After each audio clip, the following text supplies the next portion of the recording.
That's also silly. I know 80-year-old fools. Now, everyone, if there's anything I've learned from being a mom, it's that every human being is a toddler. Every single person is a toddler who either hasn't gotten enough attention or hasn't had their nap, whatever the fuck, and they're just having a tantrum like that is. And if you treat everyone like a toddler, it is actually a very successful way of interacting with people. Yeah. Like, it's true. That is the lesson of parenthood, right? Yeah. I talk about that all the time, that I started looking at people as like babies that grew up, instead of looking at them like, oh, this is Mike, he's 35. Like, no, Mike was a baby. Like, how did Mike become so fucked up? Oh, Mike got a lot of bad information, a lot of bad experiences. And he still is a baby. He still has the same needs that he did as a kid. They're just more sophisticated now, but ultimately they all derive down to these same things. Yep. Do you need a change of situation? Do you need some attention? Do you need to sleep on it? Like, what, whatever's going on. Like, just if you can identify those like basic human needs and just tweak their circumstances, you can change a person's life. And also recognize that if you ignore those basic human needs over and over, they're going to compound. You're going to have more problems. And they're going to lose their shit in the middle of the grocery store.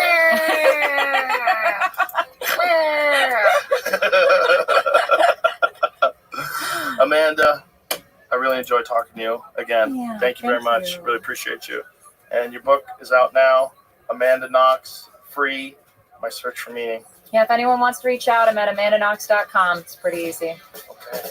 Thank you for being here. Appreciate you. So Thank you. It's a lot of fun. Thanks. Bye, everybody. Bye.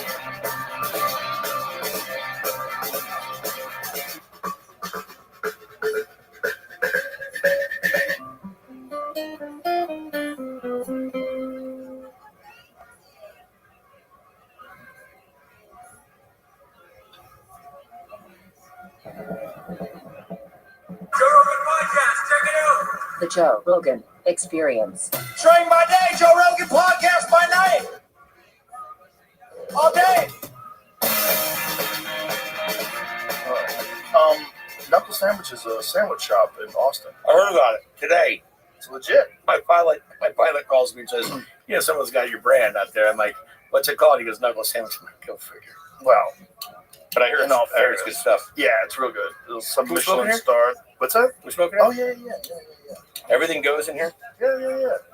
Whatever you want to do. So that... Just don't shoot heroin on camera. I think we're going to be able to pass that. So what's happening, man? How are you? Well... There we go. I got one, thanks.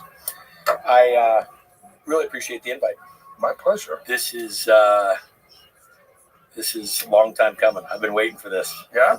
Oh, yeah. I mean, especially all the influence you've had and things you've done. And I know the funny side of you. I know the UFC side of you.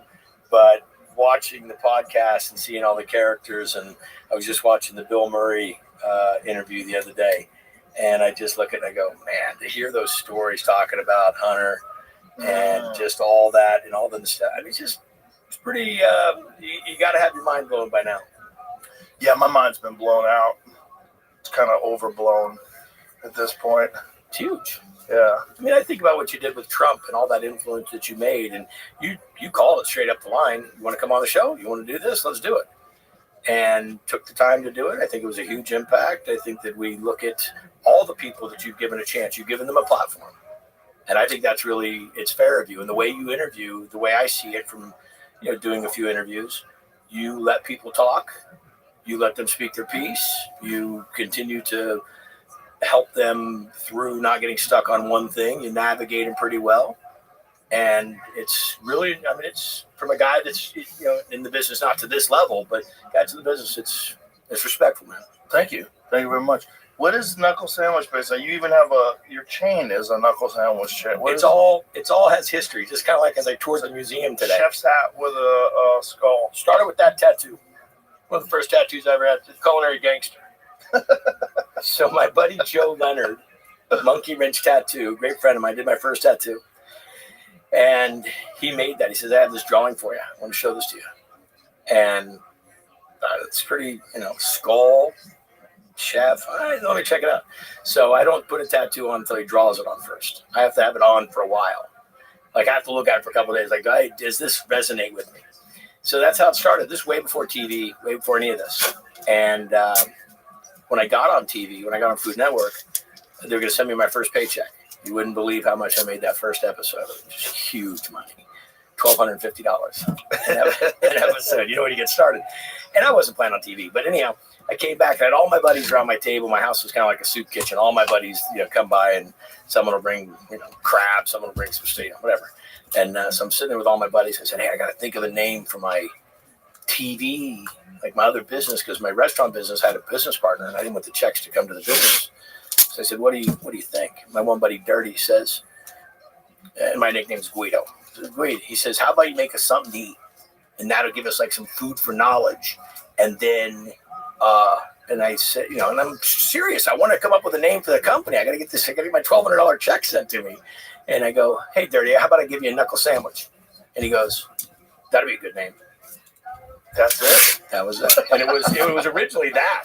It was originally a sandwich with a ring on it and a sandwich made out of money.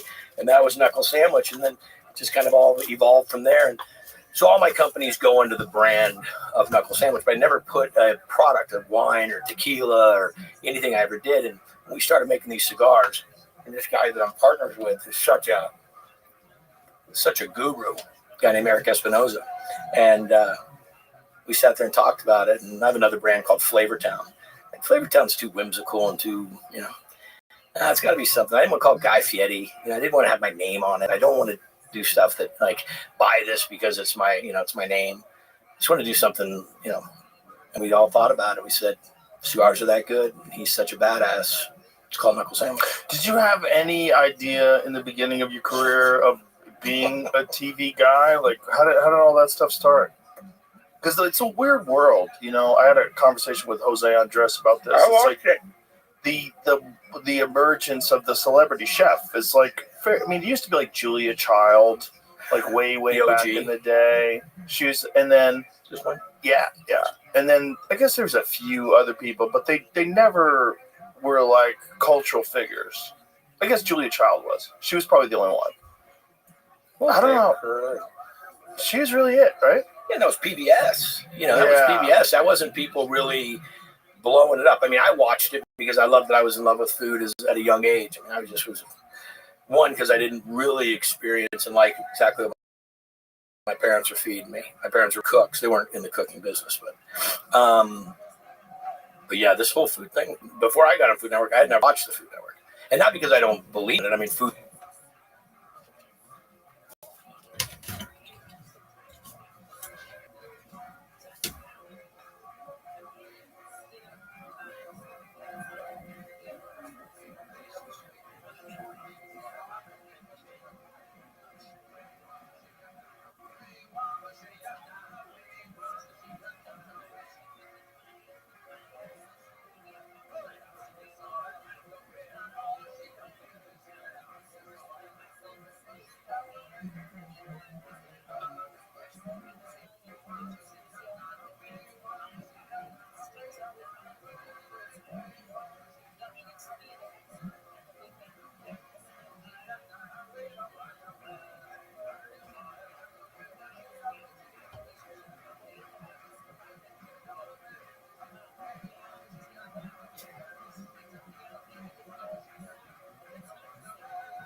my epicenter of what I do. But the last thing I was going to do, working 7 days a week, 12, 13, 15 hours a day in the restaurant, come home and watch more food. Is go and watch somebody make me, a pot pie. I'm like, I got enough. Plus, I also didn't really have a true understanding of what was going on. Knew who Emerald was. I mean, you couldn't. Here's another one. Remember when he had that sitcom? Where his tagline, bam, like they decided to try to put that into a sitcom. We just had that conversation the other day. We just had that conversation. But Emerald's the OG. I give such appreciation and accolades to everybody that did it before me. There were so many people that helped pave the way in one style or another. And some in TV, some literary, some, just living keeping the energy of the industry alive. Because if you're not from the industry, you don't quite exactly get what it is. But it's a pretty, it's like understanding UFC. Mm-hmm. The bigger fan you become of something, the more you start looking at it and just going, it's so much more than what you're watching in the ring for the, next 20 minutes. It's really deep, and there's so much more, and there's so much, it's not just lifestyle, it's attitude, it's energy, it's connectivity, it's family, it's community, it's all that kind of stuff. And so did you, like, how does one go from being a chef to being a TV chef? Like, what was it? Did you just get an audition? Like, did they contact a bunch of chefs? Like, who's got the wackiest hair and who looks like they would be good on TV? Like, how do they figure something like that out? This is about the most whack story in the world. So, never graduated high school. Dropped out of high school when I was 16. Went to France. Was an exchange student. I'm going to give you a little bit more of the backstory than you probably want, but I'll kind of give you the quick version. So when I came back from France, I was supposed to go to my senior year in high school, and I wasn't really super interested in going back to high school. I just lived in France in a boarding house and went to high school, and I didn't even speak French. But my parents were really open-minded, and I'd saved my money, and they said, if you can pass a year of French at the junior college at 16, and you can pass the class, and you can figure it out, I guess. So I went and lived in a boarding house and went to high school. Came back my senior year, I just was not interested in going back to high school. So I went to junior college, finished junior college, went to UNLV, got my degree, graduated a little bit early, and went and ran restaurants for other people. And I was 26, moved back to the wine country up to Northern California, where I'm from, opened my first restaurant. Had a bunch of restaurants with a buddy. Things were great. Did exactly what I wanted to do. Wanted to be, have a great wife. Wanted to be a great dad. Wanted to have my own restaurant. That's all I wanted. Not that I was short-sighted and stuff. Like big community person. Wanted to do a lot of, community service and so forth. My parents were that way. So that was it, man. I had like 3 restaurants. Owned a couple hot rods. Bought my own house. I was living it, And a bunch of friends came up. Actually, a kid across the street came. He said, "You watch Food Network?" I said, "No." So they have a show on there called the Food Network Star. You should go on that show. I didn't even see the Food Network. I saw Rachel Ray one time. I was at a bar and saw Rachel Ray on screen, and I'm like, that girl's got energy. I mean, listen to her. She could talk food. She does know shit. So that was whatever. About 6-8 months later, my wife's driving home from the city. She says, "Hey, I was just listening to the radio station. They have that Food Network Star show going on." He goes, "You'd be great in that." I go, "How do you know? You haven't seen the show?" She goes, "No, they're just talking about like, the culinary challenges and all the things. And then if you do it, you win a show." Well, I want a show for her. I'm doing what? I've not been on TV. I made my own TV commercials for my restaurant. That was the only thing I ever did that was TV. So none of it was appealing when they contacted you and they asked you? I wouldn't say it wasn't appealing. It just wasn't in my scope. Right. It wasn't really, in your plans. It wasn't like something, we had talked about it. There'd been many people that come to me before and said, like my buddy that was the marketing manager for Flowmaster. Remember Flowmasters? The mufflers? Oh, yeah. Okay. Mufflers? Yeah, sure. So he came to me and said, "You should do a hot rod show. You love hot rods. Let's do a hot rod show." What the I mean, I know enough to be dangerous, but I know just enough to get into the conference where I bury myself. And so that was that. And so anyhow, the show, they said make a 3-minute pitch. So all my buddies were like, do the thing. And I avoided it any way I could.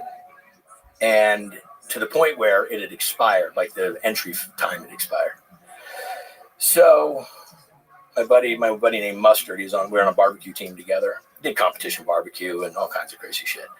And he says, "Do you ever send that demo tape into the Food Network?" And I said, "No, I just missed that window."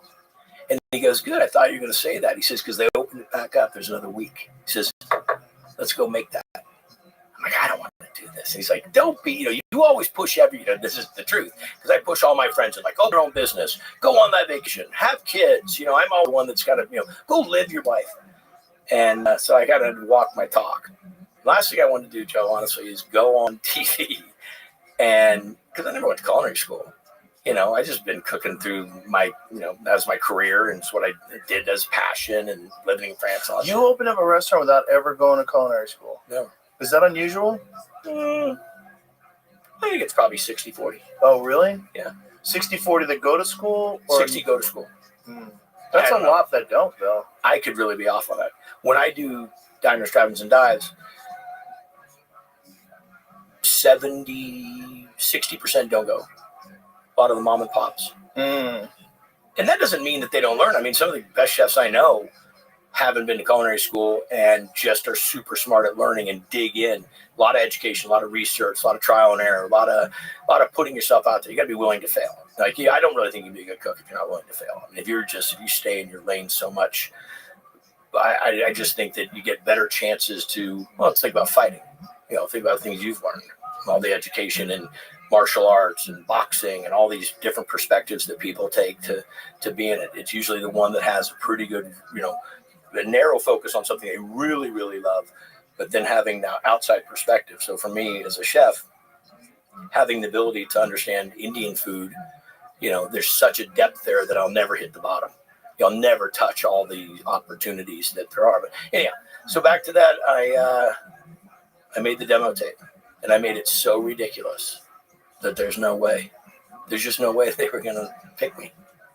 What'd you do in the demo tape? Do you have it? You guys, I think you can find it online. It's. Put the headphones up. I can't believe I just told you to look for it. Oh, you guys already have them? God damn it, you set me up. I didn't set you up. Did you really get it that fast? Jamie just pulled it up. Hey, did you pull it up that fast? Listen, Jamie, Jamie's welcome to Sonoma County, California, home of true wine country cuisine. Today I'm going to prepare a dish for you, not in fusion, but in confusion. I'm going to do a gorgonzola tofu sausage terrine that will be served over a mildly poached ostrich egg. Now, since we're in the wine country, I'll be serving that on grape nuts. And done with a delicious pip herring mousse right on top. And, I know, delicious. It sends shivers up my spine.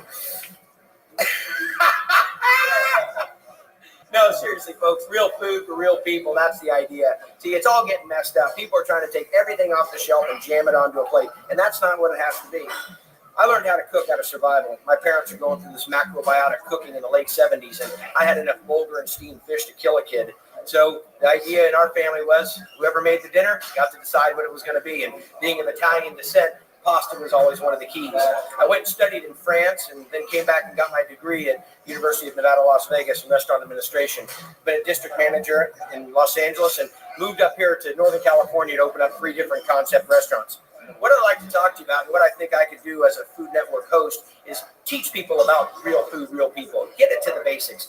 Great product, great equipment, great ideas. See, anybody can read a cookbook. Anybody can come up with a simple idea. But the idea is bringing it to the table. I take people's imaginations and put them on the plate. Let me show you one of my favorites. I was on my way back from Houston where I was down there learning about Can't believe you're making me go through And I this. came up with this Sorry. idea. How to take Southern-style barbecue and mix it into Japanese cooking. See, in Japanese, sushi does not mean raw fish. And that's what people think it does. It means seasoned rice. So I take a little bit of seasoned rice, a little bit of smoked pork butt, and we put this together here in a dish with a little of our American favorite, French fries, and mix this together with a little bit of the California favorite, some avocado.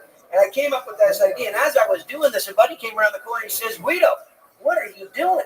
He says, you can't put that into rice. You can't make sushi out of barbecue. What are you doing, you jackass? And that's what this dish is called. It's actually called the jackass roll. So we mix it up, we serve it over. The idea about cooking is not just about great food. It's about putting all the pieces. Do you have a sharp knife? Do you understand sanitation? Do you know where to get it from? And do you know how to tie all the components together? You see, my idea about it is there's so much more to teach. As a restaurateur, people ask me all the time, how do you do it? I can take the restaurant and bring it to the home. And I think that would be something that would be sellable. My name's Guy Fieri. My friends call me Guido. You can now consider me your friend. Why did you think that would be ridiculous? That seems pretty straightforward. What's the matter, Jamie? Oh, your Switch is fucking up again? You gotta reboot again? Go ahead, reboot. No worries. Okay.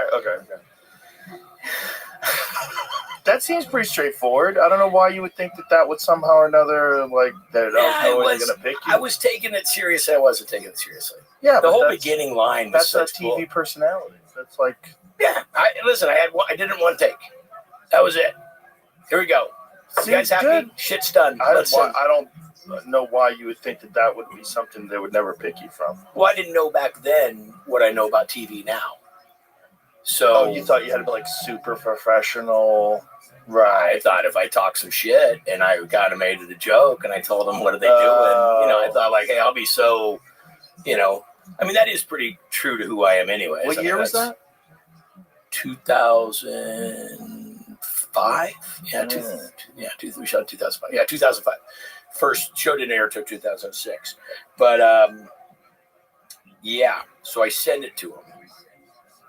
And I sent it on a DVD because my buddy that filmed it worked at the TV station, and he burned it from the camera and put it on DVD. Back in the old days. So I sent it in.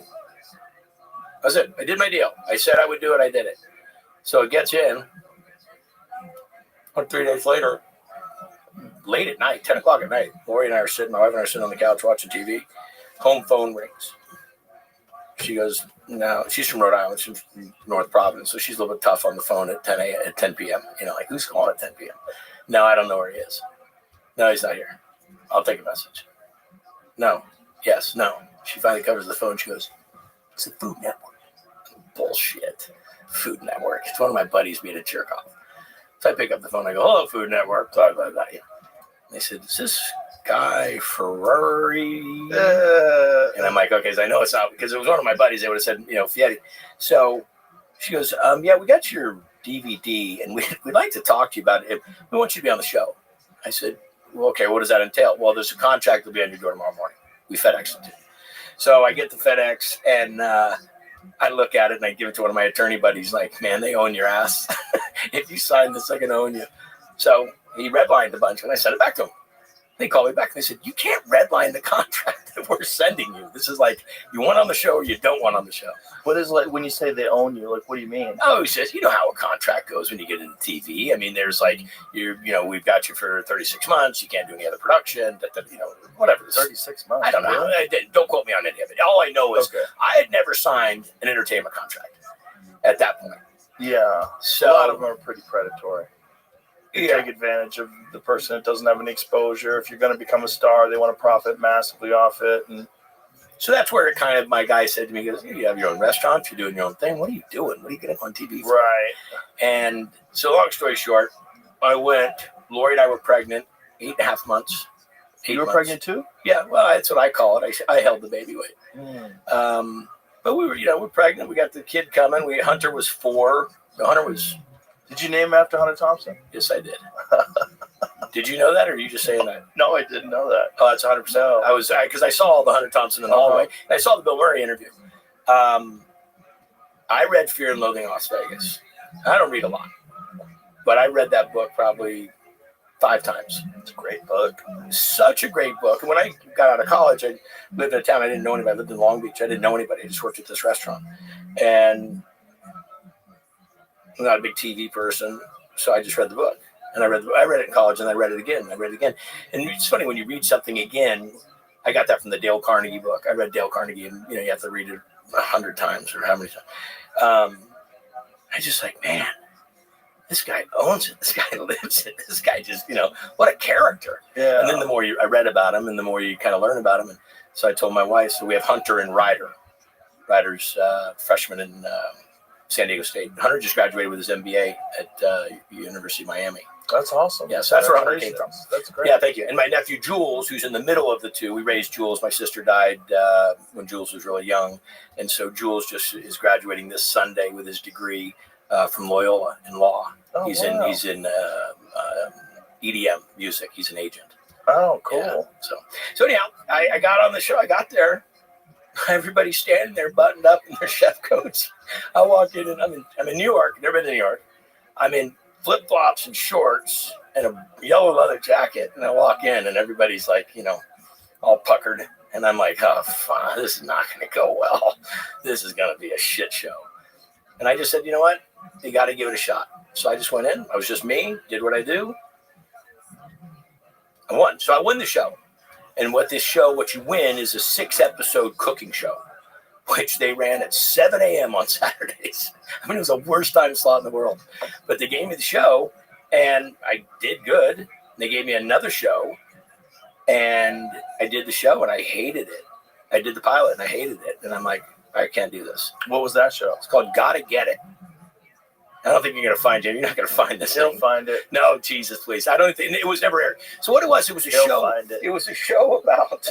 It was a show about kitchen gadgets, and I'm not a kitchen gadget chef. Oh, so it's like you got to get one of these Cuisinarts. It wasn't even that good. I mean, It was like avocado slicer. Like, if you can't slice avocado, don't eat it. I mean, you got a problem. But there was a cool one. There was a oven that talked Bluetooth to your phone, and that was way before Bluetooth stuff was really going on. There was a 2-stroke weed eater mower with a blender on it, and that was the coolest one. I made margaritas in that. And so anyway, but the one they gave me that sucked the worst, or the one that I wasn't excited, was they gave me a ball, like a hamster ball. Remember the hamster ball? The hamster run around the house. But you pour cream and vanilla and sugar and all this in a ball, and then throw ice cubes in it, and then you would roll the ball around, kick it around, and it would roll, and it would make ice cream. Okay. Yeah. Kind of fun. Yeah. So, not for a guy that has a sushi barbecue restaurant, and Yeah. How long does it take to make ice cream by kicking a ball? I don't know. Too long. I was thinking that's fun, but then I thought, no. How much time? Go kick it when you're in flip-flops. So I did the whole thing, and they called me a couple weeks later, and they say, hey, congratulations, the show got picked up for 13 episodes, prime time. What's going on there?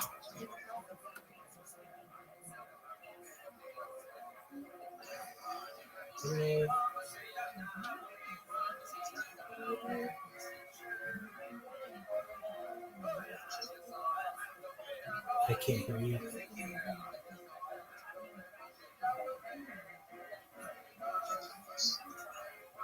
All right, we'll get some rest.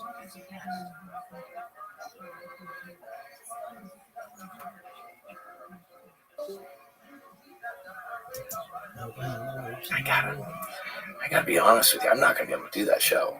Like, what? Like, no, it's not. So they went through a series of people, like executive from the production company, the owner of the production company, yelling at me, telling me he wasted all his time and his money. I said, hey, nobody told me that if this got picked up, I had to go do the show. I thought it was a discovery for you, a discovery for me. I don't know shit from steak sauce about how this all works, which I quickly turned that. I was not going to be inside of the TV business and not be really aware of what goes on. So finally, the president of the network called me, and she said, you're burning a huge opportunity. Brooke Johnson, you're burning a huge opportunity. I said, Brooke, it's all about authenticity.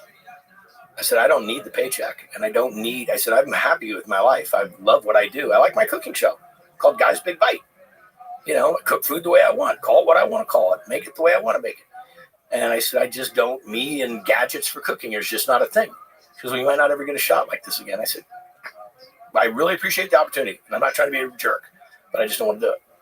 And she said, okay. And that was it. But fortunately, 6 months later, they called me back and said, we're going to give you one more shot. You're going to be a food critic. I said, nope, thank you. They go, hold on. Why not? I said, I'm not a food critic. I'm a cook. Last thing I'm going to do is go in and tell people they're doing it right and they're wrong. That's like someone going and telling somebody they don't like their art's wrong. Bullshit. That's not my style. So they said, well, okay, it's not that. You go around, this was the key word, you go around to mom and pop joints and you just eat the food and talk to the people. Like that I can do. That's my style. So what's it called? Diners, Drivers, Dive-Ins, and Dines. I said, what? They couldn't get the name right. No one ever gets Diners, Drive-Ins, and Dives right. That's why we call it Triple D all the time. I said, I could do that. I could do that. That sounds like dives. I love dives. I don't know a lot about diners because we don't have many of them on the West Coast. And drive-ins, I love. That was always special to me to go to the A&W drive-in when I was a kid. Like, we didn't eat fast food when I was a kid. So when you went there, that was like big deal. And that's how I got going. Wow. Interesting. Yeah, it seems like it's hard to find, because once they started making personalities out of chefs, then you have to find authentic personalities who are good on TV that are actually cooks. So it's kind of a little bit of a dilemma, because chefs aren't necessarily the kind of people that you want to have in front of the camera for the most part. I deal with a lot of them. Yeah. But you know what? I think that everybody, when you get people comfortable, as you know, you get people comfortable, you get them talking about themselves, you get them in a zone where they feel good and they relax.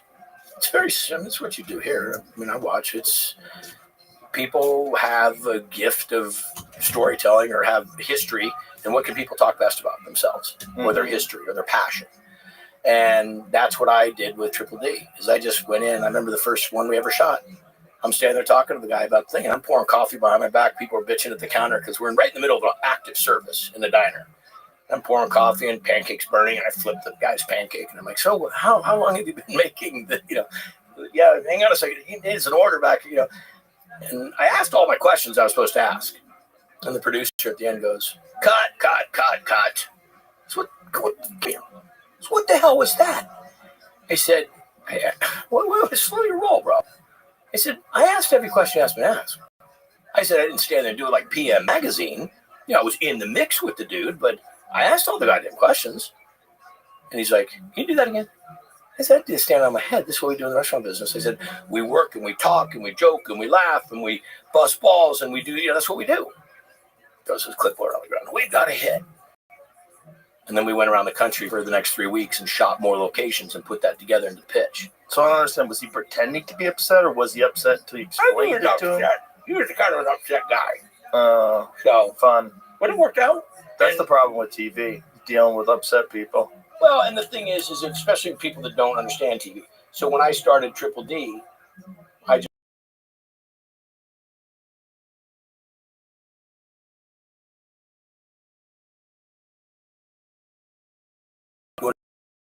drop 50 F-bombs.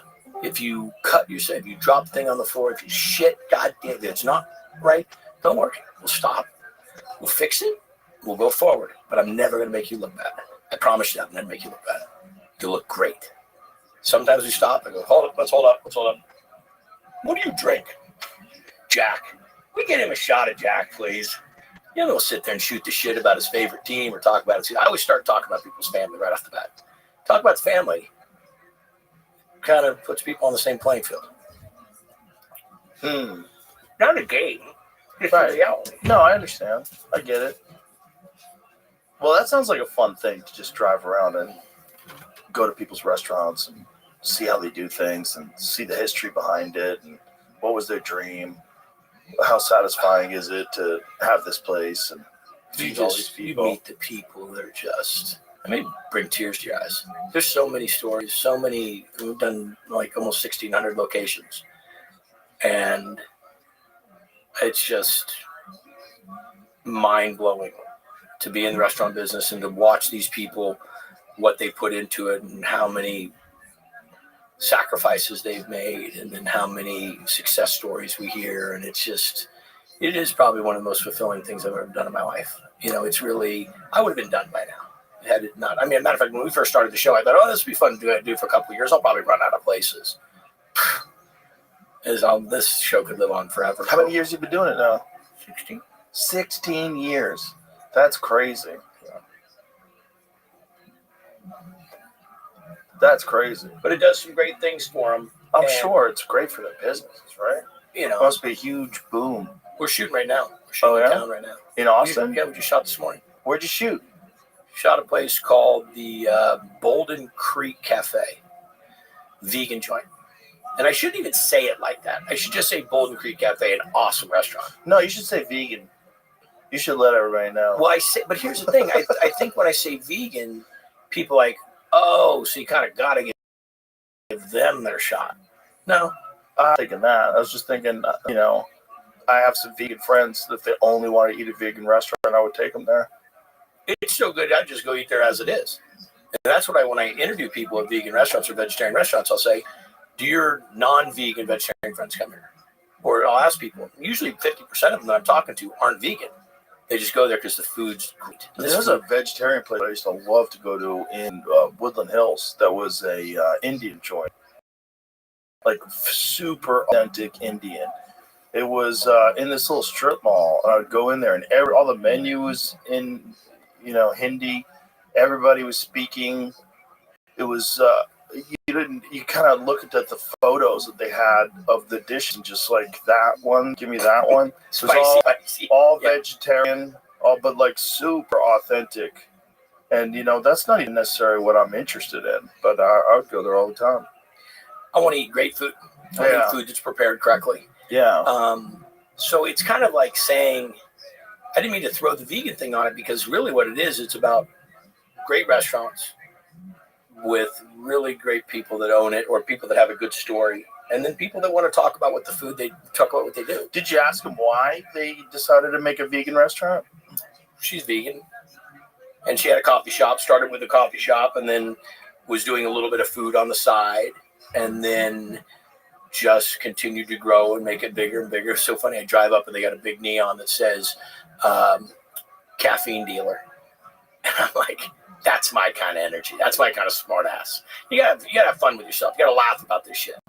And just great character. I'm actually probably getting my ass kicked from the network right now going through telling about this ahead of time. But there's great, like I've been in Austin a few years shooting Triple D, but I'll come back to a city and new places have popped up, or we start to find out more about them. Have you been to Travis Barker's place? No. I've heard that place is phenomenal, and that's a fully vegan place in LA. What's it called? Crossroads Cafe? Yeah, I've heard from many of my friends. Like Dana White went there. He's like, dude, it's phenomenal. You can't believe it's vegan. That's the thing about it, is people have this stereotype about vegan food. For a good reason. You and I like wild game. You and I like meat and so forth. But if you really look about it, there's just enough vegan people that are really annoying. That I won't disagree. There's enough that are wonderful people. No, don't get me wrong, but there's a percentage of vegan people that are like hugely annoying. Well, especially when they start. Here's the thing: proselytizing. Yeah. Don't push yourself into somebody else's lane. Do what you want to do and do what you love. I'm not into trying. Have your opinion. Have attitude. Yeah, that's the problem with the whole vegan thing. Is that the people, they represent themselves as morally superior, and it's not all of them. Some of them do it just because they're kind people, and that's what they want to eat. That's wonderful. But I think that happens in a lot of different, of course, sections. I mean, there's people about heavy metal. You don't like heavy metal, you're an idiot. Exactly. There's people like that with yoga. They just start doing yoga. They want everybody to do yoga. Yeah, I get it. Well, I'll tell you a funny story. I was running restaurants down in Long Beach, and then I was in Redondo Beach. I'm running a little restaurant down there called Luis's, tiny little pasta joint, pizza and pasta. And there was a bunch of them in LA at the time. And then I eventually became the district manager for them. But, and I was young. I was very young in my career. But Royce Gracie used to come in. The Gracie family was right down the street in Redondo Beach. And I remember somehow through a manager, to one of the guys said, we got a UFC videotape, VHS. Someone had, I don't know what, I'd never seen it. I hadn't even heard of it. And that was the first time that we ever came aware to, this. And then, who was it? Tank was down in Huntington Beach. I used to go down, I used to live by Huntington. So down there in the Tank Abbott thing at T-Door, this whole thing. But you're so ingrained in it. You're such a massive part of it that, anybody wants to start getting on a high horse about stuff, I'm like, as soon as you know enough about it, and as soon as you have a platform that you really can say something, then speak your piece. But don't shove it down people's throat. I mean, I'm just not, you can do about anything. Yeah. Big one when people start doing jiu-jitsu, they only want to tell everybody about jiu-jitsu. The vegan thing, though, is like, I really do get it from their perspective, like as an ethical perspective. It's just one of those things where if there's a thing that you're trying to do, where you're trying to be kind, you're going to get a percentage of people that doing that get annoying. Yeah, I just choose not to listen to annoying people. I just tune it out. I don't have fucking time for it. I really don't have time for it. I mean, there's so much else going on in my life and so much else going on in this world. I think, why don't we start focusing on all the good shit we can do? We can do so much great shit. If everybody would pivot themselves 10% and just go and look and say, okay, take everything you love and then go do that more. Mm-hmm. And be worried less about what somebody's saying about you, what something's going on social media or whatever this is. Just go do something positive. It's a social media contagion. It's a problem. It's a real problem. When will it break is the question. Like, when will it stop being the center of shit? When people just start looking at it and go, okay, we're done. We've had it. It's run. It's been poisonous enough. There's positive things to it. Don't get me wrong. It's really good information that you can from it. But the negative, just because you have a key, I always say that these, I have young chefs that are on my shows, like, oh, somebody wrote about me, and I'm like, A, quit reading about yourself. B, source. Now, if I come up to you, food sucks, and I tell you that's wrong, you can maybe take my opinion with some credit. The jerk off that's writing about you in his mom's basement, eating Cheetos in his underwear, clucking away, telling you how much you suck. So do you really care what that guy thinks?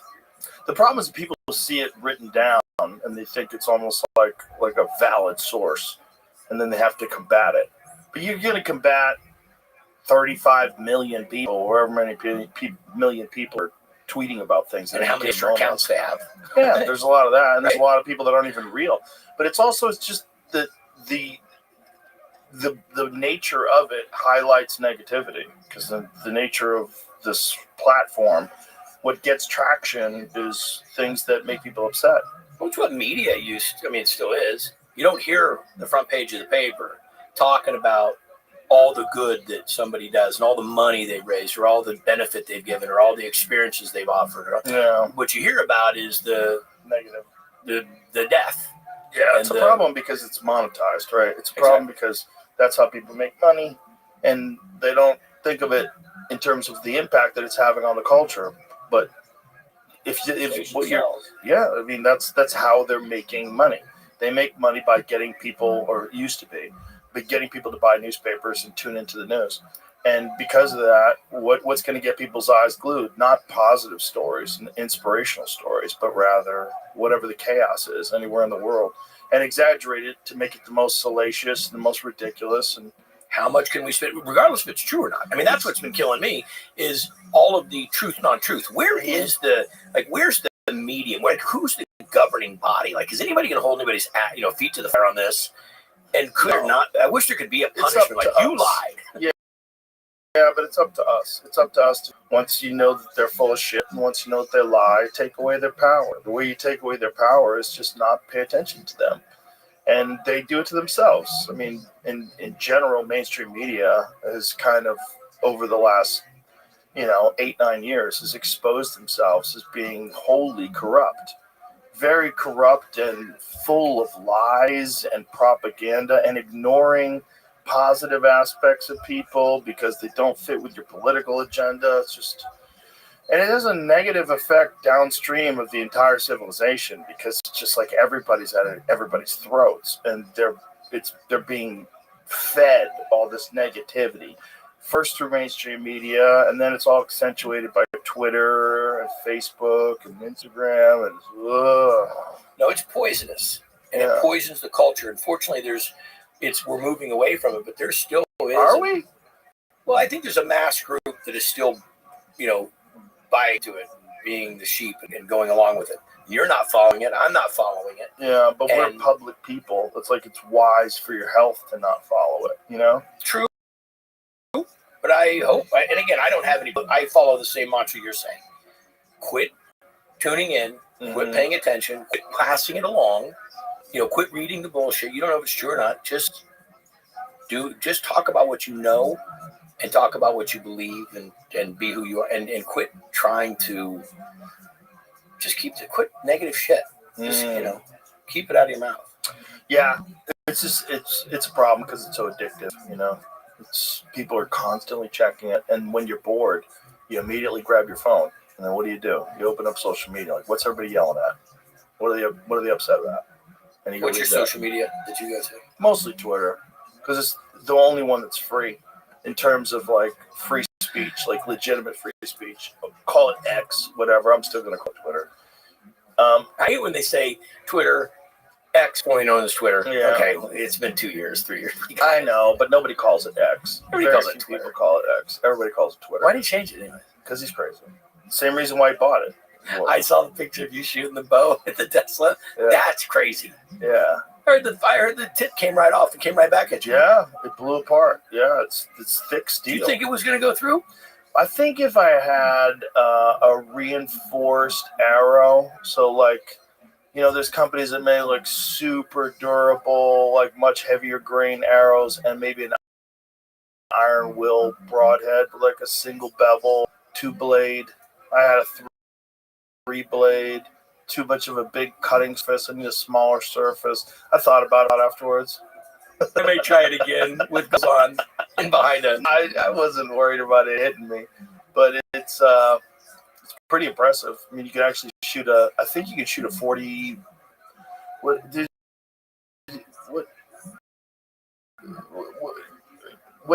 like round will that? I don't want to lie. I know 9mm will bounce right off of it. But like, what round is that? Will a 9mm bounce off Bounce right off of it. No. Yep. But not the windows. No, not the windows. No, But but it would cost you the windows done. you can get the windows done easy. Yeah. Have you driven one? Yeah. I heard these. My buddy has one. He I says, drove Muscle here today. "Oh, you have one?" Yeah, I don't have a Cybertruck. I have a Model He says S. you push the button and the car will come to you. Oh yeah, Pull it'll up. do that. Okay. The body was saying 9mm handgun, 22 caliber rifle, has not bulletproof against all calibers. So when you get higher, like an AR-15, a 50 caliber, of course, is going to be everything. Truck's metal, also crack if shots are fired close together. But either, why would you do that? Like, why are you making a car like that, you fucking psycho? Like, it's really kind of crazy. And I think you can't sell them in some countries because they're so that it's like a danger to other cars on the road. Because, like, you would hope that, like, if a Celica hits a Prius, they're both going to kind of crush equally. Where'd you pick up Celica? That dates us. People still have those. Celicas were awesome. That's why. I heard that they're going to bring back a Celica. Celicas were awesome. Oh, yeah, man. What was your favorite of all time American muscle car? Oh, that's hard. I love them. I got a lot of them. Are they bringing back Celica? Might be an AI thing. I heard something about it. I don't have a favorite, but it's all I like between early. You can get as low as 65 for a couple of them. Like I have a 65 Corvette that I love. And then I think you get as old as 71 if you get into like the Barracudas and the Challengers, some of the Mopars. But by 71, most of the Fords and the Chevys had fallen apart for whatever reason. I think because they stopped doing drugs. That's what I think. I have a theory. My psychedelic theory. Because it's if you look at those. I've heard a lot of reasons they've stopped. More EPA issues. Well, EPA issues as well, but why make them ugly? You can make them fuel efficient without making them so ugly. Like something happened, they lost their design language, and everything started being flat and boring. Except Corvette. Corvette is unlike Corvette. Like they made good-looking Corvettes deep into the 70s because they still have that curvy body. But if I had to, like, I don't know. Well, bow tie bar or Ford. I love them all. I'm not picking one. I love them all. Man, I have a 70 Cuda. I love that. I have a 68 Mustang. I love that.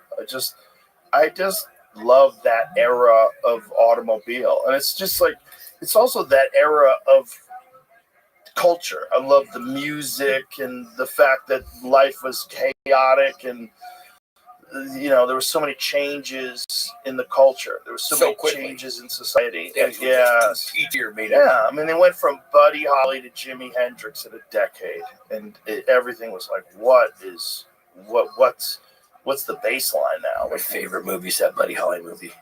Oh yeah, with Gary Busey. Remember that Buddy Holly and the Crickets and Gary Busey? Oh, it was great. That was a great flick. No, I brought the Triple D Camaro. I brought it. I drove it over. What is the Triple D Camaro? 68 Camaro. It's a 68 nice. Camaro on an LT4. So it's basically a 2022 Corvette. with a 68 body on it. Okay. I made two of them. I've had a few different cars inside of the Did show. you take like the new Camaro and cut the body panels off and put the took new an ones old on? 68. Oh, nice. That's me driving it out too. So we just made that car. I made two of them. That's not the picture of that, but it is that car. So we made two of them. I had that one for the longest time. So you put a different chassis in it and everything? Yeah, Detroit Racing's. Okay, chassis. great. But it's, it's just a monster. LT4, Tremec 5-speed. It's just, but my boys were sitting there. That's what I like. Resto mods. Oh, I don't want to drive something with drum brakes. It doesn't stop. Those are stupid. what's so funny to think? I have a a Trans Am, and Bandit car, and it's great, and I love it. And it's a great car, but you drive it, and it's so nostalgic to drive it. It feels so good, and it doesn't rattle and all that. But boy, my assistant's Camry can, Dust you. Could probably take it from the line. Oh yeah, Model 3 will leave you in the dust. A Tesla. Those Teslas are fast as shit. Yeah, as far as pure performance, there's nothing like those things. Everything else is stupid.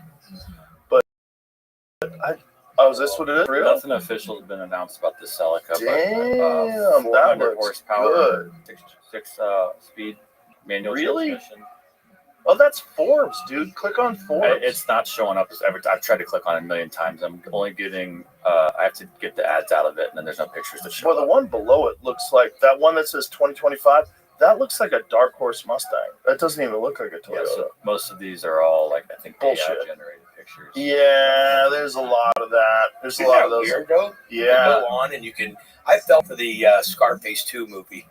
Oh, did you? Yeah, there was something going on. Maybe I had a couple of shots of Santa. I was drinking a little bit, but I was like Scarface 2, and they did this whole AI thing, and I'm like, no, What I've been loving is little Theo Vaughn as baby. What's that? Oh yeah, Theo Vaughn as a baby is my absolute favorite. The AI babies, they take like podcast clips and have babies. the things. We were just having a security discussion the other day about having so many words of mine on the internet or on TV or whatever, and then someone could put together a whole sentence. And the security person said, what would you do if they sent a message to your wife and made it sound like you? I travel a lot. I mean, so and so, and I need such. I'm in Mexico, and I need $100,000. I'm locked up. What would you guys do?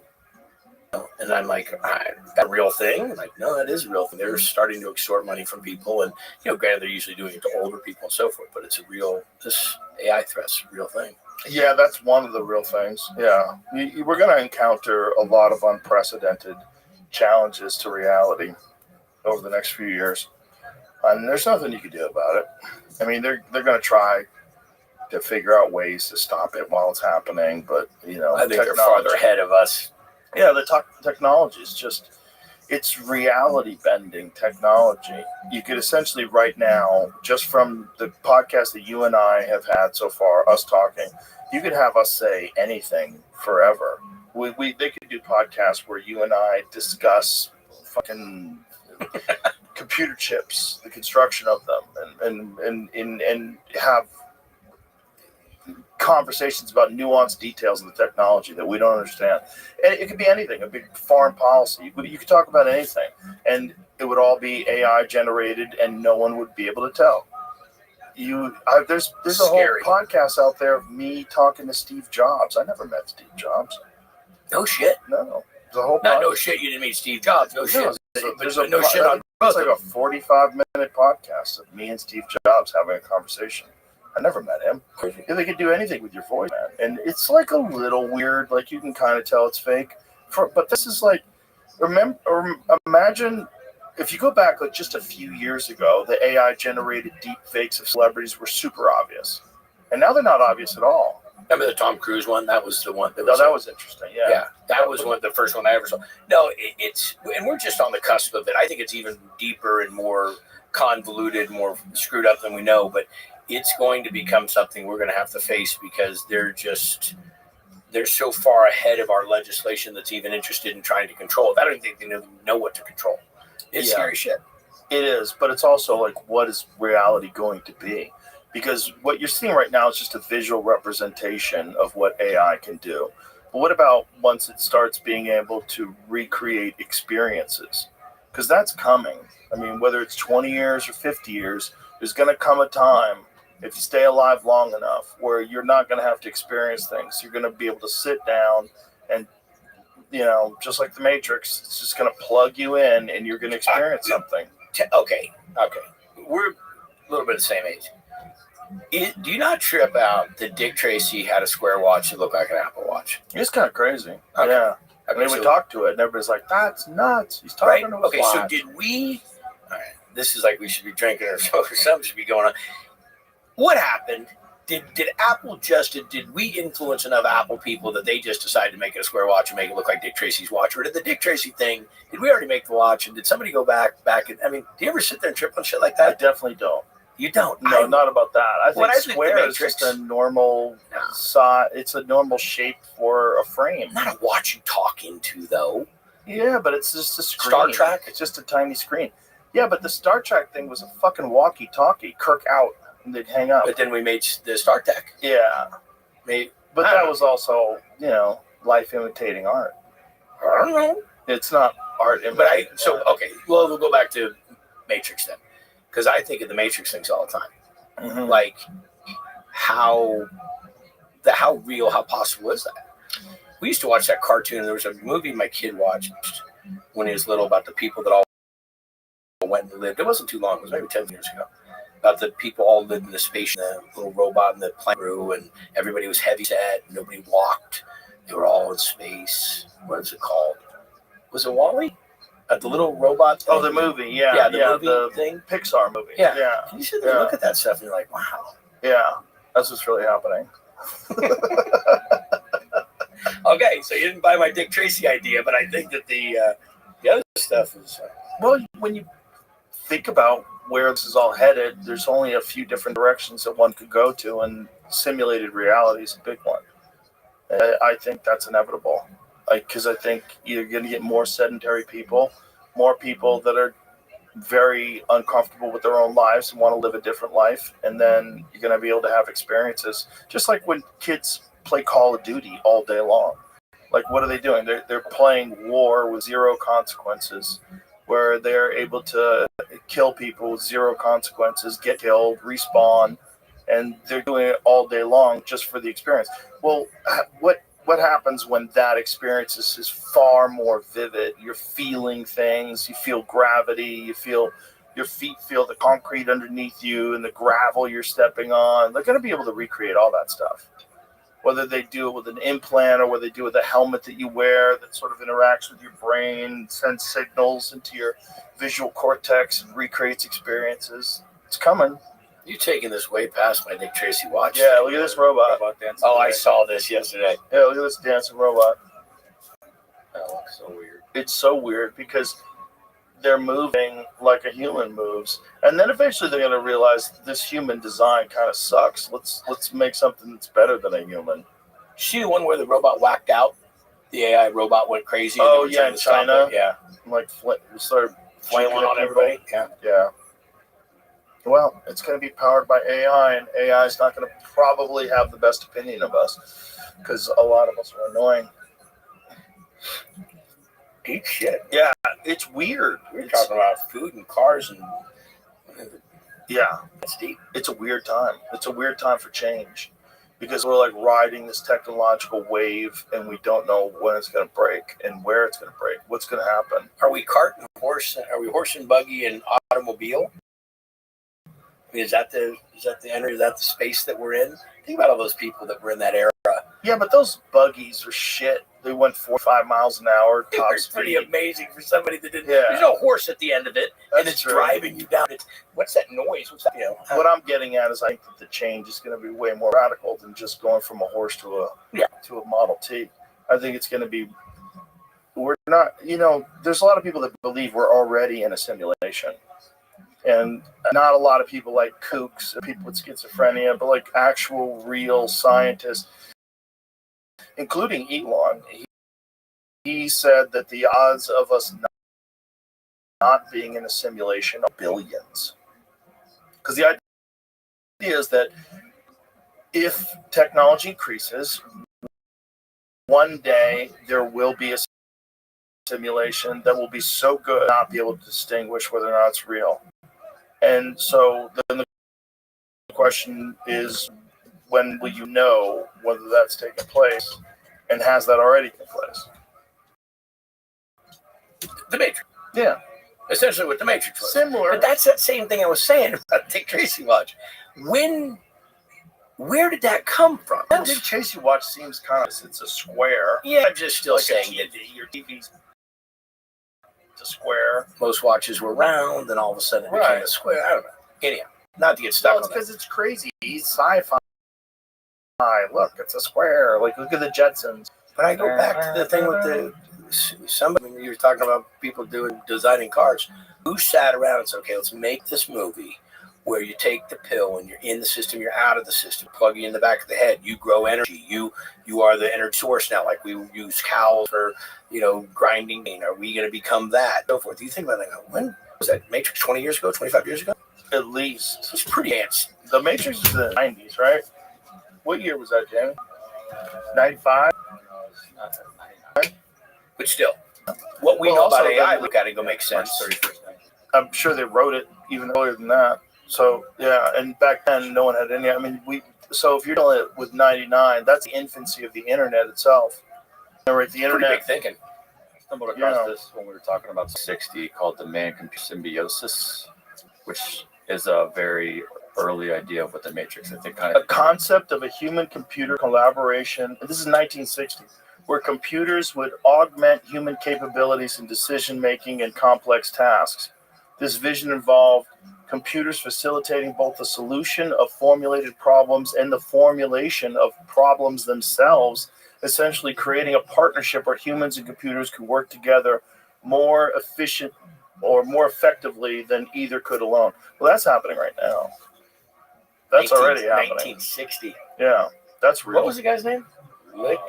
Licklider, JCR Licklider. Oh, strange name, Mr. Licklider. Yeah, man-computer symbiosis. Look at that guy. Look at him. He looks like the type of guy would think up shit like that. Licklider. Looks like he'd be trolling for prostitutes, too. Just saying. I mean, maybe he did. Of course he did. I'm sure he didn't. He looks like one of those guys. It's just it's a very tumultuous time because the change is coming so fast and no one knows what to do with it. And there's not enough laws to really stop it. And even if you did have the laws, China's not going to stop. Russia's not going to stop. And who do you go to for an answer? I mean, it's like there's so many people that are so susceptible to it, and it's just free will. I mean, it's out there, and people don't even know how to harness it or even understand what they're getting duped into or whatever the case may be. It's like the things that people are putting on the internet, and it lives in perpetuity. I mean, it's not going anywhere. Well, this is all surface level stuff. The really crazy stuff is control of the power grid, alternative technology, alternative power sources. Like it's going to get very, very, very strange. Yeah. Inside of our lifetime. But people are always going to eat food, bro. AI is not going to make you a yummy sandwich. Give them time. You think? Nah. I don't know. There's something about handmade things that people are always going to enjoy. Human beings know that someone, it's like when you go to a nice restaurant, you have a nice meal. One of those is that a person it's part of it. Like, damn, they nailed it. You cook steak, this guy nailed this. Well, it's listening to, it depends on your kind of music, but listening to music when somebody's up there riffing a guitar versus when you're making a guitar sound. Oh, yeah, for sure. Yeah, you're experiencing the person performing. Like you're watching someone up there jamming. My positions on it. And I always tell people, you're the guy that does that show about deep fried cheeseburgers and pizza. I'm like, no. Watch the show enough if that's what you think. I'm super opinionated about, not opinionated, but I have a responsibility to show the profile of food in the world or in the United States. And we've got to get our shit straight about what we're eating. We can't eat this processed food. I mean, processed food you're not eating it. I mean, we got to eat the basics and eat great food made correctly. But something that was made a long time ago. Don't get me wrong. There's a place for everything. There's a place for fast food. There's a place for, things that are pre-made and so forth, but it can't be all of one thing. But people need to eat better. And, you being a hunter and myself, I talk to people all about it all the time. This is a reality that if you eat things that are modified, I'm not saying genetically modified doesn't have a place, but it can't be all the same stuff. And if we don't watch it, we're going to get ourselves in some deep shit. And we're already in deep shit. Cancer's, where's the heart attack? Where's the stuff that was plaguing us for so many generations? And now this cancer thing, I lost my sister to cancer, I lost my dad to cancer, I run into more people on a daily basis that are, stricken with cancer. And I think food has the type of food and what's put on the food has big play. So it's definitely a factor. There's a lot of factors. There's environmental factors, there's toxins, herbicides, pesticides. There's a lot of different factors. I was just reading this thing about golf courses or watching a video rather on golf courses, that if you live within a certain radius of a golf course, you have a much higher possibility of getting Parkinson's disease. Oh shit. Yeah. Oh, here it is. Parkinson's risk higher for those living close to a golf course. What does it say? 126%? Wow. So found people living within 1 mile of a golf course have 126% higher risk of developing what happened? 126% higher risk of developing Parkinson's disease compared to living more than 6 miles away, said co-author Dr. Ray Dorsey, a neurologist and the director of the Center for the Brain and the Environment at Atria Health and Research Institute in New York. This isn't the first study that links Parkinson's disease with pesticides. This just adds additional evidence that this isn't just happening among farmers. This is happening to people living in suburban areas that have a risk of getting Parkinson's disease simply because of where they live. That's crazy. But they're not the ones to bring the pesticides. It's like secondhand smoke. They're just basically breathing it in or consuming it in the water that they're drinking. I met a guy once that he had bone cancer, and he had to have one of his bones in his legs replaced with a rod. And he said that there's an enormous percentage of people in his neighborhood that had bone cancer and all kinds of different cancers, and it was all linked to this golf course. The runoff from the golf course got into the water table, in the water supply of all these people. Yeah, it's dangerous, and that shit's not even legal in a lot of countries. That's crazy. That's glyphosate, and that is not. I think they're linking this golf course thing to glyphosate as well, aren't they? It's pesticides in general. I'm even looking at now since this is a contentious new study, which obviously it would be, but I'm trying to see what the contention is or why. You know what's spooky, man, is like there's a lot of rich folks who live on golf courses, and they think like, hey, what a great life. And are you opening? I wonder how many more of those fuckers are getting Parkinson's disease because of that. Scary shit, man. You think about the other countries. We don't talk about a lot in our country about what they ban in other countries. Of our products. Oh, yeah. And just how they're holding the line. Remember when I lived in France, I lived right outside of Paris in a town called Chantilly. We'd call it Chantilly. There's the term Chantilly lace, Chantilly cream that comes from.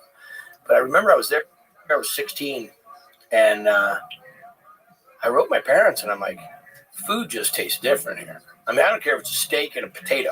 It just tastes different. I mean, like, because it's grass-fed steak. They don't have grain-fed steak over there. I noticed that the first time I went to Australia, I had a steak. I'm like, it tastes like game. Perfect. It was Everything good. tastes. And we didn't have, it's funny because we go to school. The lunch that we had at school was I lived in this boarding house, rented a room from this family. They were terrible cooks. I think you go to France, everybody cooked good. But anyhow, I went to high school. I looked forward to lunch at school. It was the best school lunch in the world. You sit at a table like this. There were 8 kids, and they would come by with a cart, and they'd put down a hotel pan full of, the whatever vegetable, whatever starch, whatever meat. We'd sit there, and we had all the French bread we could eat. And it was just like, I looked forward to it so much. It was such great food. And I just never got it. Well, and then I got older and started cooking, and I kind of went, oh, really? So that funny thing was I went back to France 25, 30 years later, took my oldest son with me. We did a whole tour through Europe when he graduated high school. I took him to 7 countries and 14 cities in 30 days. And we did this whole tour of where food came from. But I took him back to Chantilly, and I went to the grocery store because my best friend from school still lived there. And I walked into the grocery store, and what had been a grocery store full of huge aisles of fresh produce and breads and everything you could imagine was now just freezer. Really? And I said to Vince, I go, his name was Vincent. I said, Vincent, what? Qu'est-ce que c'est? What? And he's like, going to be more like Americans. That was his, kind of joking. But it had changed so dramatically. I was like, this is like, it was shattering. Yeah, I think fresh food is really the only thing that people are supposed to be actually eating all the time. Real food. The more that you can get to a farmer's market, the more that you can have relationships with ranchers and people that actually provide your food, the healthier you're going to be. And the further you get away from the source, the more you're going to have preservatives, the more you're going to have processed food. Stay away from the inside of the supermarket, all that stuff on the inside. There's condiments and stuff, but most of it's bullshit. The outside, vegetables, meats, eggs, all that stuff that's on the outside, all that refrigerated area on the outside, that's all you're supposed to be actually eating. All that stuff that's in the middle is just fucking your life up for the most part. Obviously, it's a generalization. Plenty of good stuff in the middle. Yeah, and I think that there is circumstances. Not everybody has the same budget and so forth, but I do believe that the reality of it is education is a big thing. Mm-hmm. Education for people about what to do with real food and how to handle it and so forth. And, I remember home ec was a great class when I was a sophomore in high school. Home ec, I took home ec. It was, almost all girls. But I was in it because I wanted to, see I didn't want to sew, but I did want to learn, how to make a blackberry pie. And I just think those simple fundamentals should still be something that are taught in schools, like a roasted chicken. Yeah. Like give them 6 months of roasting chicken. How do you cook a potato? Just the basics. Because there's a lot of people that, my son included, my son Ryder. We did a crash course. I always made him cook with me in the kitchen, but it was usually begrudgingly. He'd make things that he'd like to make. Pizza. Let's make pizza. Tacos. But even that little thing, like how to sear a steak, what's done, what's not done, what's overseen, what's done, those things. We're missing that, So you said go to AI food. Scary shit. Yeah. A bit bamboozled, and corporations, the same corporations that used to, still do own tobacco companies, bought out all these big processed food corporations. And then they start, this is something that RFK Jr.'s talked in depth about. And then they started using the same tactics to get people hooked on these processed foods. And processed foods are essentially trying to make them incredibly addictive. And they're cheap, and people just consume them in mass, and it becomes a large percentage of the calorie again. It's going to take a long time for people to adjust and switch away from that, because it's easy to destroy something. It's very hard to rebuild, and they've destroyed our health. But it goes hand in hand, because when you start thinking about this cancer thing and how devastating it is, I'm like, can't really solve this. And then you listen to some other sides that'll say, big business. You don't make money curing people. It's one and done. It's over. I don't know. It weirds me out, but I think that we have. You've got such a massive platform, and I talked. You heard my little pitch there at the beginning of Food Network: real food for real people. I'm not saying these restaurants I shoot on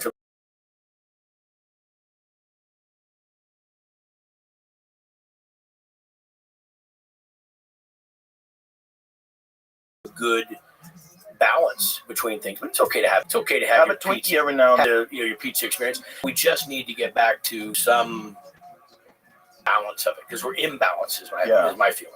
But then again, you're always going to have bad examples that are good for people to realize, I don't want to live like that guy's living. And you want to see someone who's like morbidly obese, terrible diet, no enthusiasm for life, because they're poisoned. And then you see a guy who's like super healthy and exercising all the time, he's got tons of energy, like that's what I like. Like, you need to see bad examples too. It's part of the human experience. Moderation is my favorite thing that I talk about. I got into, about 3 or 4 years ago, got into cold plunge. And thank you, by the way. You're a great advocate, and you're a great You were a great inspiration on it. I started doing it. Everybody would tell me that you're doing this. Listen to what some of the things I do it in the morning. And just like you said, it's a life changer. It some mornings it sucks. I mean, I really have to force myself. It sucks every day. I'm going into this. This is bullshit. I'll just get through 5 minutes and I'm good. I'll just listen to Paul Harvey. I listen to Paul Harvey in the morning. That's my favorite. Paul Harvey. Why the Paul rest Harvey? Of the story. Why Paul Harvey? Because I love history and I love to learn the little nuances of how things came about. And it was something reminds me of my childhood. We'd listen to it in shop class when I was in high school. And it was always that quick little in-between break. They were syndicated. Pretty, I don't know, interesting guy. There's a whole bunch out there. Oh, he was great. Yeah, Paul Harvey was great. I have my set of music that I listen to that I know I'm going to do a 10-minute plunge or 12-minute plunge, depending on the song, and if I can keep myself out of it. Because as soon as I start worrying about it, it's like thinking I'm cold. But I don't do it your temperature. You do a crazy temperature. I do like 38, 39. I heard you're I do whatever. No, I heard you in the 33s. Yeah. That's nuts. It's no different. It's just cold. It's just cold. I have friends. It's no different. I was telling your buddies earlier, so I have friends that'll come and do it. I started with my cold plunge. I started with a watering trough and put ice in it. Mm-hmm. So that was the way I started. You get that little thermal barrier around you. It's awesome. Yeah. Okay. And then you have to, you got to move or something. Okay, you move. Now you're cold. Then I went to a freezer. Built one out of a freezer. Oh, like one of them big game freezers? Yeah, big Westinghouse or whatever it was. Freezer, little filter in it, had a little thermostat. You'd plug the freezer into the thermostat and then the thermostat into the wall, and then you put a little temperature in there, and it would regulate itself so it didn't turn into a block of ice. But every time I got in, I had to unplug it because they're not UL rated for humans to be in them, with water. Right. So then a buddy of mine, this guy Jamie Weeks, sent me one from Sweat House, his company. And then I got real cold plunge. Well, that water circulates. That's a game. What difference is like a blue cube? Like blue cube is one we have out here. That one you can turn into a raging river. It's got different selections. So you can have like a little, if you get in it normal, it's just a slow, steady circulation. Nothing crazy. Right. But you can click that bitch 1 or 2. And at 2, it's that motherfucker's a raging river. It's just rolling on you? And it's hard to do a minute in that bitch. It's hard to do a minute. Because you do get that little thermal barrier. Yeah, there's no barrier in the blue cube. No, this one is called Plunge. They're out of Sacramento. These guys, great tub. The thing about it is, I don't know what the benefit is other than it's sucking more. I think your body temperature stays the same because it's just by, I guess, you don't feel as bad because your body, like in a regular cold plunge, because your body develops that thermal barrier, but you're still cold as shit. And you get all the benefits. I don't think you have to suffer through that raging river thing. But if you want the mental benefits, the benefits of overcoming adversity and the ability to just force yourself to do something that's intolerable, then I would recommend doing that. If you're one of those people that really enjoys torturing themselves, get a blue cube. I push people on this, and so I was telling you guys, so my buddy come over, and I'm not doing it, I'm doing it. Just do 1 minute. If you do 1 minute, I'll get off it. I'll quit busting your balls about you being, okay, get in there. So then I'll start talking to them. Okay, I got timer going. And they'll go, okay, what, talk about this. And I'll freeze my ass off. Okay, give me your favorite song. What's your favorite song? And I'll look the song up, take my time. Hank Williams, Country Boy Can't Survive. Okay. Ready? I'm going to play it for you. You're doing good. You just a few more, you got like 30 more seconds. It's already been 2 minutes. Play Country Boy Can't Survive. Okay. How many of the words do you know to this song? Oh, all right. Besides the hook, what do you know of the song? Okay. And I'll sit there and just mess with them. They'll go 4 minutes. And they'll say, okay, and stop. They go, that was a minute? Bullshit, that song's over. And I'm like, no, it was like 5.5 minutes, you see? It's mental. It is mental. Yeah, it's mental. If you can distract yourself, it's why Paul Harvey. Yeah, well, that's why watching a movie while you're on a treadmill is a total cheat code. Because if you can get like an iPad and put earplugs on and watch a movie, you'll get absorbed in the movie. You won't even thinking about the fact that you're running. You know what I watch? What? Ridiculousness. Oh, that's a good thing to watch. I fucking love it. Yeah. I love ridiculousness. I went on there. To me, Deerdick's comments are the funniest. Steel Brim, all those guys, they'd crack me up. And except for having to fight through a commercial here and there, because that'll remind you that you're still on the elliptical. Do you treadmill guy or elliptical guy? I don't do either of those generally. I mean, sometimes I'll do a treadmill with like a weighted pack on. I'll do like. Who do you use for weighted pack? What I use? Yeah. Outdoorsman's. It's a pack that has a post on the back of it, so I can actually put like big plates on it. Yeah, that's fun.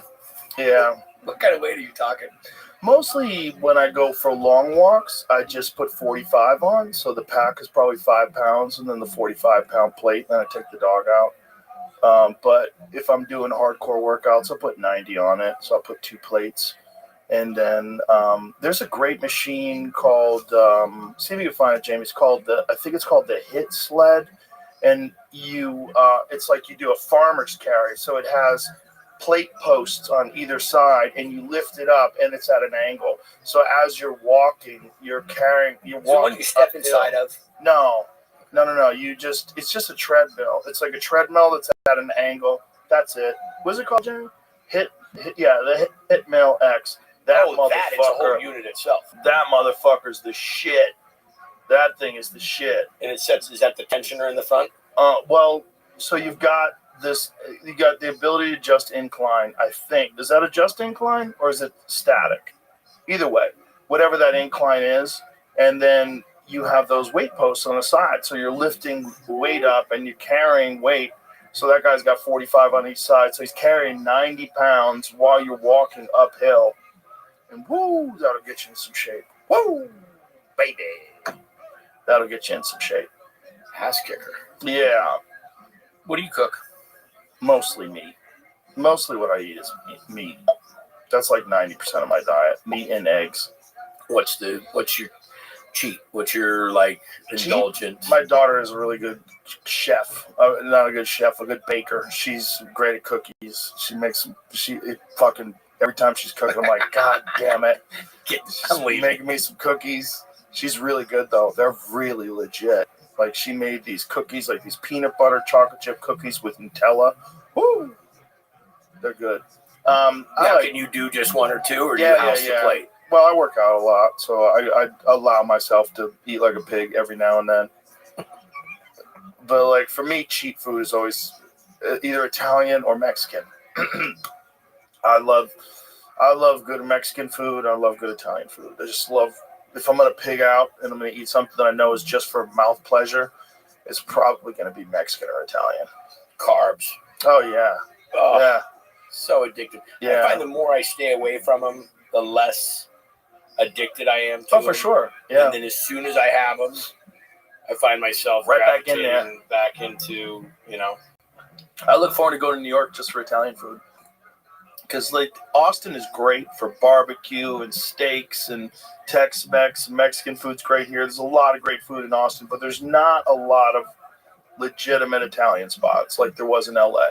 LA had some legit Italian spots. Chicago's got great Italian food. My favorite. New York, though, one of my favorite food cities is Chicago. East Coast Italian food, to me, there's nothing like it. It's like that's it. That's the epicenter for me. Like old school East Coast Italian sandwiches and pasta and pizza. Whoa! And there's something about walking into a deli in Rhode Island and New York, whatever. Mm-hmm. It just smells different. The floor creaks.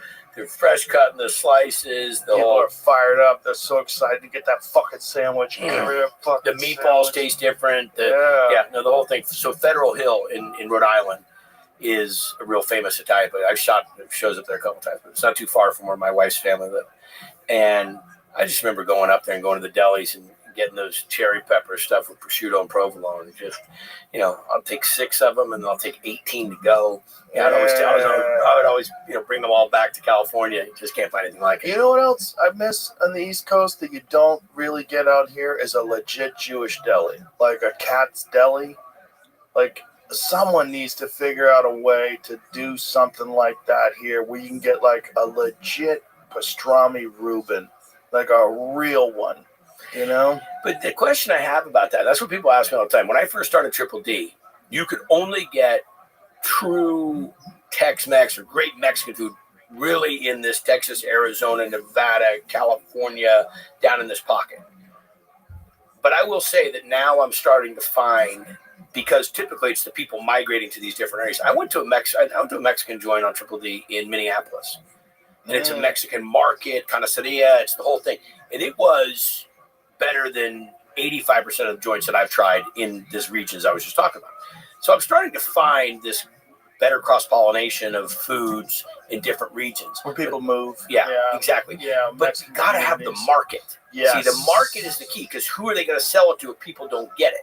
Because a fatty brisket from Cat's Deli is just a different, you've got to have the mindset. I've taken people there so many times, and like, it's this much meat, and there's little pieces of bread, and I'm eating meat the whole time. I'm like, part of the idea. Shut the fuck up. I got to get him a You ruined it for me. First time I went to Cat's Deli. So I'm in there filming Food Network Star, who they had a day off. My buddy lived in New York. He was a guy that was on the show with me.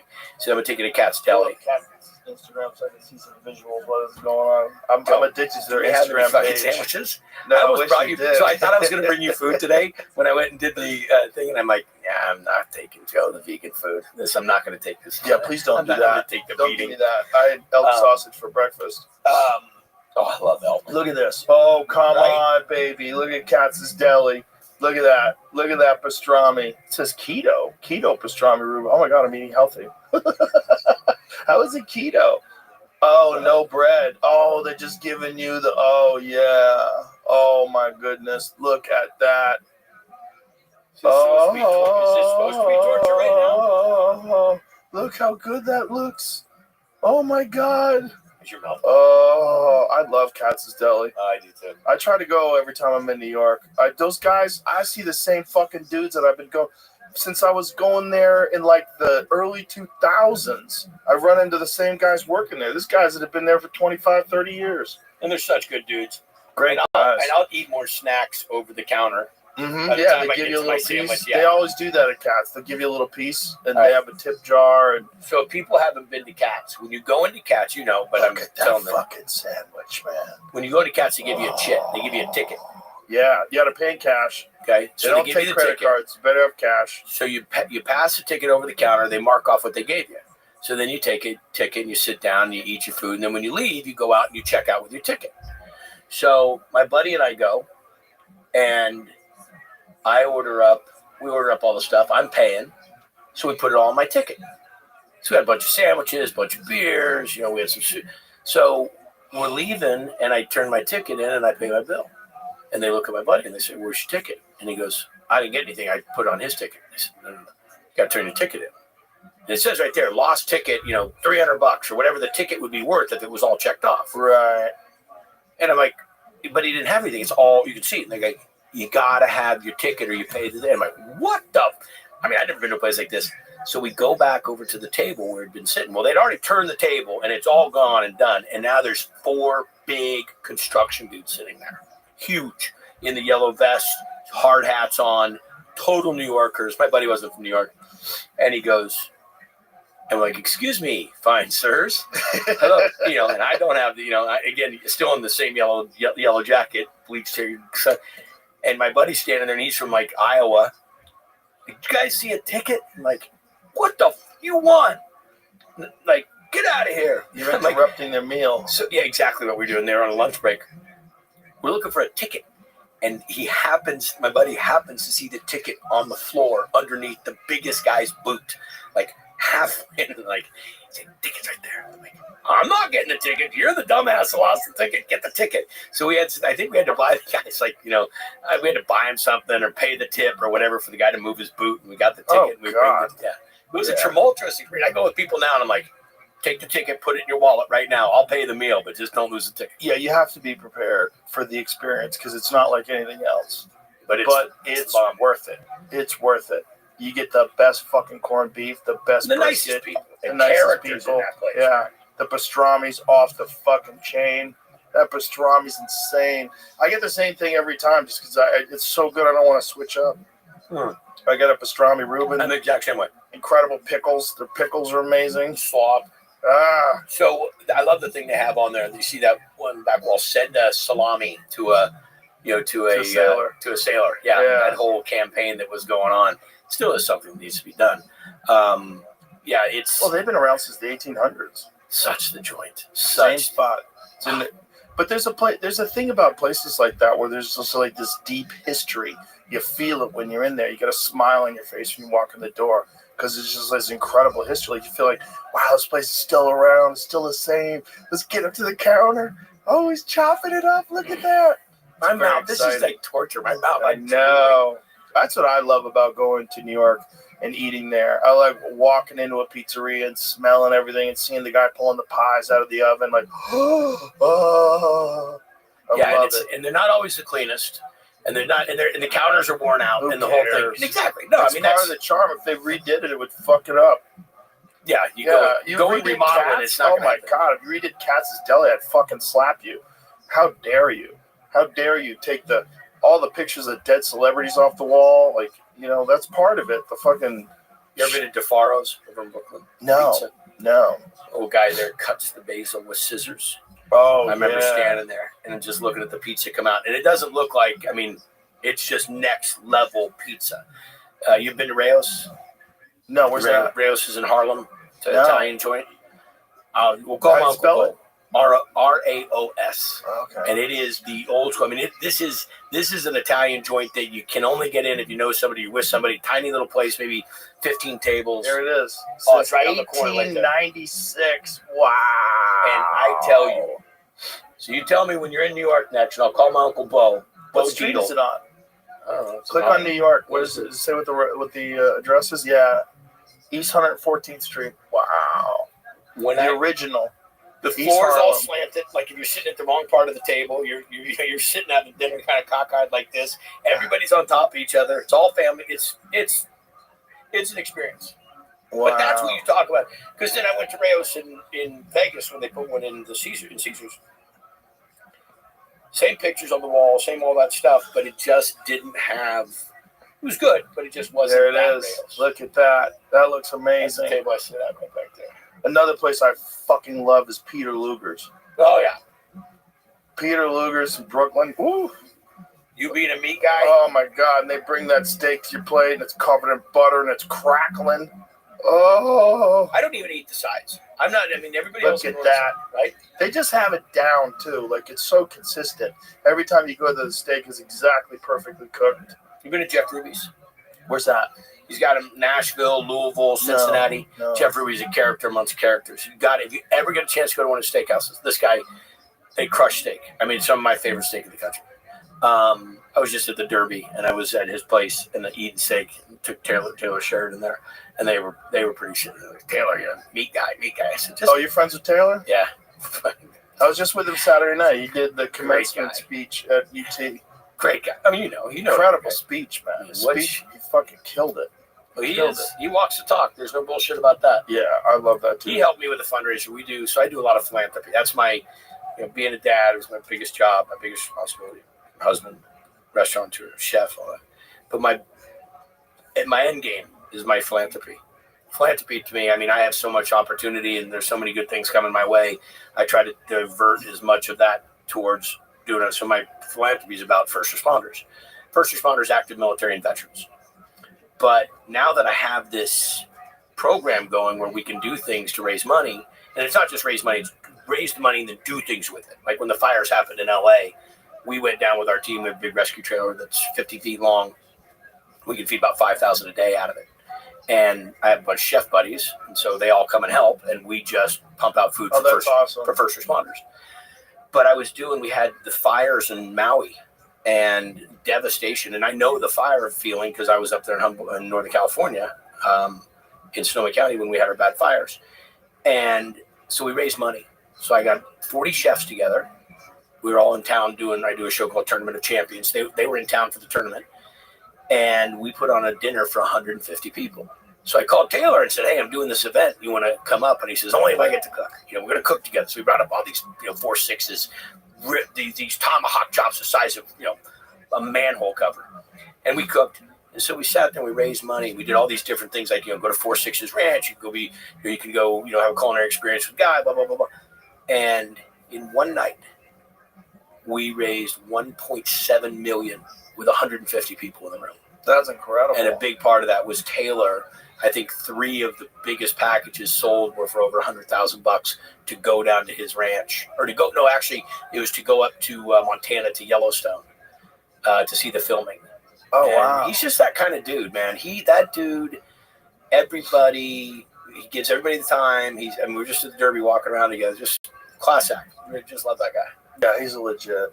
And the shows he's making? I know. I don't know how he can do it. Landman? Well, I don't know how he does so many shows. I keep finding shows like this show looks interesting. Taylor Sheridan show. Like what? Lioness? Yeah, he's got Landman like too. 10 shows. Have you watched Landman? Yeah, I love it. I'm a huge Billy Bob fan. Oh, and he's the coolest. He's the best. I said to him, I go, did you write that for him? I mean, it couldn't be Right. Billy Bob any goddamn better. Yeah. So the one-liners are the best goddamn thing. I can't get enough of it. But I love Kings of Mayor of Kingstown. That was great. That was another one. Remember the first episode? You didn't see that shit coming. Right. Right at the beginning, the guy that you thought was going to be the lead, you didn't think it was going to be Jerry. Spoiler alert.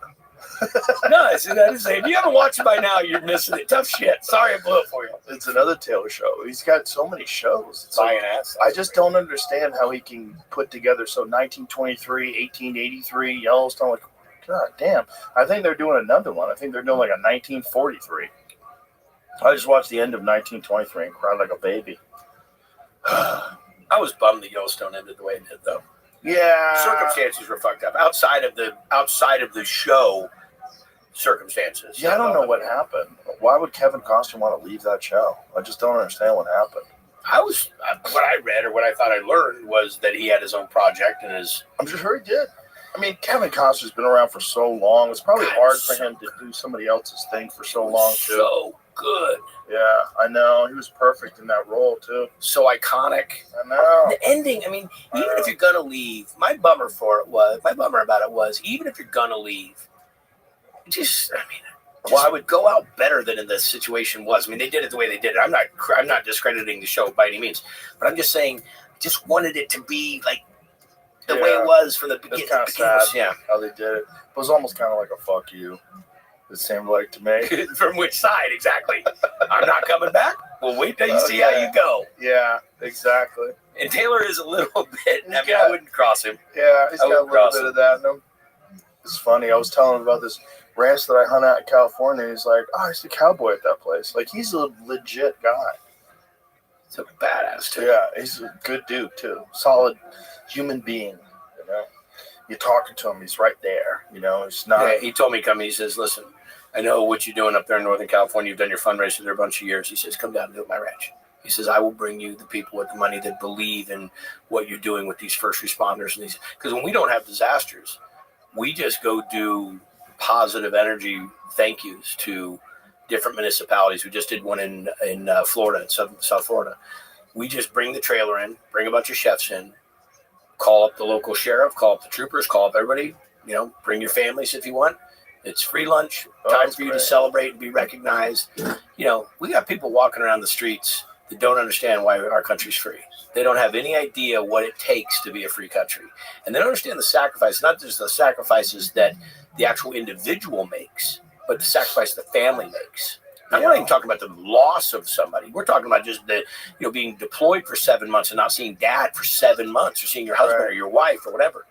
And I remember I was on the USS Enterprise, and I was doing a philanthropy event, and this was years ago. I was cooking for the sailors, and a bunch of Marines on there. It was like 5,200 people, and I'm on the line serving this young sailor, and she came through, and we kind of talking for a second. She says, I have 4 kids. I said, she wasn't very old. I said, how many? She goes, well, I have an 8-month-old baby. Baby's on the ship? She goes, no, baby's not. I said, how could you be away from your child at this age? And she's like, no, it's, I'm deployed. And I'm like, what a commitment. What a commitment to do. And the kids without. So I think, my mantra is, we talk about people pushing things on other people about their beliefs or their opinions and their attitudes. And I said, I kind of divert from all of it. And, if you don't want to like something, don't like it, that's your thing. But I am hell-bent on what goes on in this country about how we recognize our veterans and our first responders and our active military. We're missing some pieces. Yeah. We got some people that have made the ultimate commitment, the ultimate sacrifice. It's like this stolen valor shit. Oh, I'll lose my mind on that because that's just crazy. The commitment that it takes. Of course. And so we put so much into putting the soldiers and the sailors and all these military folks into these programs. And then when they come back, I don't think that we put the same amount of commitment. And I think that we've got a lot of people that need a lot of help. There's a lot of PTSD. There's a lot of shit going on. Yeah. So my interest is I'm not going to solve that situation. I'm not the one that's going to be able to. But at least you recognize and give them some recognize, love. Talk about it. We carry challenge coins. I ran into one of your guys who's a first responder. Also didn't know that he served our country in the military. Please, when you see somebody in uniform, if you see somebody with a Vietnam vet hat, you see somebody that's in, just take a moment. Just say thank you. Thank you goes so far. And people think, I don't know that I can do this. No, it means a shit ton to people. Yeah. Sorry, I didn't mean to get on my rant, but it's one of my hardcore issues. That's good. That's a beautiful perspective because it's especially with first responders and law enforcement in this country, they just don't get any love.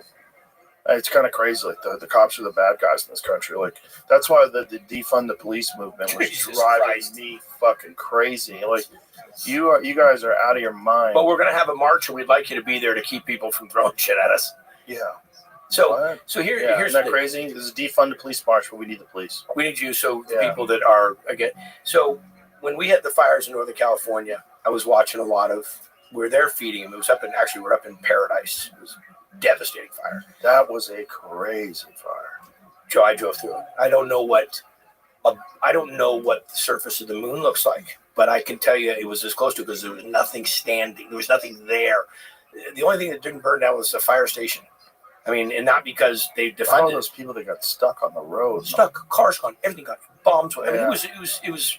I don't know the term, but so I'm standing there and I'm feeding people, and I know for a fact because I just been inside I just went to the fire. I went and fed people at the fire station that was the only building standing, and I said, "Why aren't you guys over here eating? We're serving a bunch of food."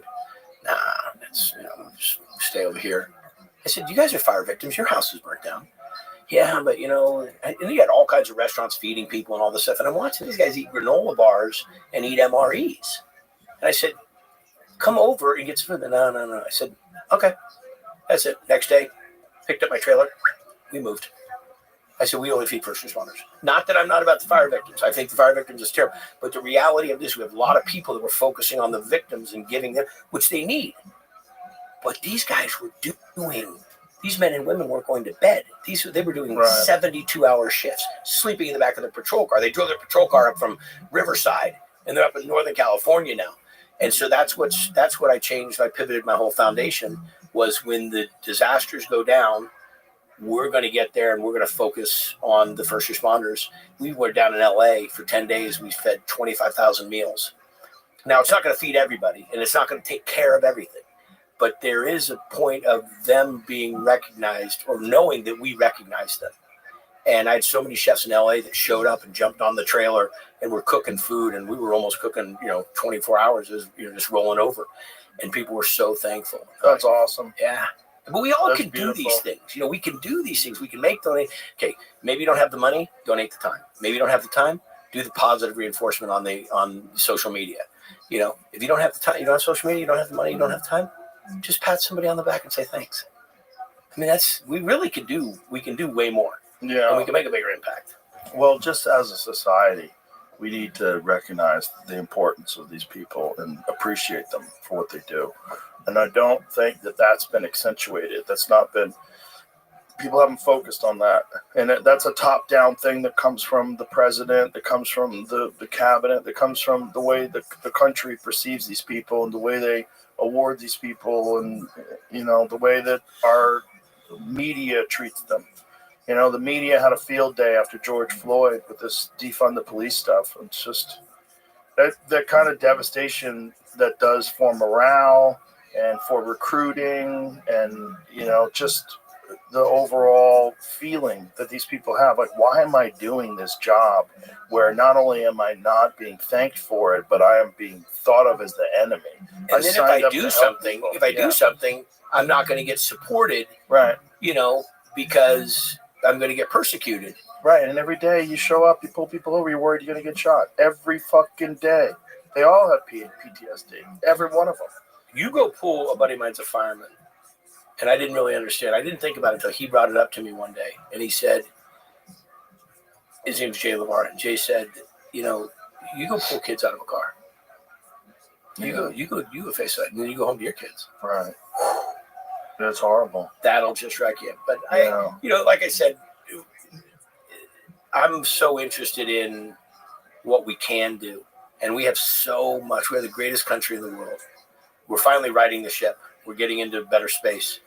But gosh, let's start focusing on it. Let's start focusing on the fundamentals that made us the ass-kicking, name-taking center of, that made us the best. And we have to start ingraining. We have to start teaching that. I was just talking about, I just did a podcast for the Dale Carnegie Institute. And that was a book that changed my life when I was young, when I was opening my own Grow Rich. No, what is it? How to Win Friends and Influence People. Yeah. And it talks really about just human nature, about how you treat people and treat people the way you want to be treated, and think before you act, and think before you speak, or before you light somebody up on a text, kind of. And I was going through this, and I said, this is like a course that should be taught at freshman high school. Absolutely. And we should teach civility, and we should teach respect, responsibility. Yeah. You should take, back your mouth up. Don't go popping off on it. And do these things the way we grew up. I mean, I'm not saying that violence is the answer, but you definitely didn't have people running their mouth like they do now, because there was hell to pay at 3:00. That kind of stuff. So I think that we need to get involved in teaching our young America that they have a voice, they have an opinion, they're very worthwhile, and let's just do it the right way. But I think that Dale Carnegie Institute, that How to Win Friends, I didn't know how many things they do it worldwide, and I just think, I was just telling my sons about it. I said, you can all expect that you're going to be going to one of these programs or doing one of these courses. I made them all read the book. That's great. People in school get taught you get taught a lot of information, but I think one of the things that's missing is getting taught how to behave and think, and how to critically think, and how to view the world.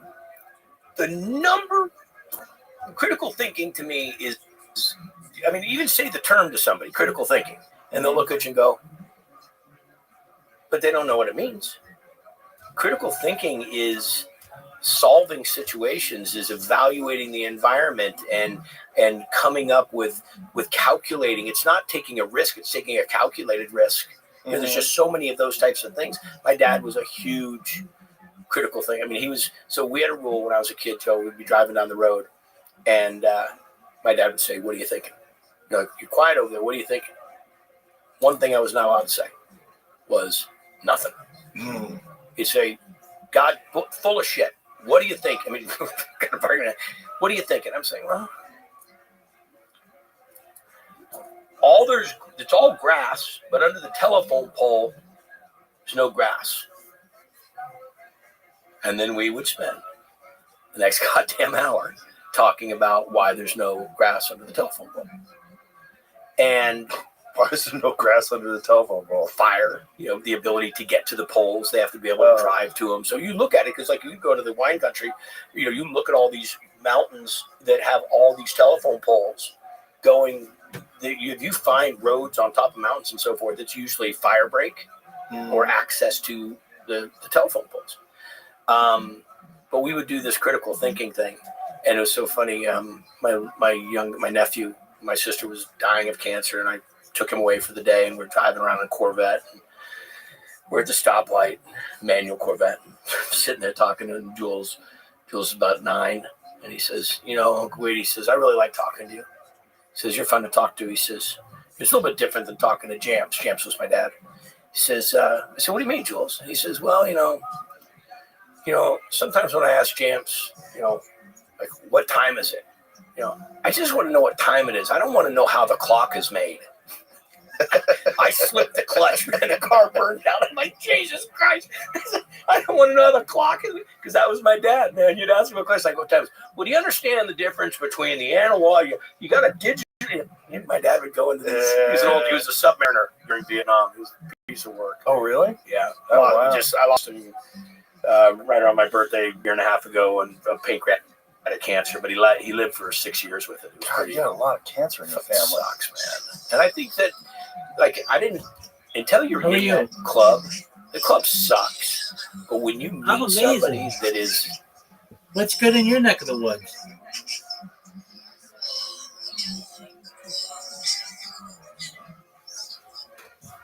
Very well. Do you have Discord? Come to my Discord. I'd love to talk with you. It's discord.gg/Rabbi, RABBI.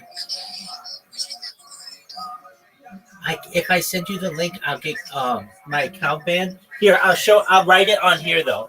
I'll write it on here. It's our discord.gg/Rabbi. Discord.gg/RABBI.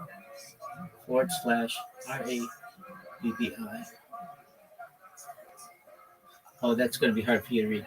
Just one moment. I'll make it really cool for you. Let's see here. Is there like a whiteboard? Oh, I'd love to talk with you. We've got some friends in here right now. And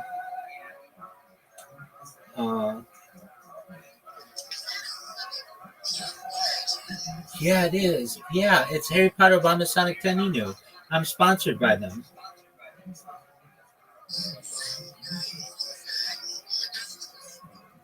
Okay, excellent. Okay, so here we go. I'm drawing it. Okay, it's Discord.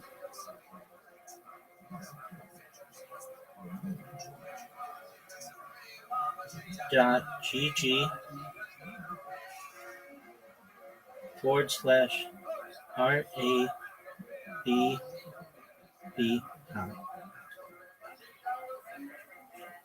Oh, wait, hold on. It's not. Come on, work for me.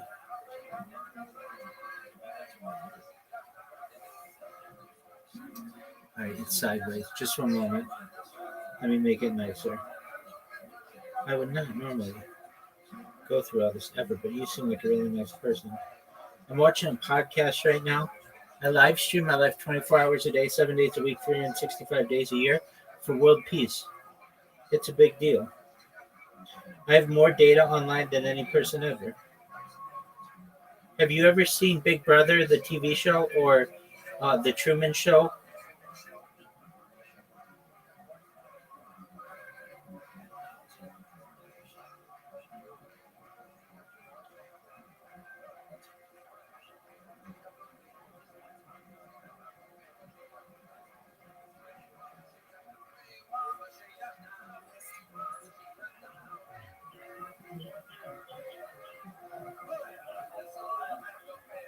Have you ever seen Big Brother or the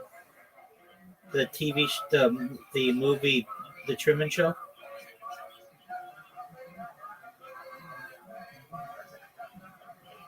Can you hear me?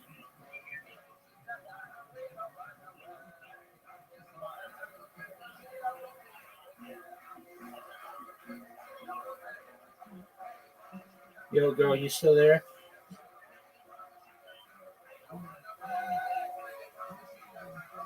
Here it is. Can you see that?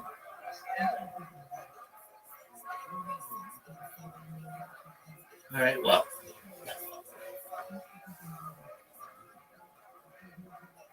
Hopefully you see it. In the fight for their life, telling you, give them a hug, give them a smile, give them an encouragement, and if they have battled and they have won, recognize them as a warrior, as a survivor. You know, especially breast cancer and all these horrible cancers that that people are stricken with. We need to have more apathy, more understanding. And I'll tell you, one of the greatest groups of people in the whole world, hospice. I don't know how much you know about them and what it is, but it is, if you don't understand what hospice does, they're earth angels. They're people that come in when you're battling this, you're watching a loved one die, and they come in and they're the people that help you with the meds and help you with the caregiving and help you, and they're just these incredible, you don't even know, and excellent. They come into your life once the cancer. Here it is. You'll meet them on the street again, something. But hospice is one of the greatest programs we have in this country. I don't know if it's worldwide. Yeah, it's in there too. Hopefully you don't ever need to know it. And it's just shocking how many people have I'm cancer. also writing it. Yeah. I've never been on a podcast where you can cuss. Well, really? I'm a certified project management professional. I'm a rabbi, and I'm a live streamer. I live stream my life 24 hours a day for world peace.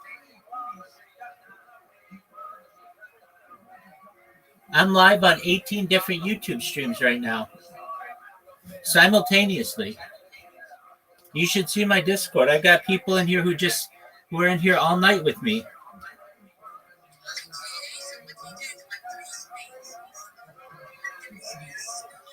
Oh, what do I do in Web3? I'm sponsored by a cryptocurrency. It's known as Harry Potter Obama Sonic 10 Inu. It's worth about $100 million. And I have discussions on cryptocurrency. We do trivia nights. We do karaoke nights. We do a whole bunch of things.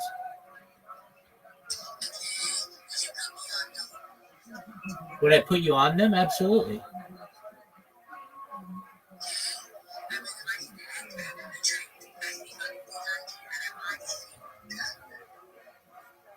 Can you repeat that, please?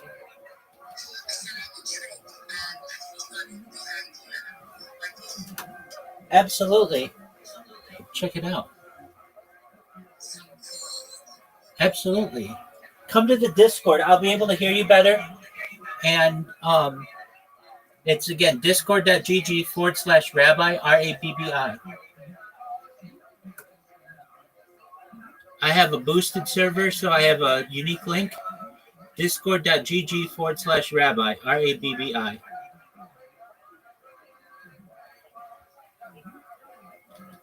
I would love to speak with you. I mean, you seem really cool already.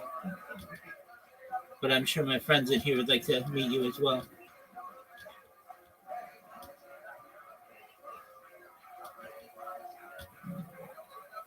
I'm also in the Harry Potter Obama Sonic 10 Inu Telegram. I've been live in there for about 2 years.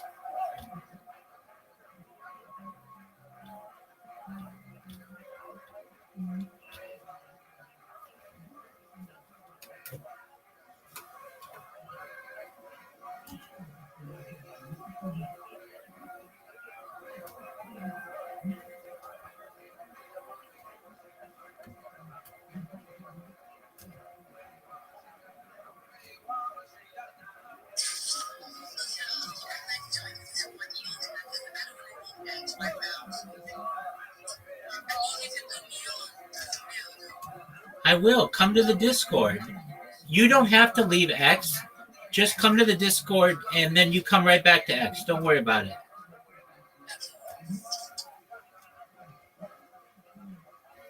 But I can tell you about all that I do, about futurology, about how my data is going to make you rich someday, you, your friends, your family.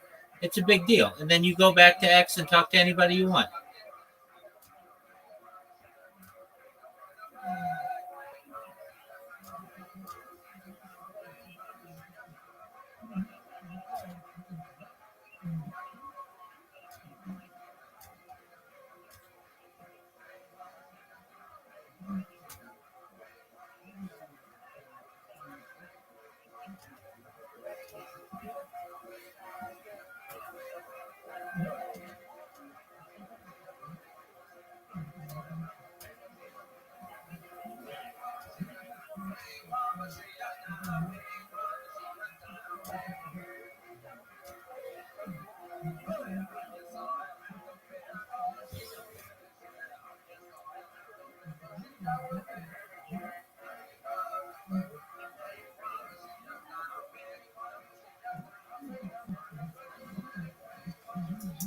Really? I haven't been on many podcasts. How many podcasts you been on? I don't know. Not very. Which ones can't you cuss on? I don't know. I don't. Listen. I come from the Food Network. We don't do a lot of cussing on Food Network. But you get me all fired. I got fired up on my own about this shit. But don't you cuss in normal life? Oh, I got sailor. Right. Well, most people do. So why would they stop people from cussing? I've asked them forever. Could we please bleep just the show once in a while? They say because no? sometimes I'll eat a dish. People say, I watch your show. They say no. You can't. Yeah, it's not really. It doesn't really get. It hasn't made it too bad. But it doesn't matter. It does. I think it there's does ways. matter because it's authentic. It is authenticity, and it is the spike. It is the hammer. It is the. This dish is so fucking Sometimes you gotta say this is fucking great. Listen. That's real. Maybe Cat's Deli. Maybe you're going to inspire me to push this button. I just don't understand why they would not. I mean, if you want to beep it out, that's fine. No, it has to be. It have to be bleeped out. Yeah. Why even do that though? Yeah, I got a lot of kids. Oh, kids. Last thing we want to know. Because they don't watch. Because they can't get. Remember when we had a Playboy hidden? Yeah. But kids now. Yeah, they got hardcore porn on the. They bring it up in the middle of school. In high school. Yeah. It's high school. Kind of nuts. Yeah. It's kind of nuts. It's not healthy. I'm sure they're being subjected to some stuff that. I mean, just the amount of murder they see. Kids are seeing car accidents and assassinations on their phone, Twitter, every day, and things that were very difficult to find when I was a kid. You had to find like faces of death. Remember that? The monkey in the table. Yeah. Remember renting? You'd have to. Apparently, a lot of that stuff was fake. No, really? Yeah. A lot of the faces of death stuff was fake, but some of it was real. Like the one where they took the guy and they tied him between two trucks and they separated his body. Yeah. Good family fun. Come on over for Friday pizza night. Yeah. Remember when you were a kid, though, getting the VHS, you'd go, ours we'd have to go get it at the liquor store. We had a little town, or you'd go all the way across the bridge and go get it, and you'd put your, name down for the reservation to get it, and you'd get faces of death, and your friends would all come over. Yeah. Pizza night. Yeah, you'd have to hide those things from your parents. Yeah, exactly. Yeah, now kids just have access to all the horrors of the world on their phone. And then they have to deal with, people DMing them and contacting them. Like, who are these? Yes, ma'am. Can you repeat that?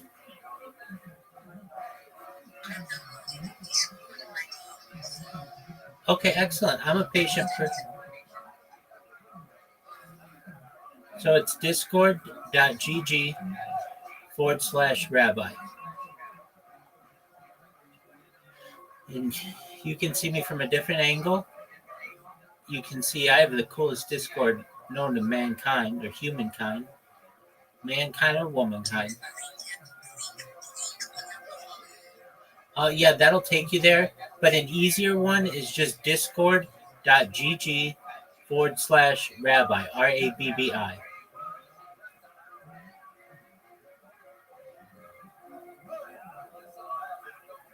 So where it says there's like a plus in the bottom left-hand corner, you just type in Rabbi, RABBI, and it'll take you right in here.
Please let me know if you need any assistance.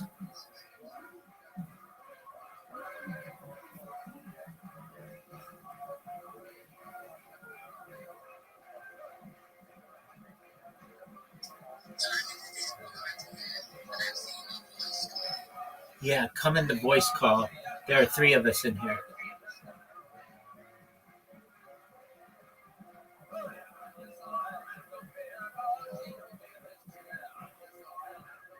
It's 24/7 live stream.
Do you know how to join the voice call?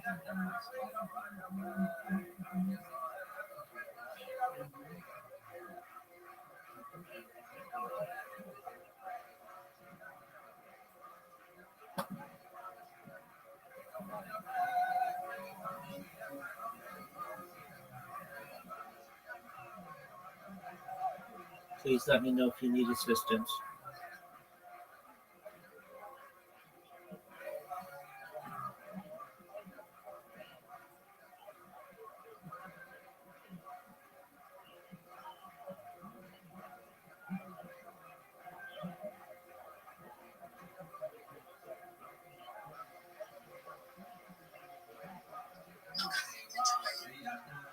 What'd you say? Why not? Oh, you know why? Because you're in this call. So leave this call and then join in there. You see your microphone and your video, or your microphone's being used in here and it can't be used in both. So leave this Twitter space, and then you should be able to join. And then if you have any issues, come back to the Twitter space and I'll help you.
Yeah. Okay, that's interesting. I sent you a link in Discord. Did you see?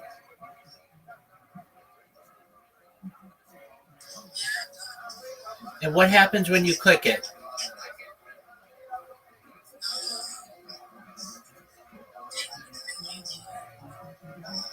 No, no, no, no, no. No, check. I just sent you a link just now.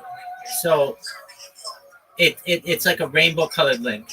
So go back and look at your DMs on Discord, and all you need to do is click the link, and then it'll bring you right into the VC.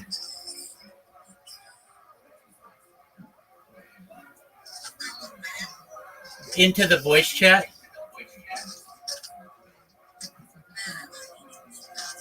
Okay. Is your name? What's your name on Discord?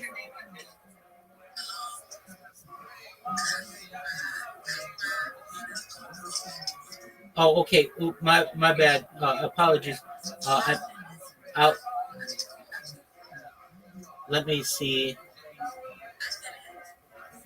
Okay, you're not Oreo. Oh, okay, great.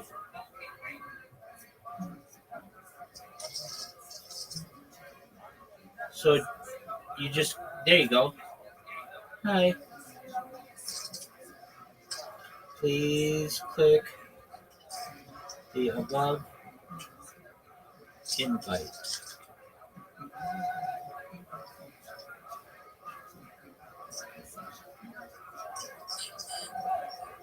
Same thing you said?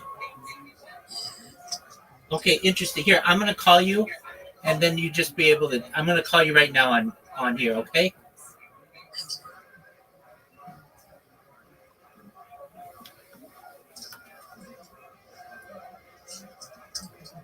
Hey, what's going on, Oreos?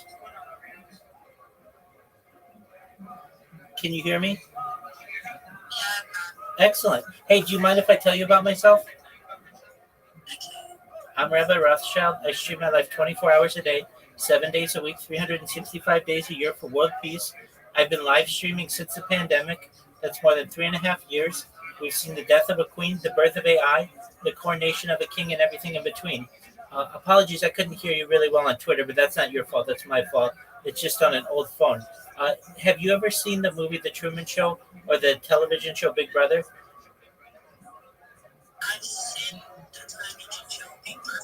Okay, excellent. Well, as you know, they have cameras set up all over their rooms, and I do the same thing. I'm live on 18 different YouTube streams simultaneously right now, and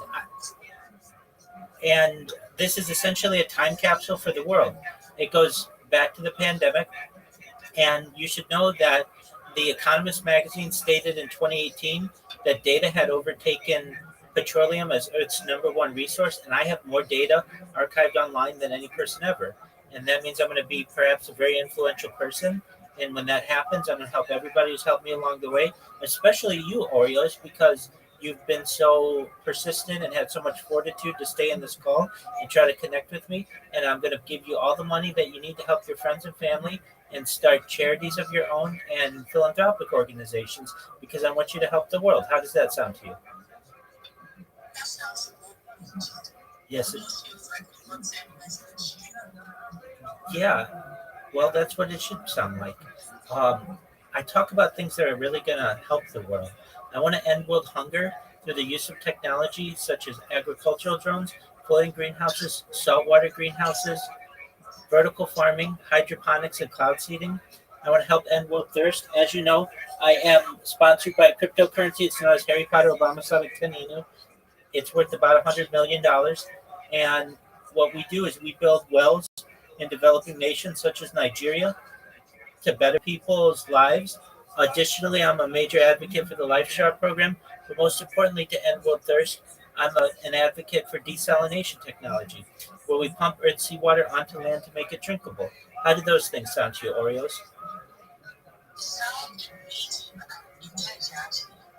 It sounds what? Yes, absolutely, and it is. I talk about other things that are going to help the world, things like anti-gravity, antimatter, faster than light technology, faster than light communication, faster than light travel.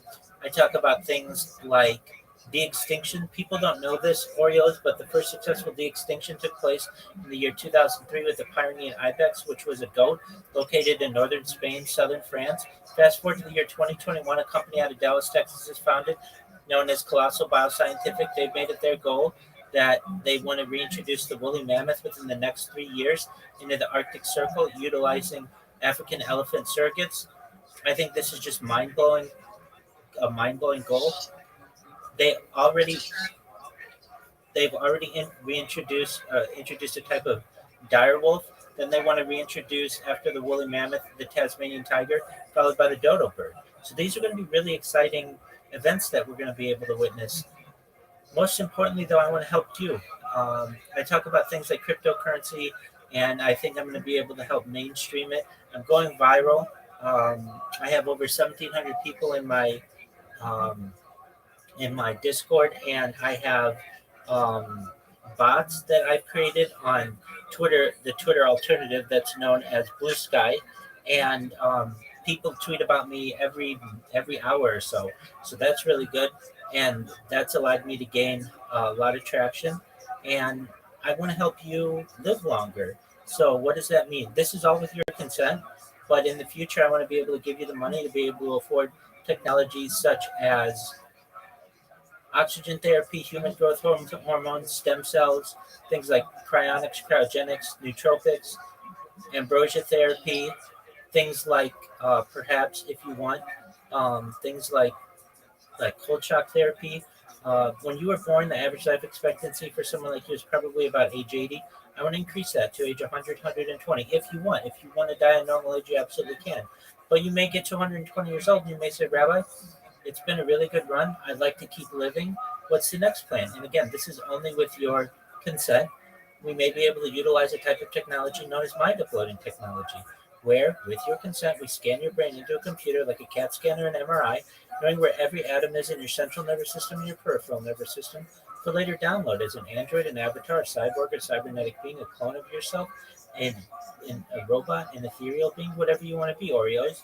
But essentially, what I'm saying to you is there may be an opportunity for you to have a digital immortality. What are your thoughts?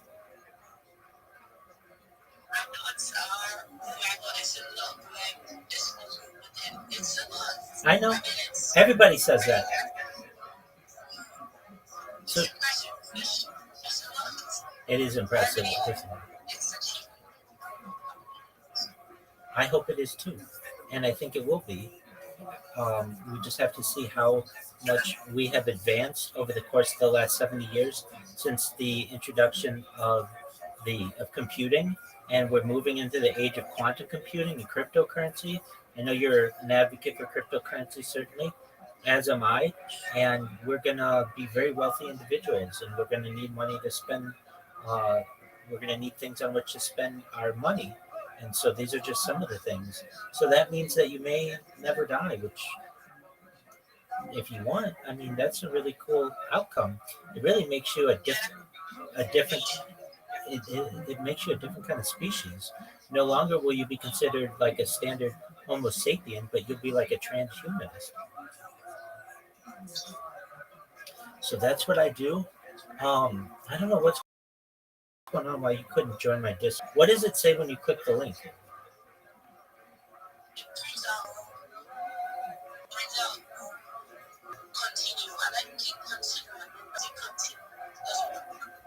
Okay. Interesting. Do you have do you have an Android or an iOS device?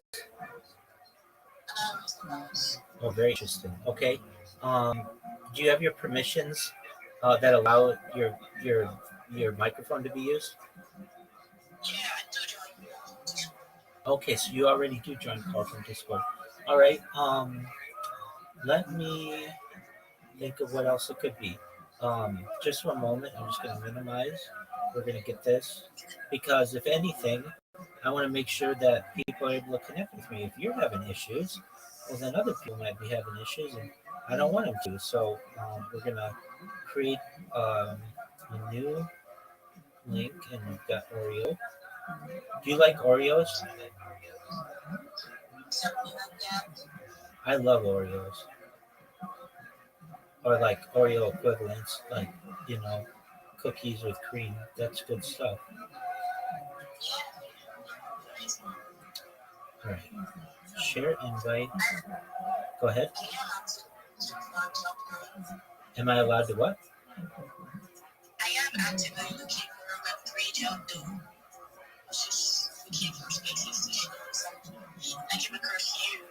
Absolutely. You can show anything you want in my space. I'll get you a Web3 job, though.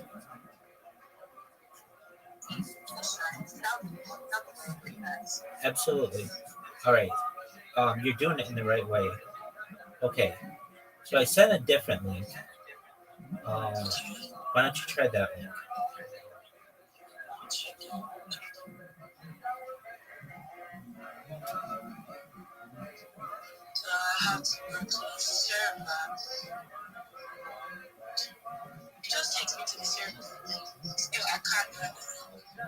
Interesting.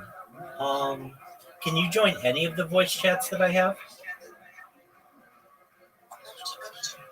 Take your time.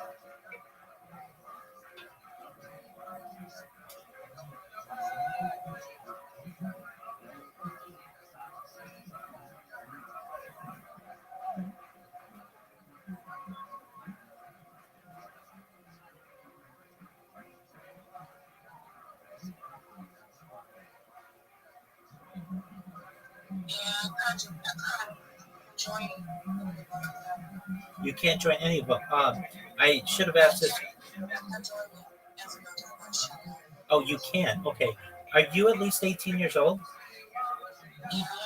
Okay. The only thing that I have, do you get a little message that says you must be 18 years old to join this VC? And you press yes, I am, and then it doesn't bring you in?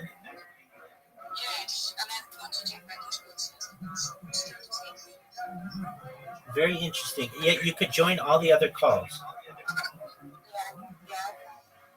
Very interesting. Okay. Yeah, you can join the rest. Interesting. Okay, well, we can talk here. All right, so you want a job in Web3. Do you have a resume?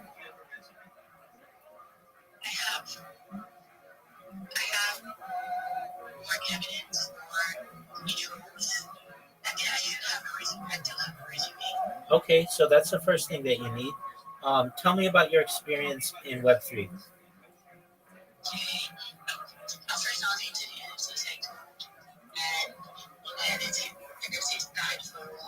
Yeah.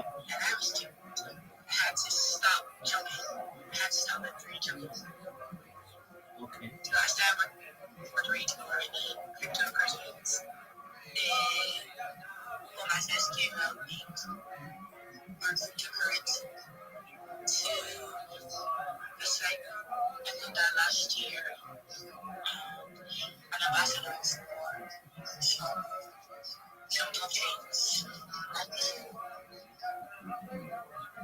Okay.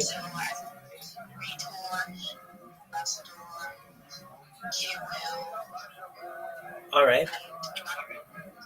Okay, so the projects of which you've been a part, what's their highest market cap?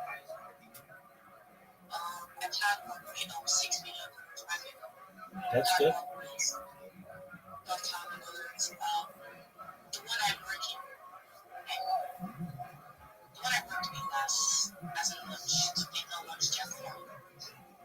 Okay. Okay. And are you an artist as well? Okay. Um, all right, so you're really knowledgeable. All right, so well, you're doing it the right way in finding a job in Web3, and it's just about scouring the different Discords, apologies, Twitter Spaces, and marketing yourself. So do you go into Discords and Discords? Apologies.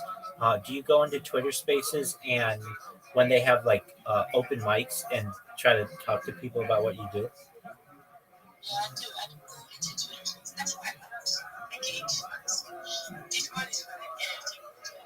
Right. Yeah. No, Discord's not the place to do it. It's Twitter. You're in the right spot. Twitter Spaces is the way to do it. Okay, so you go and you look for open mics or just crypto projects or like AMAs or things, and then you market yourself, right? Yes, that's absolutely right. That's where you want to do it. Okay, so let me hear your elevator pitch in 30 seconds to a minute. Tell me why I should hire you as a Web3 influencer.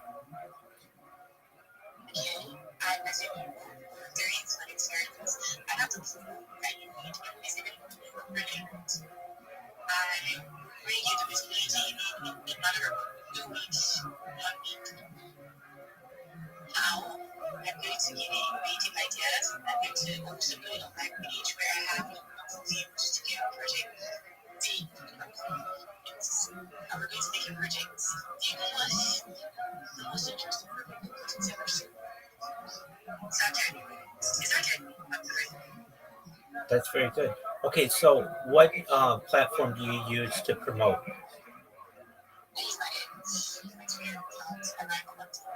Okay, excellent.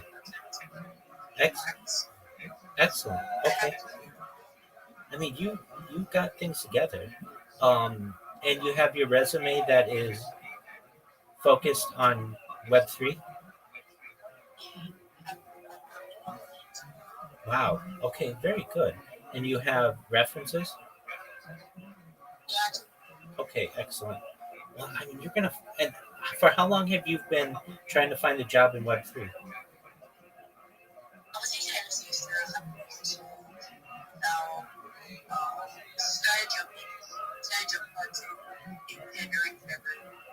Okay, and you haven't been able to find anything in like 5 months. Wow. Okay. So okay. I don't know your location. I don't need to know it. But do you have like ZipRecruiter or um, like Indeed where you are? Okay. So your your background and knowledge is good enough that you don't necessarily need to shill. It helps. It does. But the people who are on Twitter Spaces don't always have jobs to offer. A lot of times they're just holders. You want somebody who's looking to hire someone for Web3.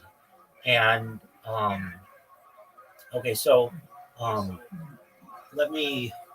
I have another device right here, and I'm gonna help you find something. Okay, so just for a moment, and we'll at least get you some good leads. All right, so um, you can do this remotely, and that's great. Can you work American hours? Okay, great. All right, so the United States has job seeking sites. The big ones, there are a lot of it. There are a lot of them, but the big ones are ZipRecruiter and Indeed. And so what you do, like you've got Indeed right here, and I'm gonna type in. Um, so I'm gonna have to do a capture.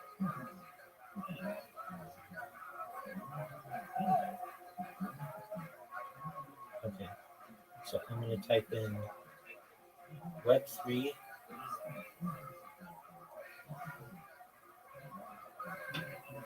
and we'll see, and we're gonna put remote because you can work anywhere.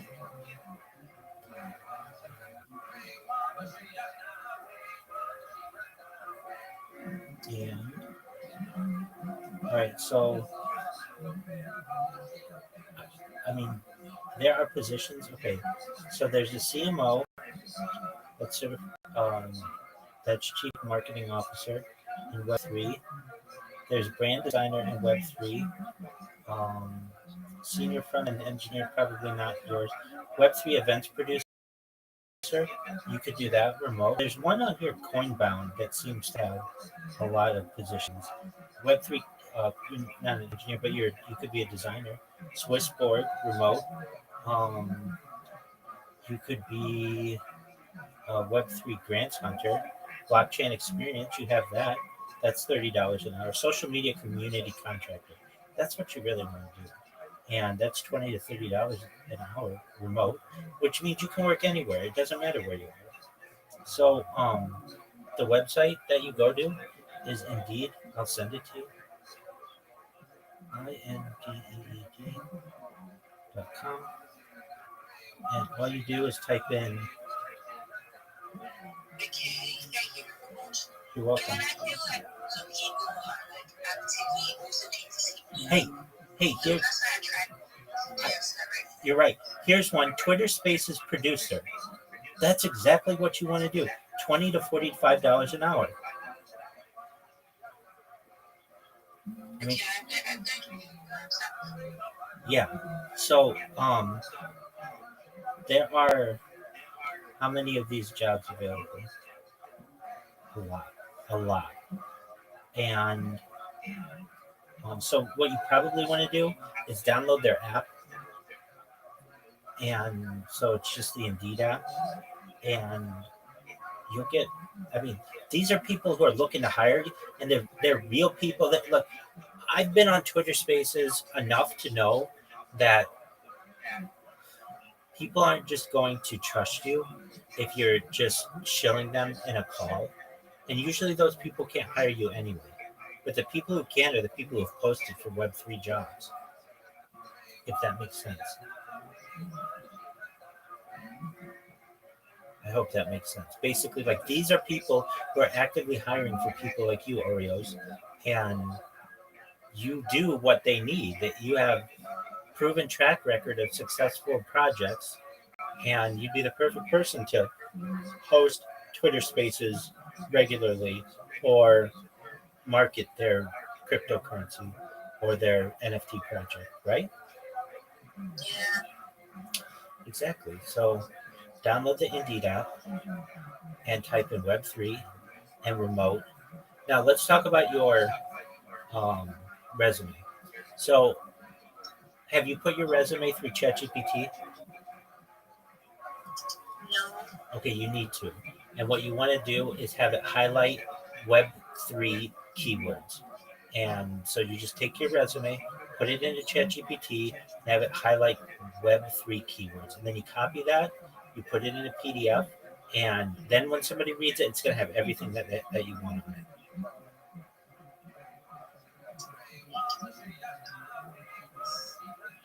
And you want to do the same for a cover letter.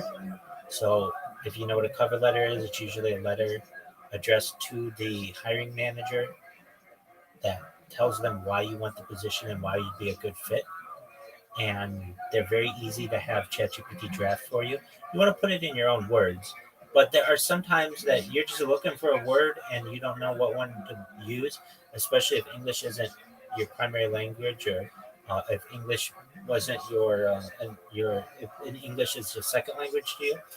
But it will have all of the keywords.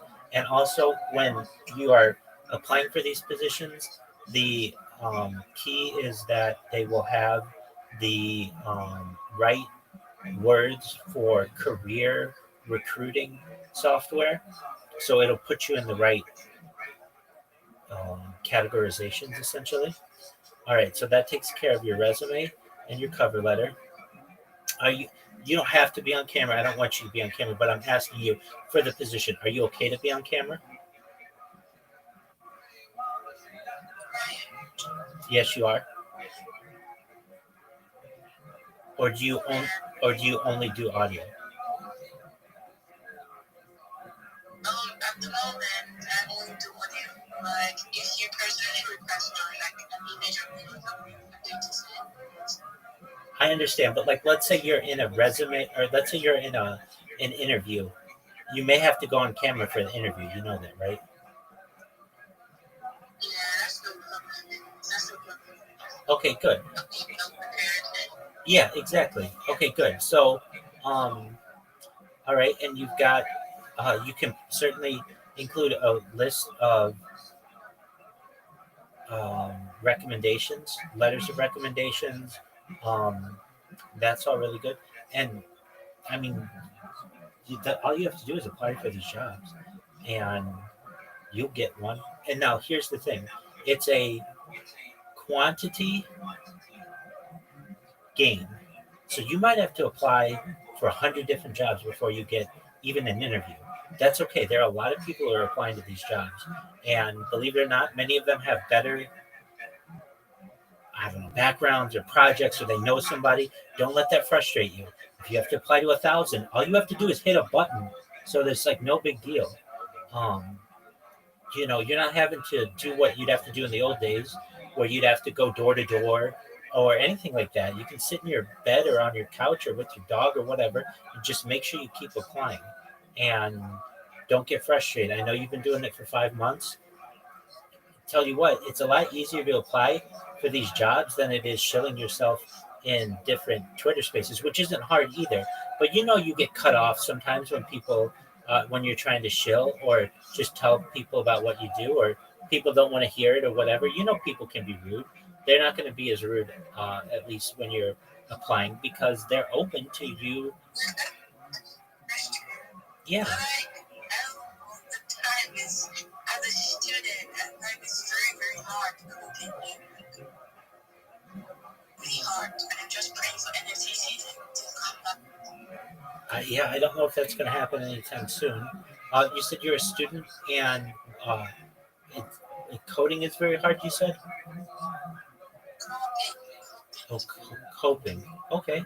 Well, you just got to stay strong and just know that, like, if you spent 5 months, I don't think it's going to take 5 months for you to get a job, but 5 months applying for Web3 jobs, you'll get one, and you can work these anywhere in the world. And they have other jobs on there that I'm sure you can do. Just programming AI, that's something that you can do for $17 an hour. I'm not sure where you are. You don't have to tell me, but $17 an hour is not bad in the United States for a student position. So that's something that you could do. And you don't really have a boss with that. You just do it at your own pace. So that's certainly something. So you should just apply for positions. And there are other apps you can use as well, but the two big ones, I'll send you the other one too. That's cool. I think that's fine where you are. The other one is, I'll send it to you right now. It's ZipRecruiter.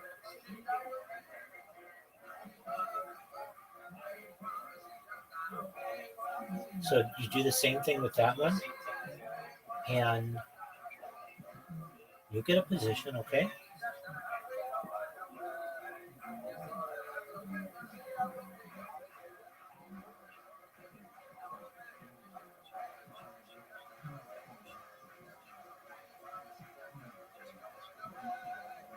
So I sent you Indeed and ZipRecruiter, and you can do those positions anywhere in the world.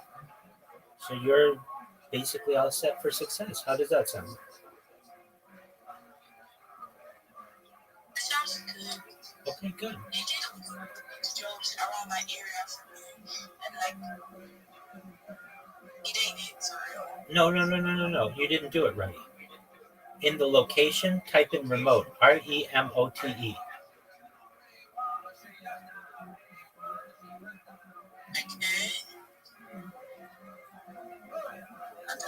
I'll do that later.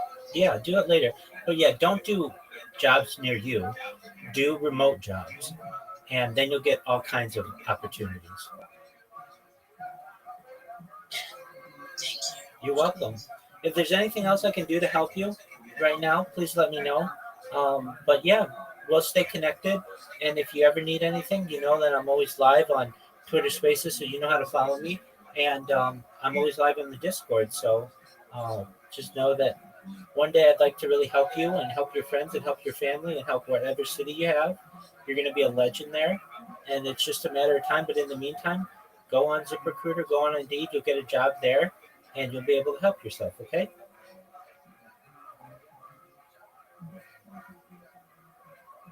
Thank you very much. You're welcome. Thank you for being... Absolutely, absolutely. Thank you for being so polite. And if there's anything else that you need, you let me know. I'm always here to help you. I'm always here to help people. And I'm always live. So if you're ever bored, come say hi. Apologies, I don't know why you weren't able to join that one Discord call that I have. But if you need me, just send me a message in Discord and we can connect this way, okay? And you're welcome. Absolutely. And keep me posted, okay? I'd love to hear any updates that you have, okay? All right. Take care, Oreos. You're welcome. Goodbye. Shout out to Oreos.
these fucking predators that are reaching out to kids on a daily basis. They keep arresting people for that. You keep wanting to think that that's not a thing, and then you keep finding out more and more of it. It's like, fucking A. Tim Tebow was just on my friend I just saw that. Sean Ryan's show. Yeah. What was 110,000?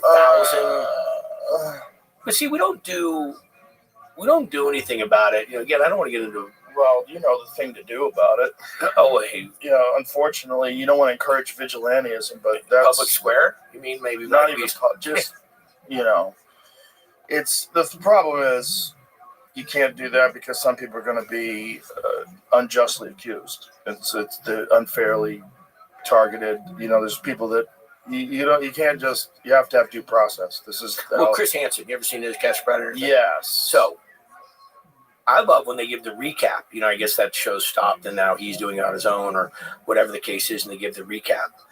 And thank God he was doing that stuff. I know. He opened a lot of people's eyes because most of us, if you live in a normal neighborhood with normal friends, you don't have, you might have heard a story here and there. This is real shit. They're bringing their kids to it. Yeah. You don't see it every day. Coaches. Politicians, attorneys. I know. There's some sick people out there, man, and they live amongst us. That's what's fucked up. And then the Nickelodeon thing, when you find out that people that were actually working for Nickelodeon pressuring those kids. Oh, God, man. But if you thought about it, like if you were really cynical and you thought about it through an evil mind, if you wanted to abuse kids, what would you do? You would work with kids. Work at Nickelodeon. Jimmy Savile, that guy in the UK. You know about that guy, no. Right? You don't know about that guy? No. Oh, my God. He's the worst one. Your eyes. First of all, this guy looked like a guy who would molest kids. He looked like a fucking monster. And he had this show, I think it was called Jimmy'll Fix It. Is that what it was called? Jim'll Fix It. And he worked with all these like really sick kids. And everybody was like, oh, what a saint, that guy. And that guy was molesting children, like who knows how many of them. Oh, so there's a Netflix thing on it? Jimmy Savile, A British Horror Story, Netflix official site, it says. How about getting called to play that guy in a movie? Oh, you can't. That would suck, because it's that guy right there must be playing the guy in the movie. Oh, must be. Jimmy yeah. Coogan. I feel bad for Jimmy because he looks like Coogan, yeah. Oh, my God. Yeah, you don't even want to watch that. I don't even want to know, but they hid the fact people knew that this guy was doing these things. Well, you look at what happened to poor Boy Sandusky. Scouts. Look what happened to poor Boy Scouts. I mean, I didn't make it to Eagle Scouting and that stuff, but I was a Boy Scout. Learned some great stuff. Not any idea that stuff was going on. I don't think anything happened in my troop. I never heard about it. But that's exactly what you're saying. Mm-hmm. These guys would just go find their avenue, what's going to get me close to them, right? And then we're going to start doing it. Yeah. So where is the... You remember who was the guy that shot the predator, the karate coach that took his kid and he waited at the airport? Yeah. Yeah, that famous video. Yeah. That guy. Yeah. I mean... Yeah, he's a hero. That's hot. I'd handle it. Yeah, I agree 100%. I mean, it's sick. But it's like if you were a sick person, that's what you would do. If you wanted to be around kids, you would pretend that you're really interested in helping kids. Yeah, I was in the Boy Scouts too. Nothing happened to me. And then I was in a good troop. But I was in the Boy Scouts with a bunch of crazy inner city kids. I was living in Jamaica Plain, Massachusetts, which is like kind of sketchy outside of Boston.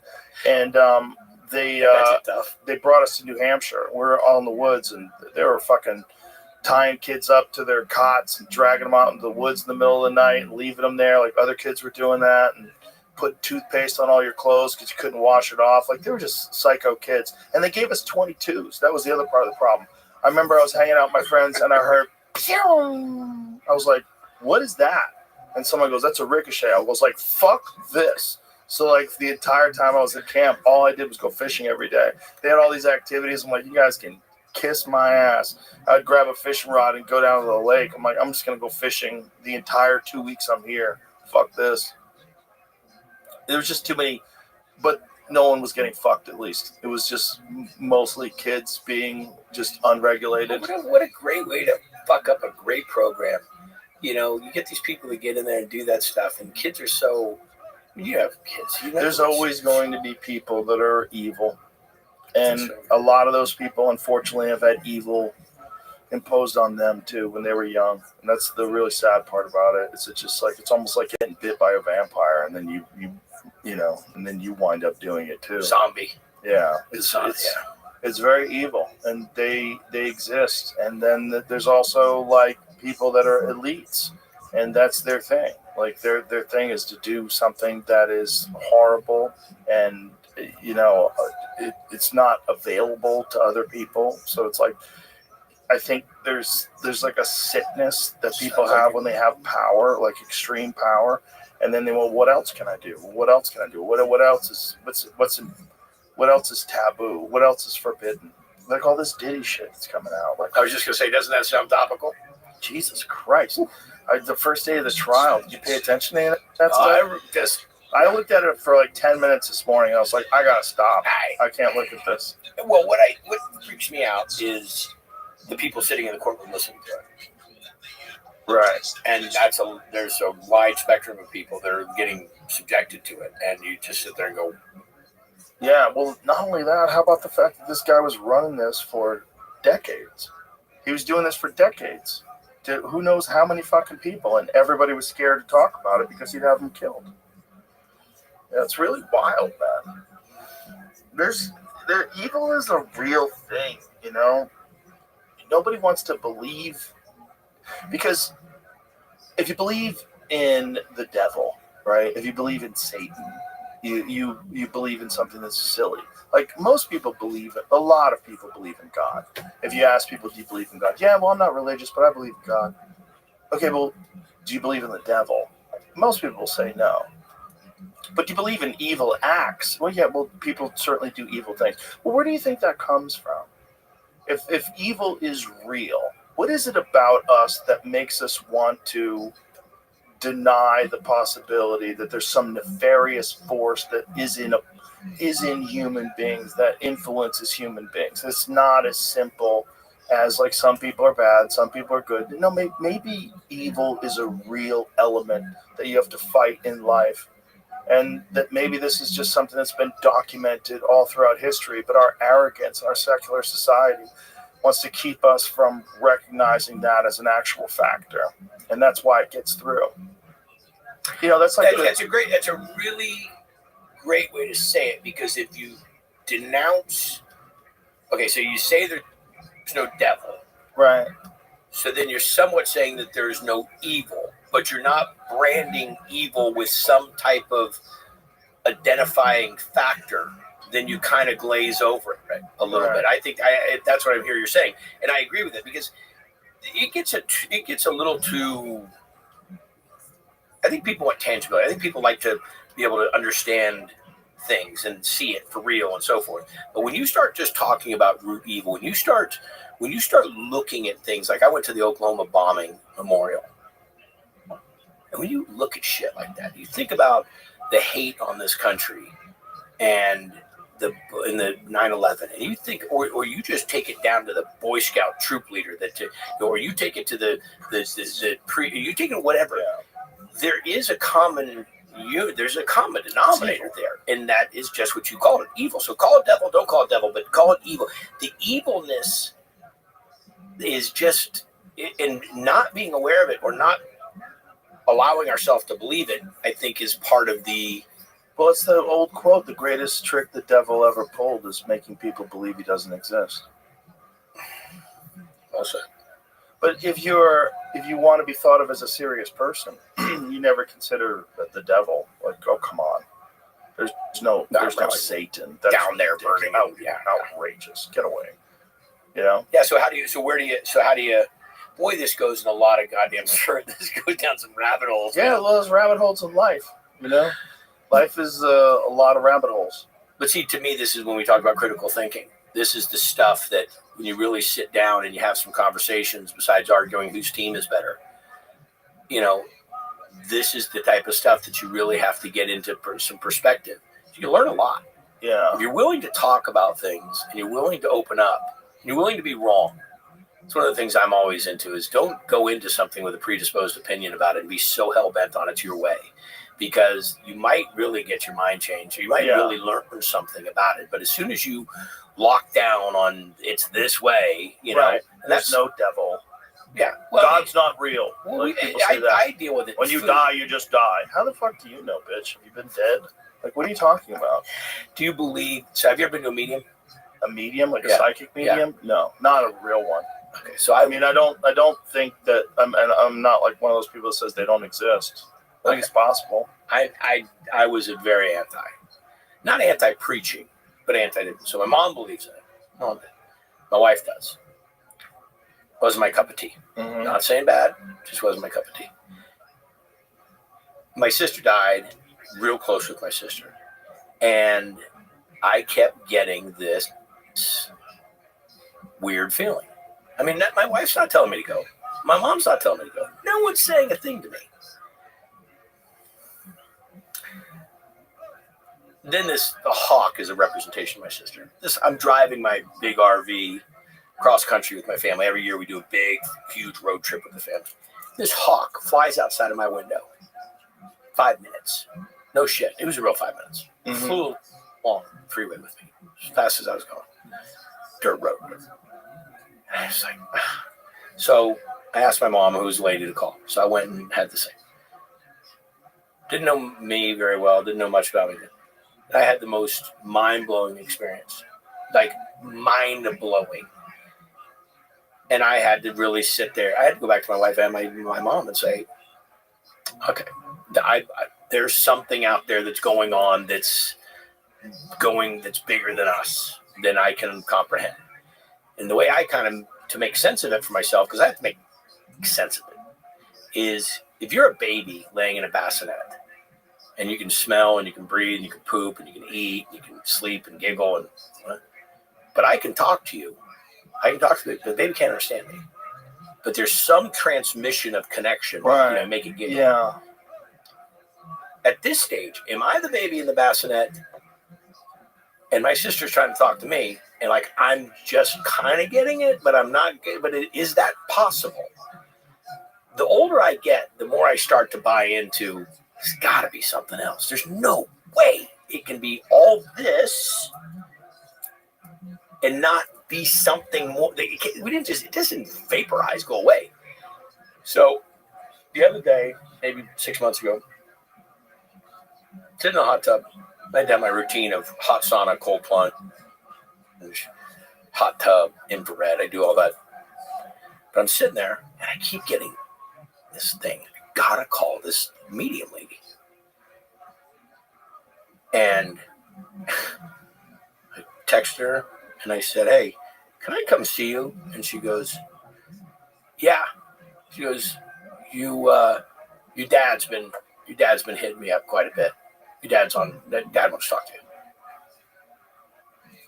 you. Your dead dad. My dead dad. Has been hitting her up to get in touch with me to make. Does she know that your father's dead? She knows my dad. Yeah, she knew my dad's dead. But the point was, and there was more intricacies about it, but she said, yeah, he's been talking about it. She goes, were you just in Mexico? So yeah.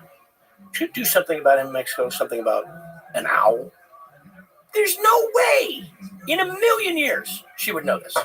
An owl? Yeah, my dad comes back as an owl. So he said he was going to be as an owl. This is what he was saying to her? To me. To you? Before he died. Before he died, he said, I'm going to come back as an owl. The owl was the thing. Wise guy. Okay. And I hung. Owls are dumb as shit. I don't know. I'm crazy. I don't know that. They're smarter than they scare the shit out of me. No, they're really dumb birds. That's great. That's what my dad would talk about. Thanks a lot, Jimmy. No, I'm not saying your dad's dumb. I'm just saying it's weird that we all have this idea of owls being wise. I talked to this lady who trains birds. She says they're the dumb ones? Dumbest birds. It's like the only dumber than them is emus. It's like emus are dumb as shit. I just saw emus on a ranch yesterday. She's like, we have this idea that owls are really smart. Well, whatever the case is. Okay. I hung up a stained glass owl where my dad used to sit in our house in Mexico. No way, that. There's no way. So I don't know. I'm not cheering or preaching. There's something bigger going on there. Have you ever heard of the telepathy I know people are looking at me tapes? going, guys fucking crazy, but it really is there's got to be something else. Have you ever heard of the telepathy tapes? No. The telepathy tapes are this podcast this woman put together from her work with nonverbal autistic kids and their families. Nonverbal autistic kids and their mothers in particular have an incredible, measurable psychic bond where the mother can be in another room. The mother can look at images. The kid will be able to write down what the mother sees. The mother could be reading things, and the child will write down what she's reading. And it turns out these kids have abilities that are unexplainable. She documented a nonverbal autistic kid who had the ability to read hieroglyphs. They have the ability to read languages that they've never studied. It's very strange. And that they all meet up on some place called The Hill. Psychically, they meet up together, and they all describe it. So some place psychically where all these nonverbal autistic kids get together. Yeah, so this documentary, the telepathy tapes, is very well researched. What they're doing, they made sure they covered up any reflective surfaces. They checked everybody for wires. They scanned the room for any device that could possibly transmit information. There was nothing. And these children were able to do this 100% of the time. It's a real documented phenomenon that a lot of people are reluctant to believe in.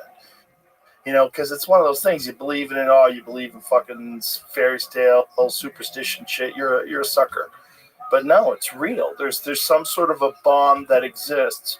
And the more people that I've talked to about this think that it's not that this is an emerging phenomenon in human beings, but it's a neglected aspect of our senses, of awareness, because of language and because of media. We're being exposed to things all the time, so we've kind of let that part of our brain atrophy. But that's intuition. That's when you know things about someone. You meet someone, they're full of shit.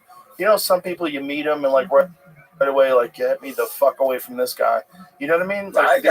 You feel their energy. Spirit. They got it. You feel someone's energy, right? Yeah, but there's something real to that. And if you're in tune to it, you'll live a better life because you'll make better decisions. Because you'll feel that energy and you'll go, I see where this is going. I've had this. This thing has been going on. So it was funny because when I said to the medium, I said, I'm here. Where's my sister? She said, she doesn't need to talk to you. I said, what the I said, I just made this whole thing to come here. She said, she talks to you every day. She talks to you all the time. Because I was raising her kid. My parents, my mom and dad lived right next door to us. Lori and I have the two boys, Hunter and Ryder, but we're all big family within the same acre. And I'm like, wow, it is happening. I get all these things because I'm thinking about things I'm talking to Jules about, things I'm working with Jules about as a young boy, and just all these things. And a lot of it coming from things I think of my sister.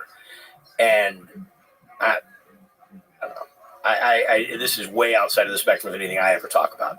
Yeah. I mean, I tell my close friends about it, and probably people are watching this now saying, isn't that guy that does the show about the pizza? Where's he coming off on this talking to his dad, the owl, the non-smart bird? But I believe, you've seen the stories about somebody that's autistic and then they can just hear a song and play the piano. Yes. I mean, that's not hocus pocus. No. That's not fake stuff. This is really, our brains are so much more powerful than we, it's like talking to people I have a buddy of mine that's from Germany. He speaks 4 languages. He's a pretty smart guy, but he speaks 4 languages. They all get taught English in school while they get taught German from a young age, from like 1st grade. Yeah. So they all, most of them all know how to speak a second language. But once you can learn the language and learn the, how to adapt to languages, you have the opportunity to, be more, available to learn other languages. You sit there and look at it and go, man, do we not utilize, how much do we use? Yeah, we distract ourselves a lot on nonsense. But that's also like the difference between like an athlete and a sedentary person. Like obviously your body can do a lot more than you're asking of it, but there's something about autistic kids. They tap into some aspect of the brain that's just unavailable to you and I. Like there's this one kid who flew over Manhattan in a helicopter and then did a absolutely picture perfect detailed drawing of the skyline just from memory. Photo, yeah. And you watch him draw it, you're like, this is insane. And then you see the actual photo of the skyline, you're like, how? Here it is, this kid. I mean, this is incredible, man. So this kid's, look at that. How insane is From that? flying over one from time? Fucking memory. Just from memory. I mean, this is incredible, man. Look at this. It's so nuts, man. Like he remembers everything he saw. And then he's drawing it. And he's doing it in perspective. Joe, he's not drawing a picture. He's he's doing a billboard. Yeah, he's not, it's a huge thing. And he's doing every fucking window, man. This kid remembers everything. It's nuts. I work with a program called Best Buddies. Never heard of it. Working with intellectually disabled adults and kids. Had a cousin with intellectual disabilities. I just thought everybody had a cousin that was a little different, a little unique, and super major part of our family, Doug. And so I learned about this program, Best Buddies, and it was started by Anthony Shriver, who's Eunice Shriver's son. Eunice Shriver started the Special Olympics. And Sergeant Shriver started the SEC, the Shriver Kennedys, that whole group, I'm speaking of. Mm-hmm. So anyhow, I work with this program, and I work with these intellectually disabled adults and kids called Best Buddies. And when I got involved, it was Tom Brady hosting a celebrity football game at Harvard. Everybody would come and get involved, and the buddies that were athletic would participate. I was just there because I was invited to go. So I had to do something. So I cooked. I made appetizers for the event. And it was so funny how these buddies would gravitate towards me. And they wanted to cook. Food's that common denominator of all people. And so we really have developed the program into this Best Buddies program where we got all the buddies partnering with chefs. And the buddies love to do the repetitive, but love to things that are laid out, organized, and put them together and so forth. But just an amazing group of people and huge hearts and huge energy and never a bad day. Always a smile, always happy, always want to give you a hug. There's just so many. But again, when we were talking about things that get glazed over, things that get, you had school, you had the special ed group, and they went off to their space. And we never really, I think, educated people how to work inside or work with or understand or have the compassion to understand, people with disabilities. And fortunately, I think we're getting better at it. I think our country our world is starting to, but when we can look at that and take that appreciation and see that and not see that as weird, but take that and appreciate it and think it and say, wow. Yeah. Here's somebody that's taking a difficulty or a major difficulty and doing something with it. And I think we need to open our minds up more to that stuff. There's a lot. Well, we don't really understand all that the mind is capable of. When you see someone do something like that, you're like, why is that available to an autistic kid and not available to everyone else? Like, what is it about that? Like, what is it about whatever he's missing in his ability to communicate, or I don't know if he's nonverbal. I don't know what that young man's issues are in particular, but clearly there's something that doesn't work well, so something else works in an extraordinary way.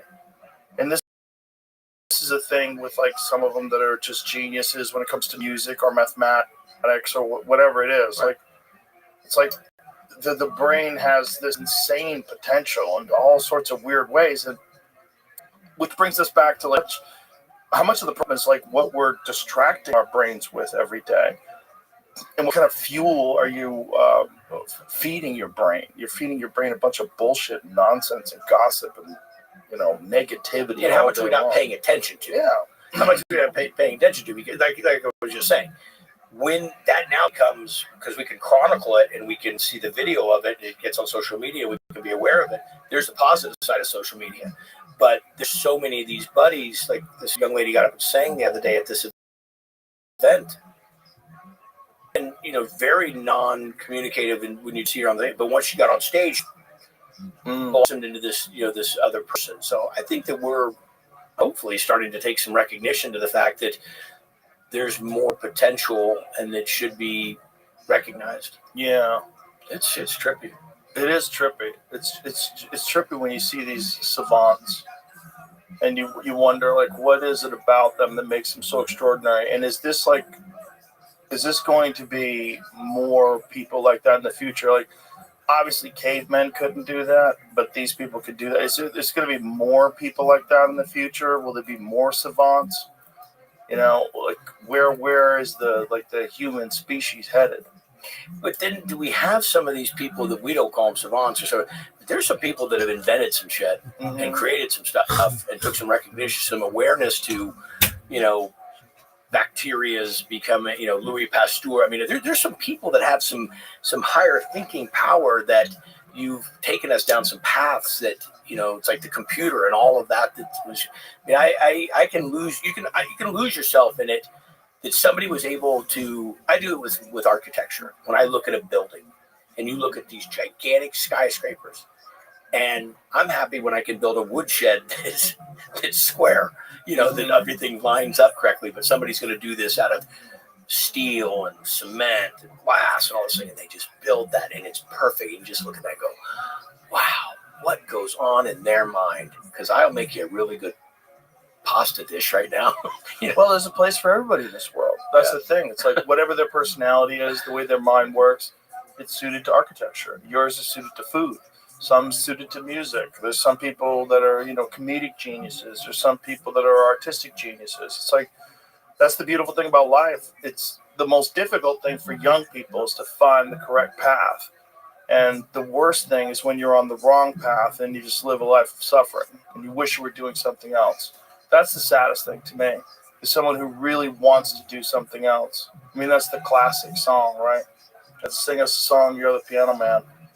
It's fostering. So what I try to do when I speak to young kids or classrooms or schools or whatever I do, I say, quit chasing the dollar.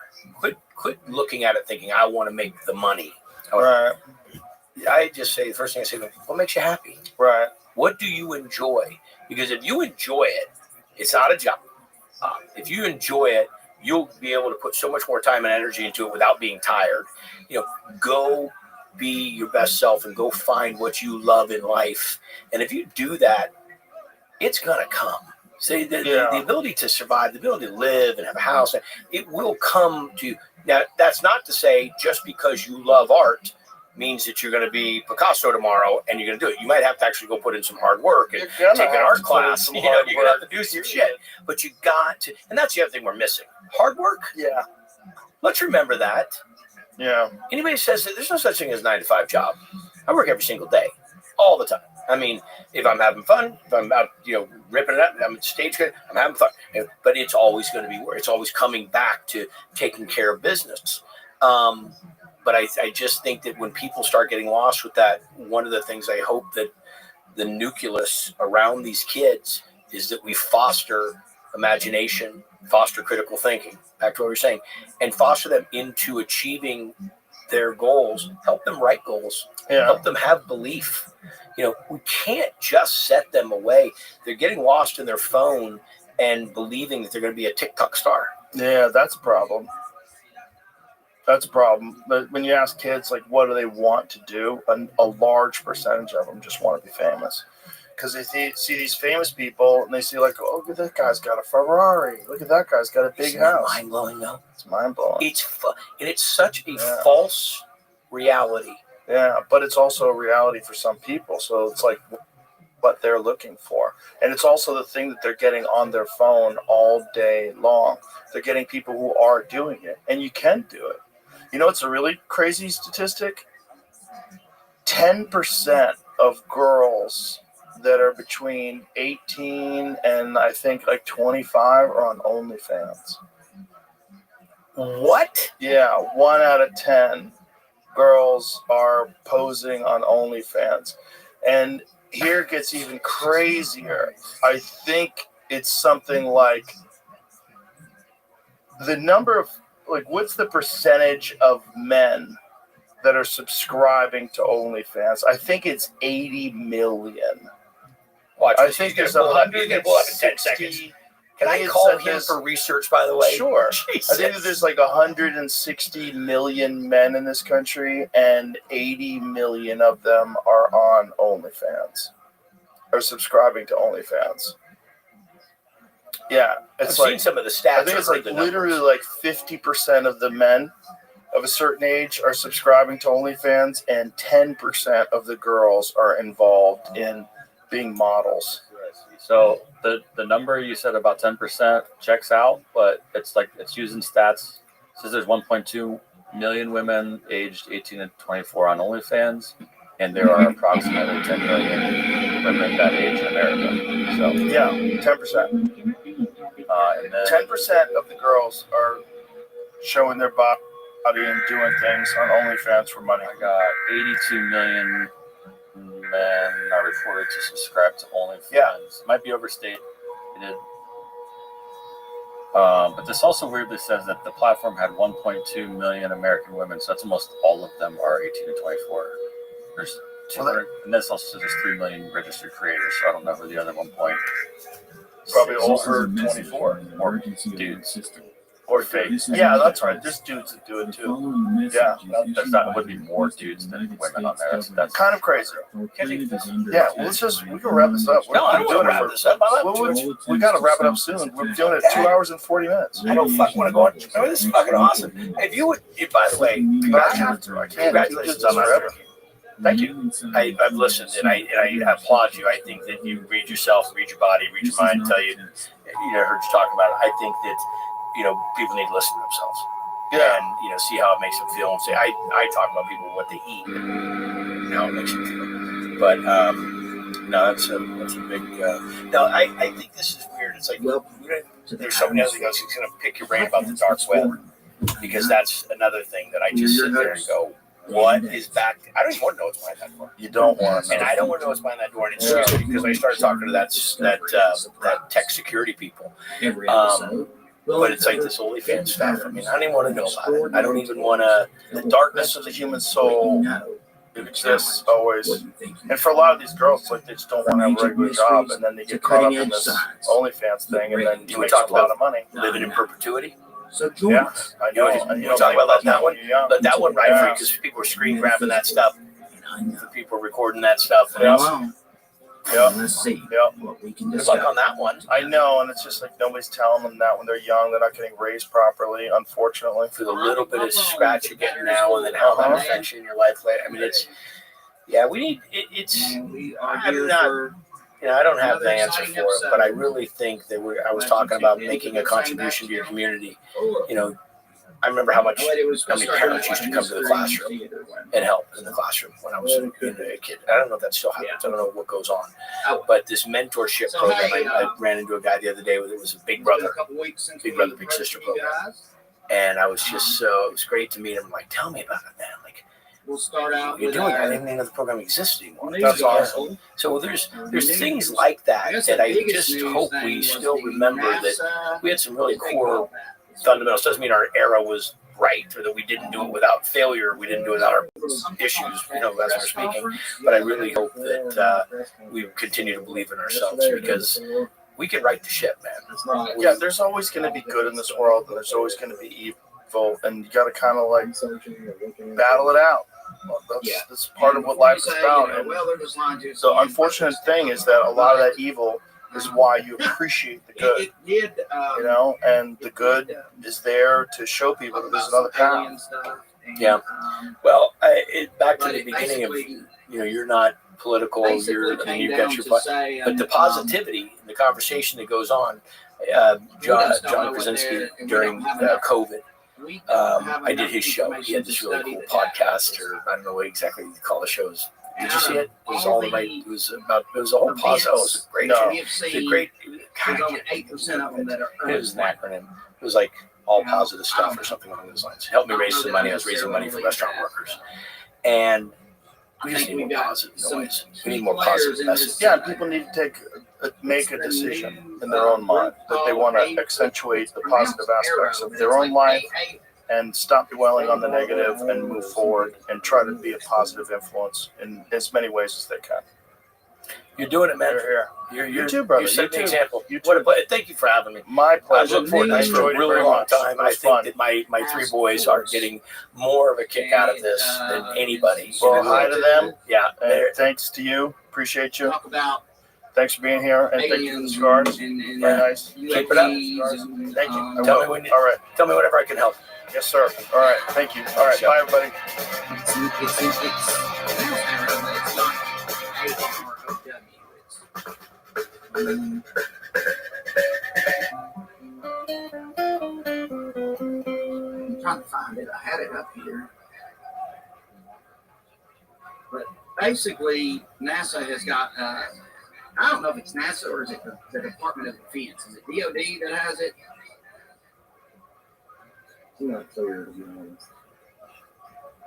Yeah, I hate when I have stuff. Yeah, it's all the main Joe anomaly Rogan. resolution office. Experience. Train by day, Joe Rogan podcast by night. And under All that day. office, AAR. Very nice to meet you. Hi, Joe. Very nice to meet you too. So, I don't know what AARO means. first of all, what got you interested in mind control?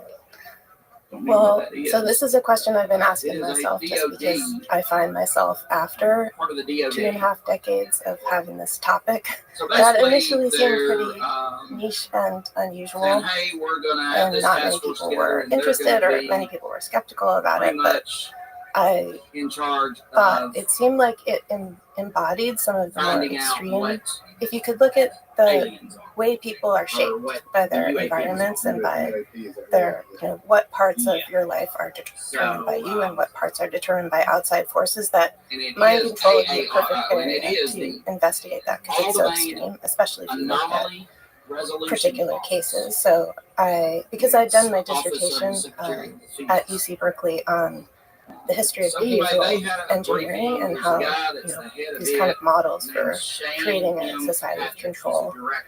and And, encouragement in various ways, like a behaviorist I don't know, kind of dream, coolest thing and that I it seemed thought like he the next said step during was to this, look at something like brainwashing or mind control. NASA When you first started studying it, was it press a conference less was, he said, public sort of "We know that curiosity? we know Because that we know now the truth, a lot we of deserve people to know are the very truth." much interested. I blame the Referencing internet general public. mostly. I And probably here have a lot to do with it too. But just You and the internet.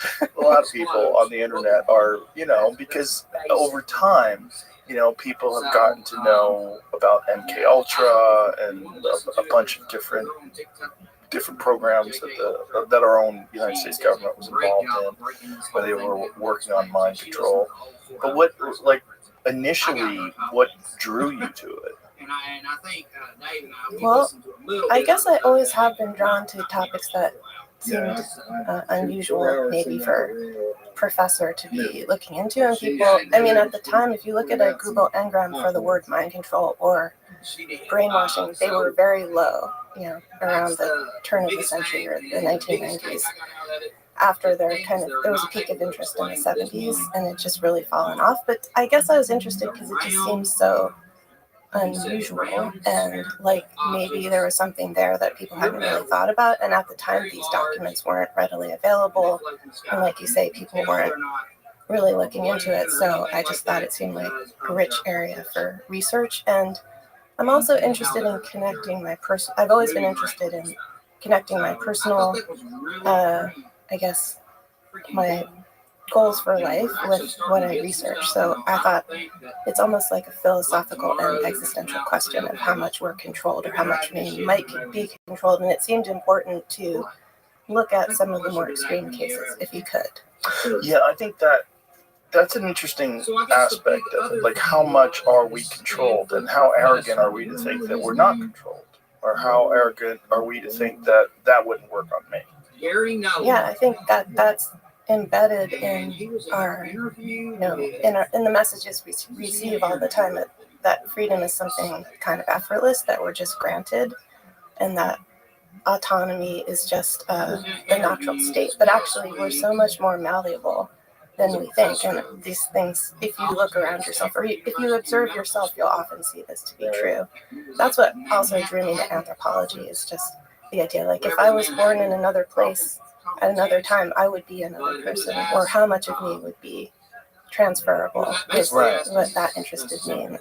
That's why I went to first started studying anthropology. Like, how much are we shaped by things that we don't necessarily choose, or are maybe accidental or genetic or various factors. But but I think we're told that that freedom of choice, or our autonomy, is fairly straightforward, and all you have to do is exert your will.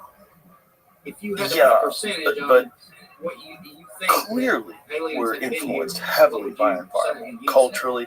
I mean, accents, just cultural traditions, behavior patterns.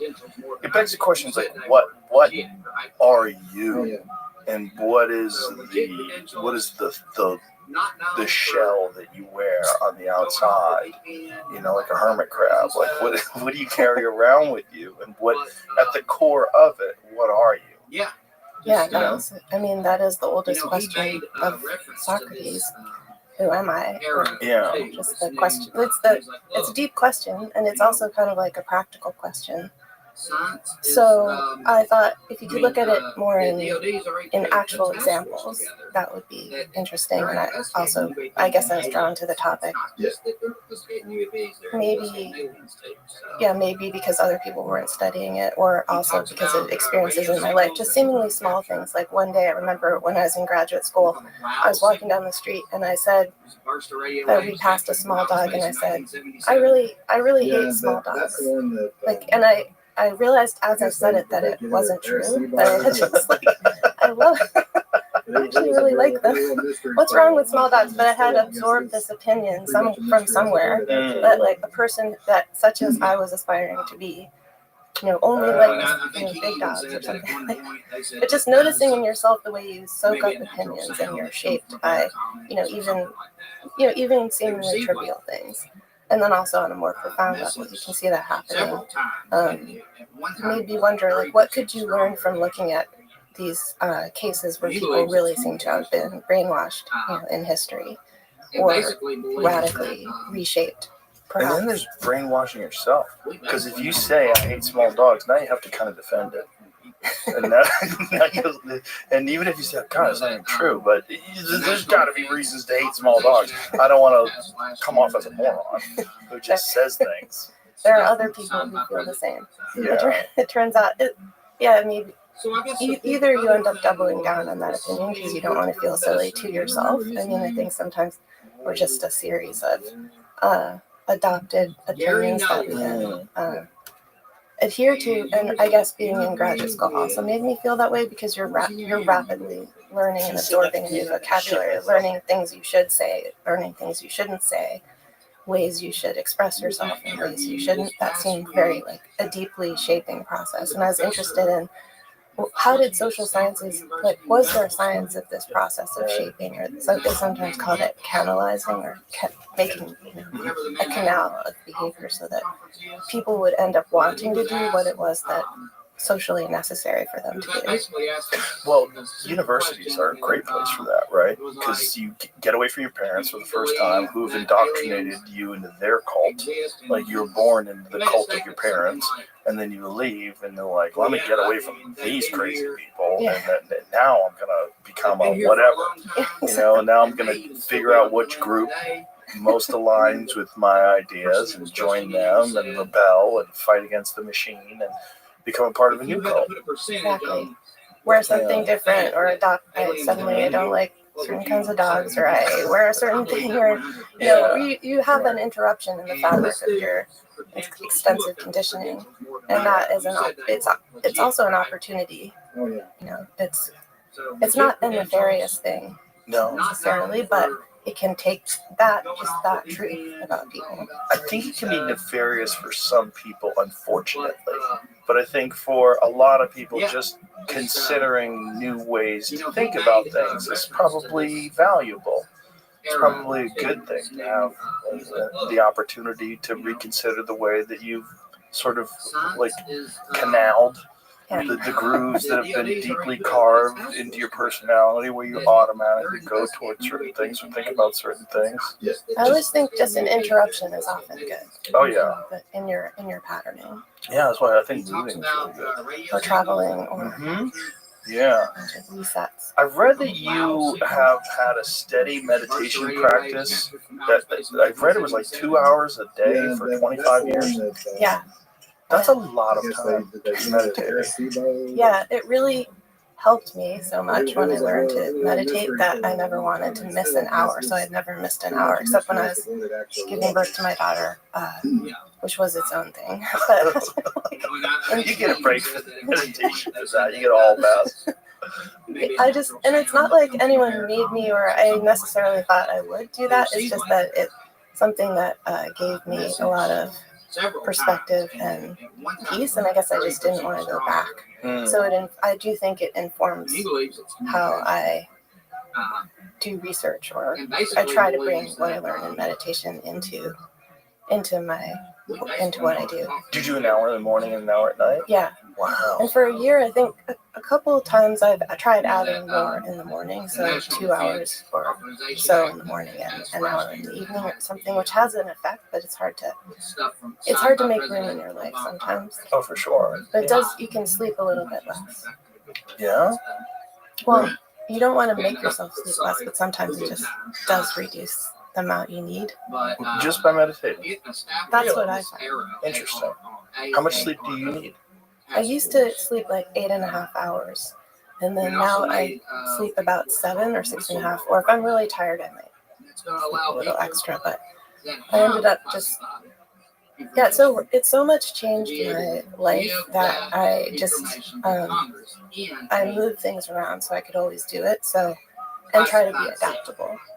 So I just mostly get up at a regular meditation time, which is like 4:30. What kind of meditation? I do Vipassana, which is a form of Buddhist meditation. It's just a form of observation, or someone once described it as practice and seeing things as they are. So you try to it's not trying to, apply a lens over something or chanting. It's just it's cultivating observation of the subtle body ultimately, or just what is in front of you. And so you just sit in peace and think? Well, it's not always peaceful. There is sometimes, but As far as you're not bouncing around. Sometimes I'm sitting, sometimes I've also had, I've adapted to when my daughter was little. Sometimes I hold her, be putting her to sleep or something, but mostly I'm just sitting there and with eyes closed, and then you kind of move, you observe just how you are, and the more you practice it, the more you can kind of go into it more deeply, quickly. I would think that would be a good protection from unwanted mind control too. Yeah. At least you could kind of have an assessment, do an audit of your thoughts, and sit back and go, how much of the shit I believe is because of X or because of Y? Yeah, it's like a built-in reflection. So the end of the day, I have to say I'm often less still or peaceful if my mind's jumping around and I'm like processing. Maybe it's even what I watched or was exposed to, and it's sort of a processing experience. And sometimes you're super distracted, but you can also notice that fact. So it just builds in, an opportunity for some distance, which then you can also try to bring into your life too.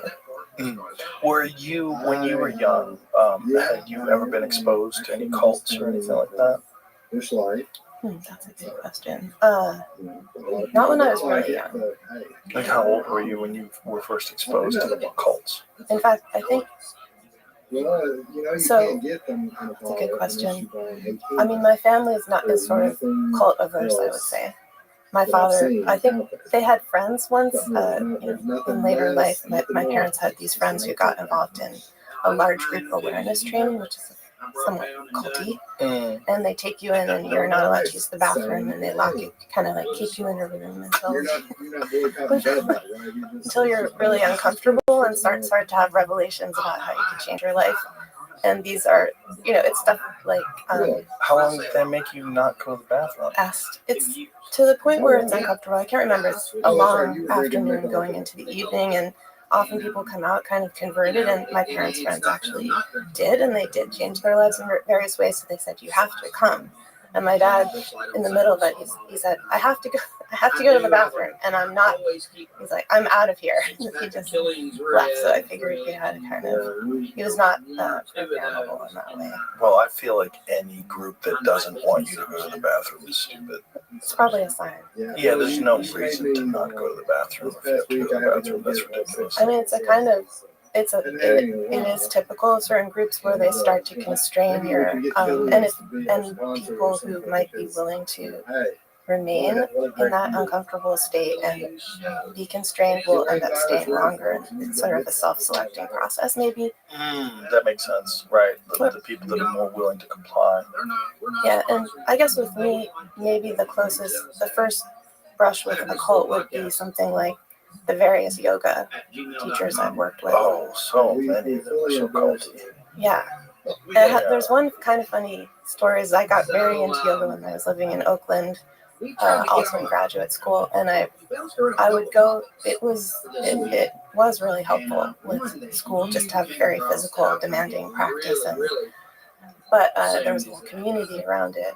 And it turned out that the teacher was sleeping with many of the students, but I just didn't know it. I thought I don't know. I just thought he was.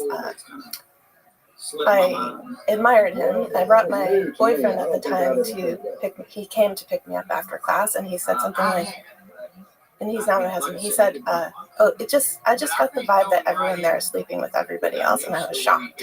Like, no, that's not happening. But it actually was. So you could say it's a bit. I don't think it was a cult, but it certainly was a scandal. Yeah, I had the exact same experience.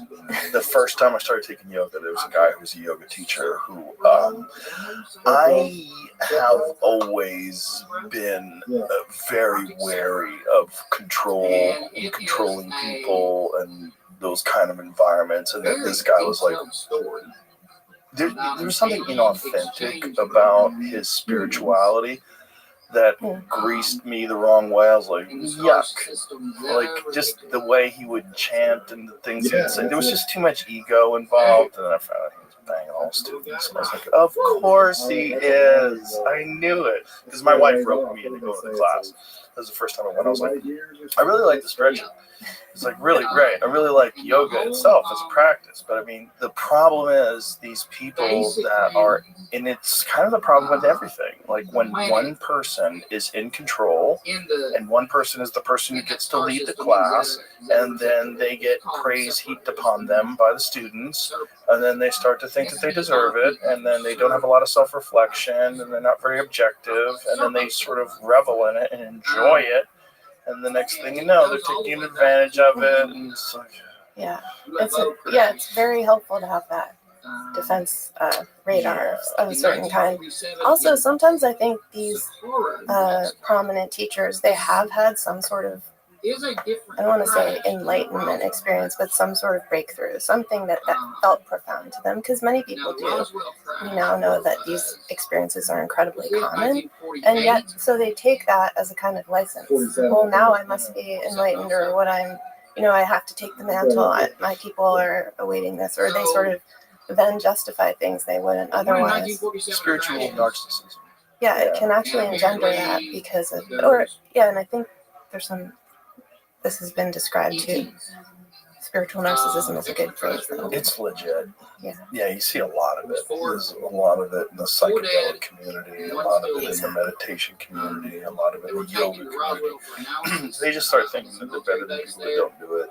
Yeah, it feels very special. If you have a special experience, it's really dangerous. It becomes very dangerous afterwards to not have it feed your ego. And even if you had a profound breakdown of the ego when you or in a psychedelic state. It is fascinating to me, though, that you can tell the difference for the most part, if you're really paying attention, between someone who's authentically expressing their real thoughts versus someone who's saying things that they think if they say these things, they will get praise or they will get attention or you will think that they're profound. We know bullshit. Humans know. There's like a smell to it, a feel to it, if you're paying attention. Yeah. But for whatever reason, it's just like some people have big ears, some people have small ears. Some people just are not that good at picking up on that stuff for whatever reason. Life experience, they have been burned enough times, like whatever it is. And, you know, that's where cults get started. And I'm fascinated by cults. I've always been fascinated by them because I've watched I don't know how many documentaries on cults. And in the beginning, it looks so fun. That's the problem. Did you ever see the documentary Wild Wild Country, the Netflix series? Yes. It's amazing, right? In the beginning, you're like, they look like they're having a great time. Yeah. They're all dancing together and playing drums and having a party and eating together and it's like a sense of community. Yeah.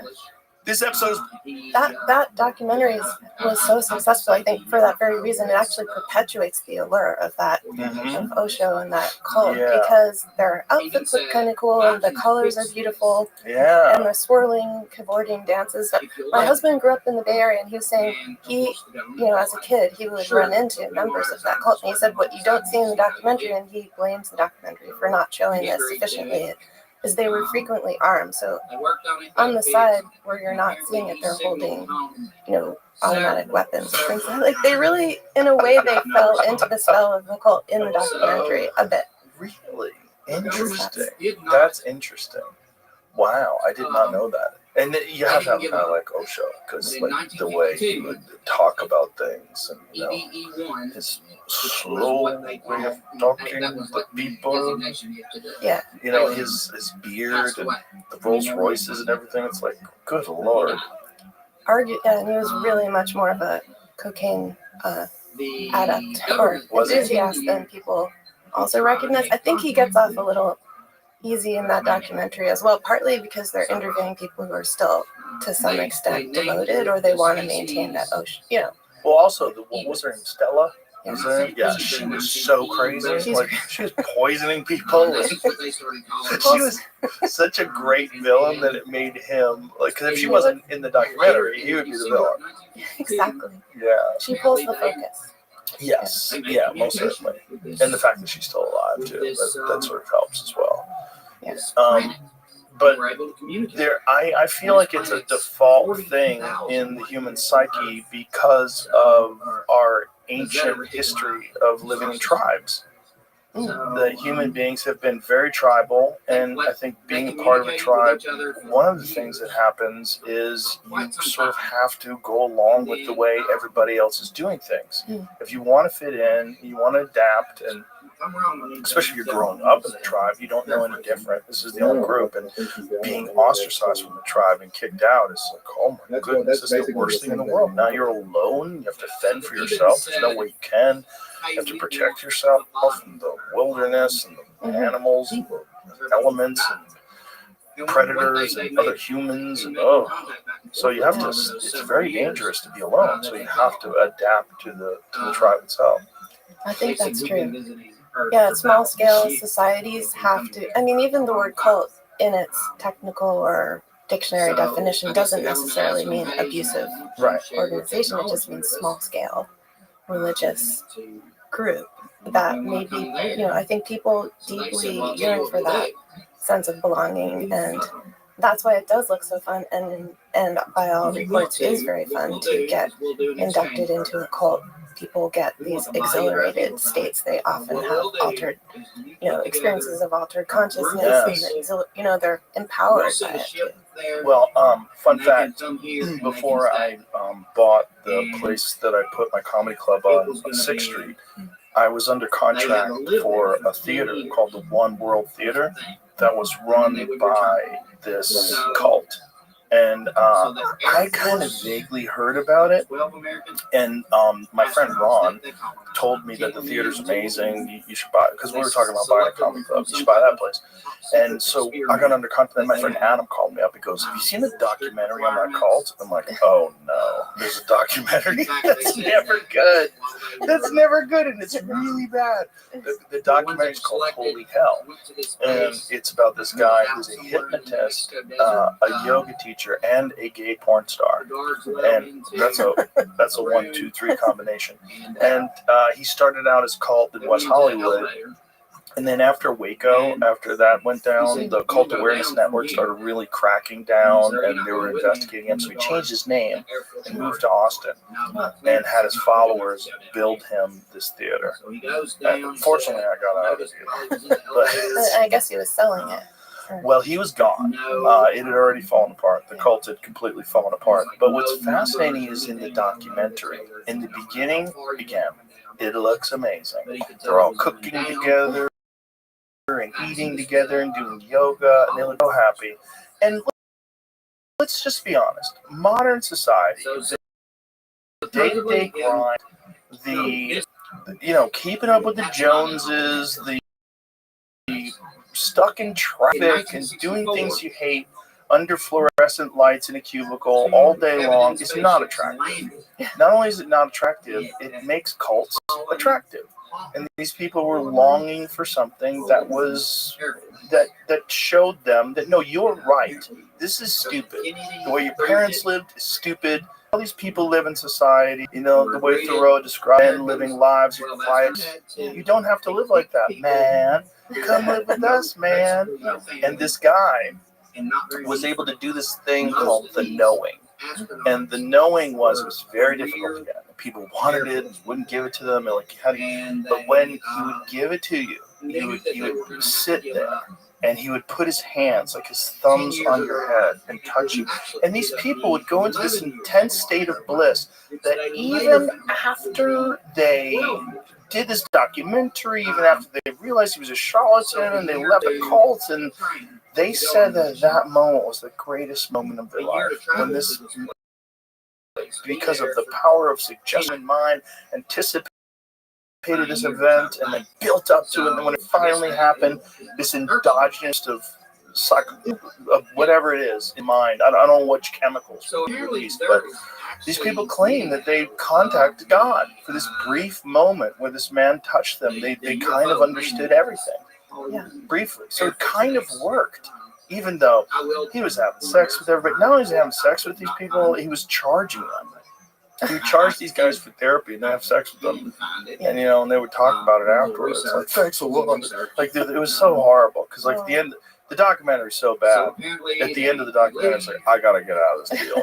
Like, there's not enough sage in the world to burn off the bad juju that happened in this joint. That's true. Yeah, so it just felt like, horrible. The life cycle of a cult has that, what you just described, and sometimes accelerated, but sometimes it plays out slower over time. But a lot of times people are very confused on leaving. If they're taken out as maybe even children rescued by FBI from abusive groups, or people who manage to escape abusive cults, they still have trouble evaluating their positive experiences because the positive was so good, right? And disentangling it, and you feel that you need to delegitimize that too.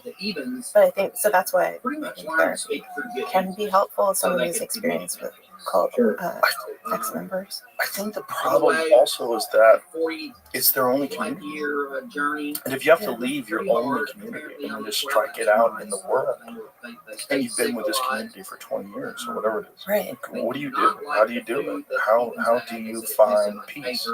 Yeah. How do you find companionship? How do you find that sense of camaraderie that's so deeply embedded in a tight-knit small community? And a lot of times when you come out, if it's, say it was 18 or 20 years or a large portion of your middle life, maybe you went in as a young person, you come out and you don't know don't know how to operate things. You don't have the right.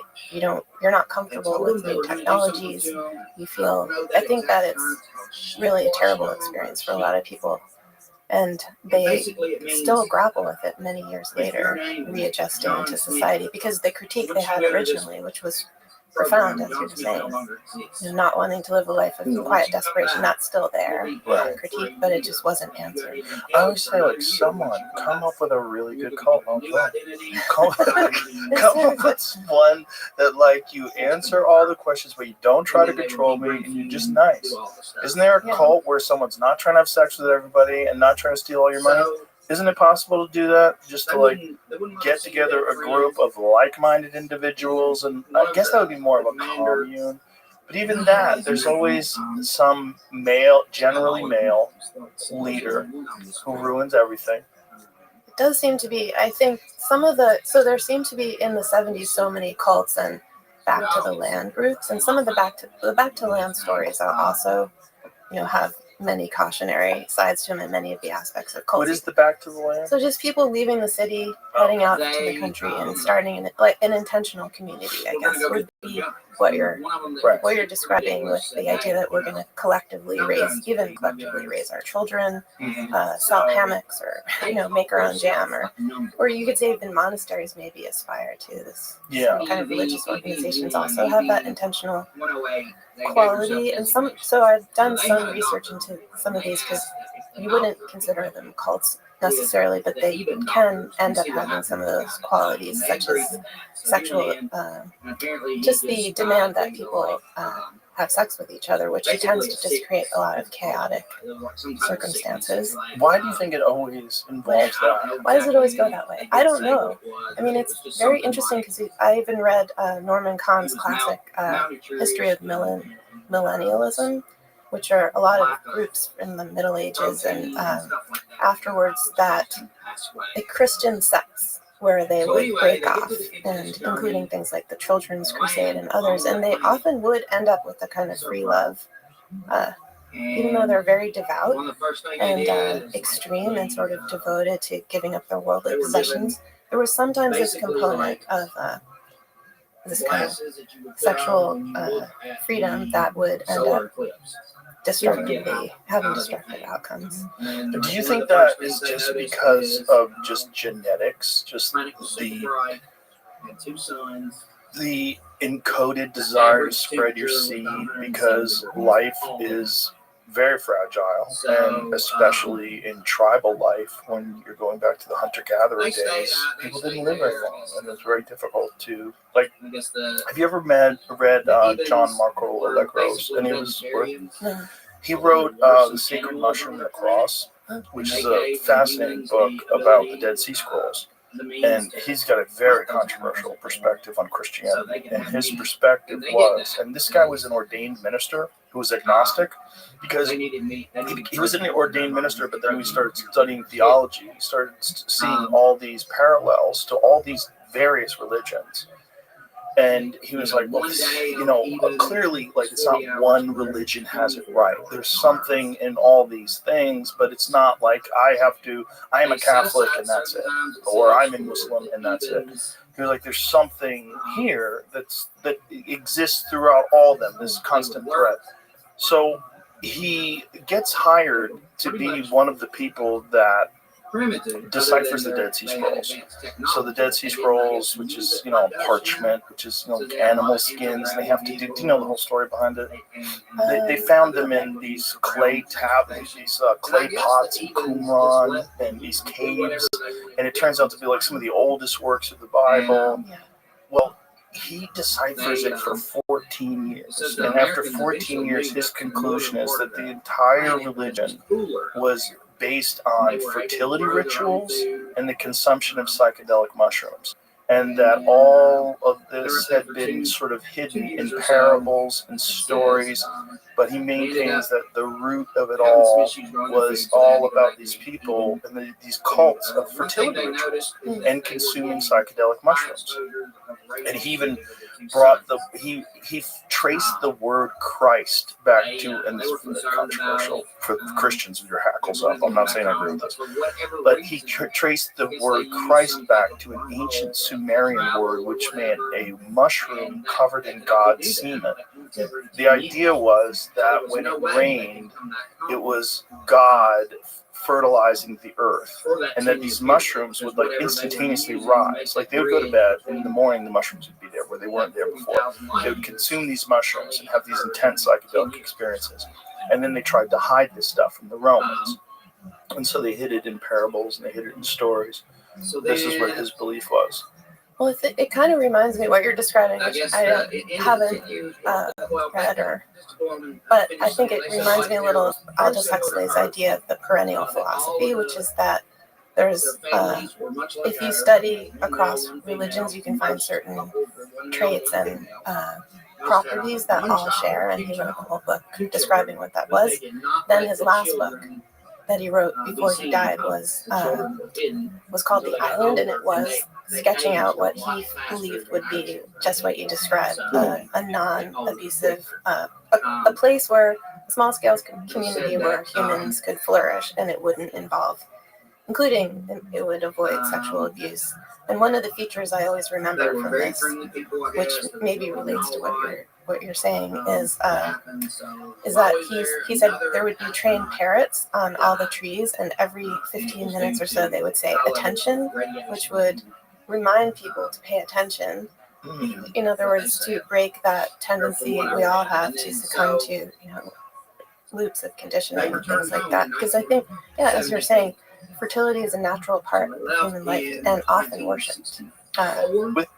Worshipped and also it's so deeply ingrained because it was so important in the beginning, because you literally could go extinct. It was very difficult to survive. We're so much weaker than everything else around us.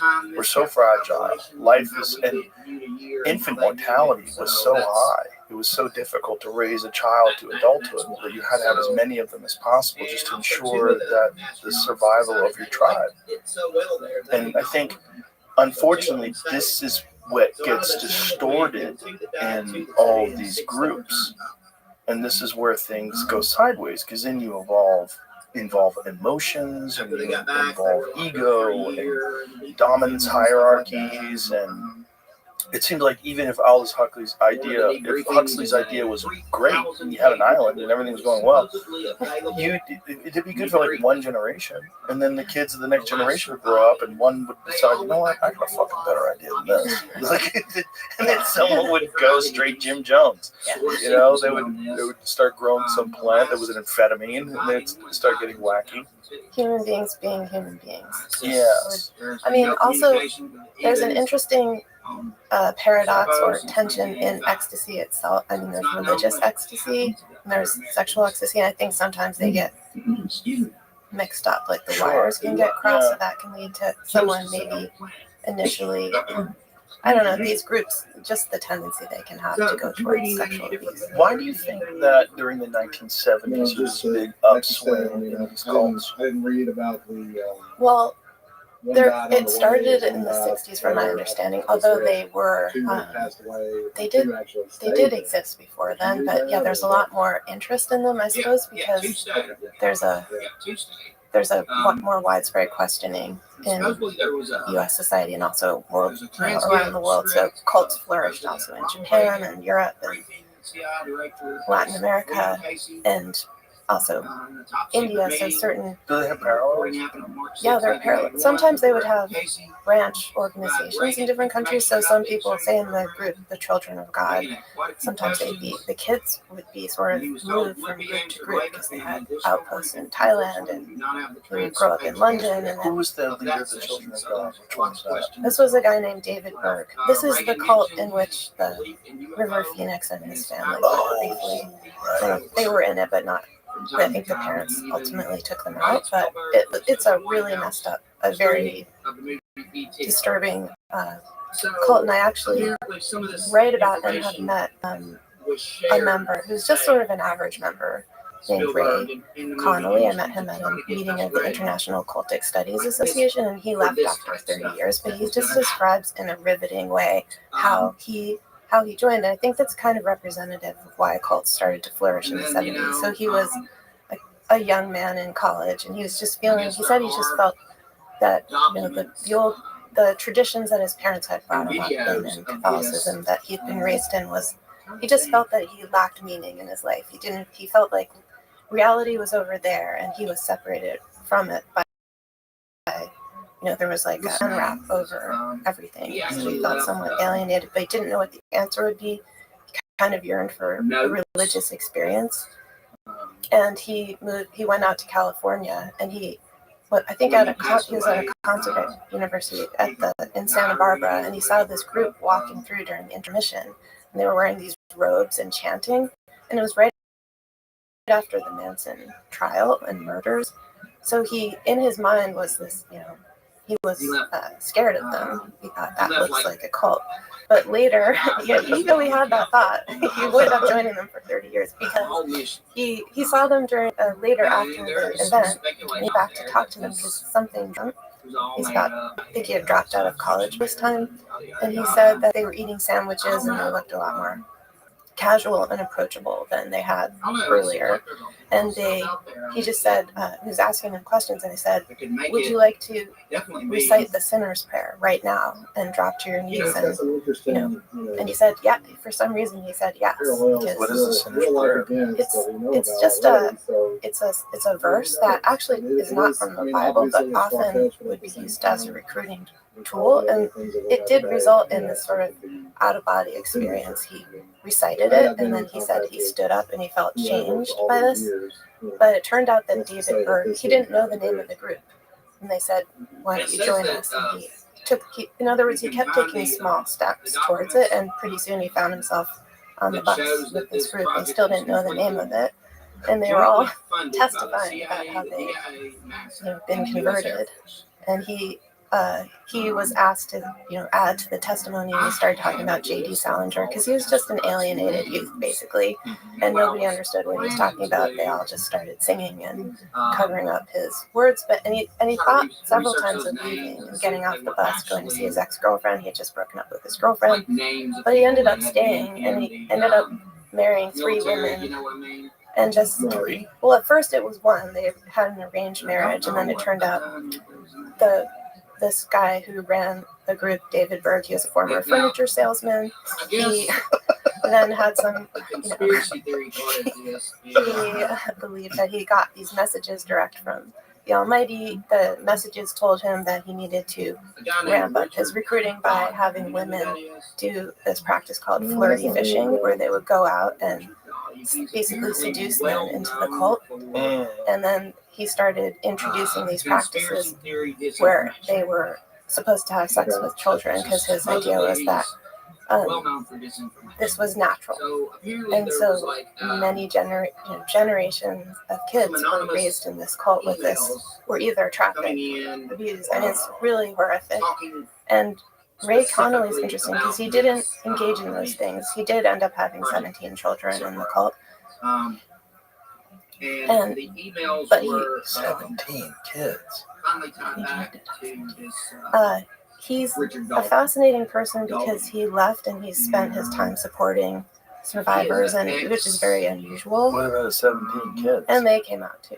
How does he have time for anything else? I don't know. They're not mostly grown. He's quite elderly, but I guess just it's interesting to hear him talk about how he saw the group changing and how what started out to be this profound experience, soon he called it a dark hamster wheel of the soul. Like he was caught, and it became this.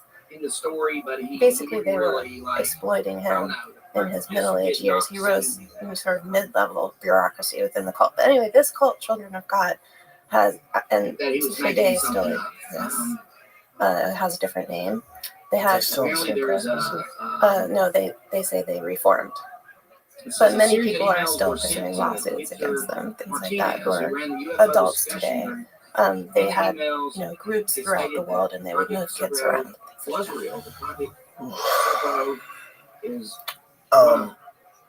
The Manson family is a fascinating one, right? Because I know that you have studied Jolly West and the whole MK Ultra program and what they were experimenting with psychedelic drugs and cults and mind control.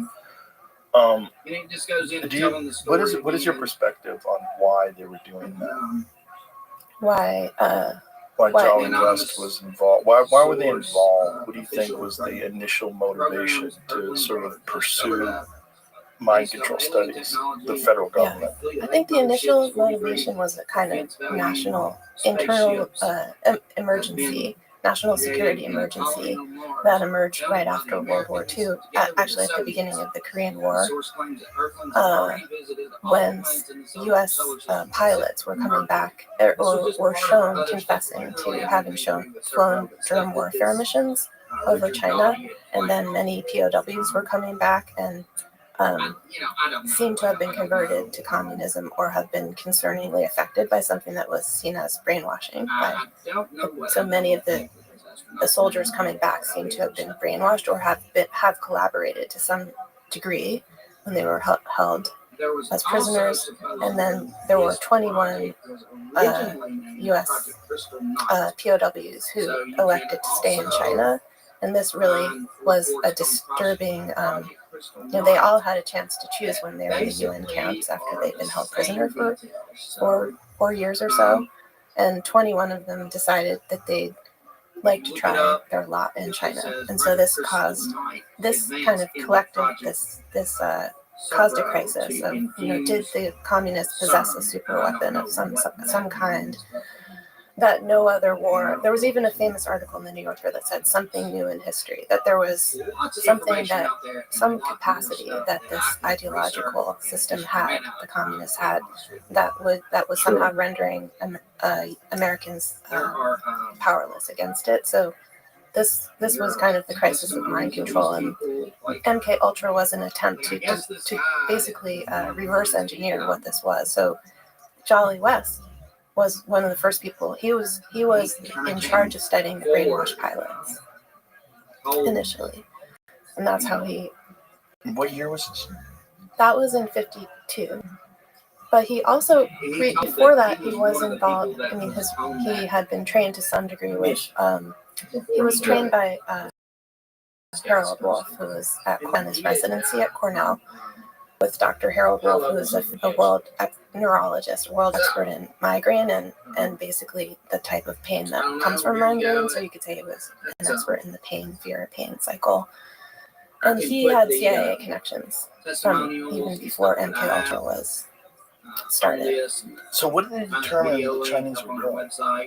So they determined, West wrote a paper in 1957, and the part that was published in a journal called Sociometry described he described it as DDD, or debility, dependency, and dread. And he said basically these camps were systematically inducing a state of debility, which was that soldiers were starved and basically worn down. They were deprived of full care. They were. And this is also in the historical record. Something I studied extensively is that men were marched, and for example, the Tiger Death March north of the Yalu River from the war, where they'd been captured, and by the time they got there, they'd often lost half their body weight. They had been bombed by their own horses at night. They sometimes they had to pour the blood out of their boots every morning just to keep going and not be, anyone who stopped would be shot. So by the time they got to the camps, they were really worn down. And a missionary who passed them on a train at that time described in an oral history, he didn't recognize them as Americans, that they were the most bedraggled. And it was just they were in a terrible state. And so debility was the first thing West described when he was extracting what had happened. Dependency was, later there's a layer added in which the POWs were dependent for all if they were going to survive, they required the camp leaders would provide it, so it made them dependent, and they also engaged in very formal Maoist thought reform with men as a kind of experiment. The third part was dread, which was just the idea that you could be killed at any time, or perhaps your family could be because they threatened. Maoist thought reform? Yeah, that in the POW camps, the Chinese, once the Chinese took over from the Koreans running the camps, because they decided, I think it was almost a formal experiment, at least that's how it looks to me. I don't think Wes wrote about this, but in my own research on the camps, it transpires that they wanted to see, because Mao believed that thought reform would work on anybody, not just on Chinese people, not just on Chinese peasants. He felt that only something like 7 or to 8% of the human population was unreformable, and those people would be disposed of. But he wanted to check if these American soldiers would also be susceptible to re-education, so they really did a formal 3-part re-education program on them, and men had many different responses to it. But when West met them, he studied many of the returning men when they came back to Lackland Air Force Base, and he extracted those three components of what had happened to them, DDD, and that's the way he became an expert on what he called brainwashing or coercive persuasion. So how do they go from that to like sponsoring the Manson family and Operation Midnight Climax and all the crazy stuff that they were doing? Yeah, it may seem like a leap, but I think it. I mean, it's sort of a leap, but it's sort of not. I think that MK Ultra was funded around in direct response to this crisis of the POWs, and in addition to reverse engineering what had happened to them, they also wanted to turn it into a weapon and continue certain programs in interrogation procedures and making them more effective. So MK Ultra just had a wide reach, and it was pretty free reign. It was a free reign program, and the historian Alfred McCoy says it was modeled on the Los Alamos in a way, kind of Manhattan Project for the mind. So just as the atom had been disassembled and transformed into this new world had emerged from that program, that intensive exertion of scientific acumen. The same thing could be done with the mind. The mind could be sort of pulled apart, and human consciousness and functioning could be people could be broken down and rebuilt. Were they trying to optimize the use of the mind to their advantage? Like, what was the end goal that they were trying to do with this? One thing, a couple of things. I think one idea was that potentially it could be a weapon. One goal. Another, so it could be used on an enemy, perhaps even a city. So that's one reason they were researching LSD. It had certain properties that made it could be easily dispensed to an entire population through the water supply. So they wanted to know what exactly are the properties of LSD. People didn't really know at the time. So there was an offensive part of it. There's also a defensive part. So U.S. military needed to be trained to resist whatever this was. Once they understood it, they developed the SEER training, and Wes was involved in that as well. And then a third thing was maybe a broader curiosity about, which would lead you to be able to interrogate people better, and perhaps also to, just really understand. I think there was also kind of a curiosity about what would happen. I think because they had so much power to experiment in a way without any oversight. And it wasn't until 1963 that the Inspector General of the CIA himself said, this is unethical, and we've done it. Basically put a stop to it. But it really was 63. Yeah. But it went on. I mean, the Harvard LSD studies. When were those? Actually, I don't know which ones exactly. There are some that were earlier. What are the ones that made Ted Kaczynski? Okay, that's earlier. Was that earlier than 63? Yeah. And that's Henry Moody. Yeah, but so I don't actually know the answer to that question of exactly how it continued, but they officially discontinued and destroyed all the records. So they may have continued under a different form. But Manson was 69? Yeah, so Manson is after that. So they didn't discontinue it. They kept doing things. Well, West kept working. Yeah. It's ironic because it seems like they were kind of a cult. Because the amount of power, the amount of unchecked power and influence that Jolly West had and MK Ultra in general had, and all the people that were working on this, you have this power, the fact that you are working in complete secrecy, you are the puppeteer, you're controlling all these people, and then this idea that have you read Chaos, the Tom O'Neill book? Yeah. What did you think about that? I thought it was great research. Amazing. Yeah, it's a really good book. And just so stunning.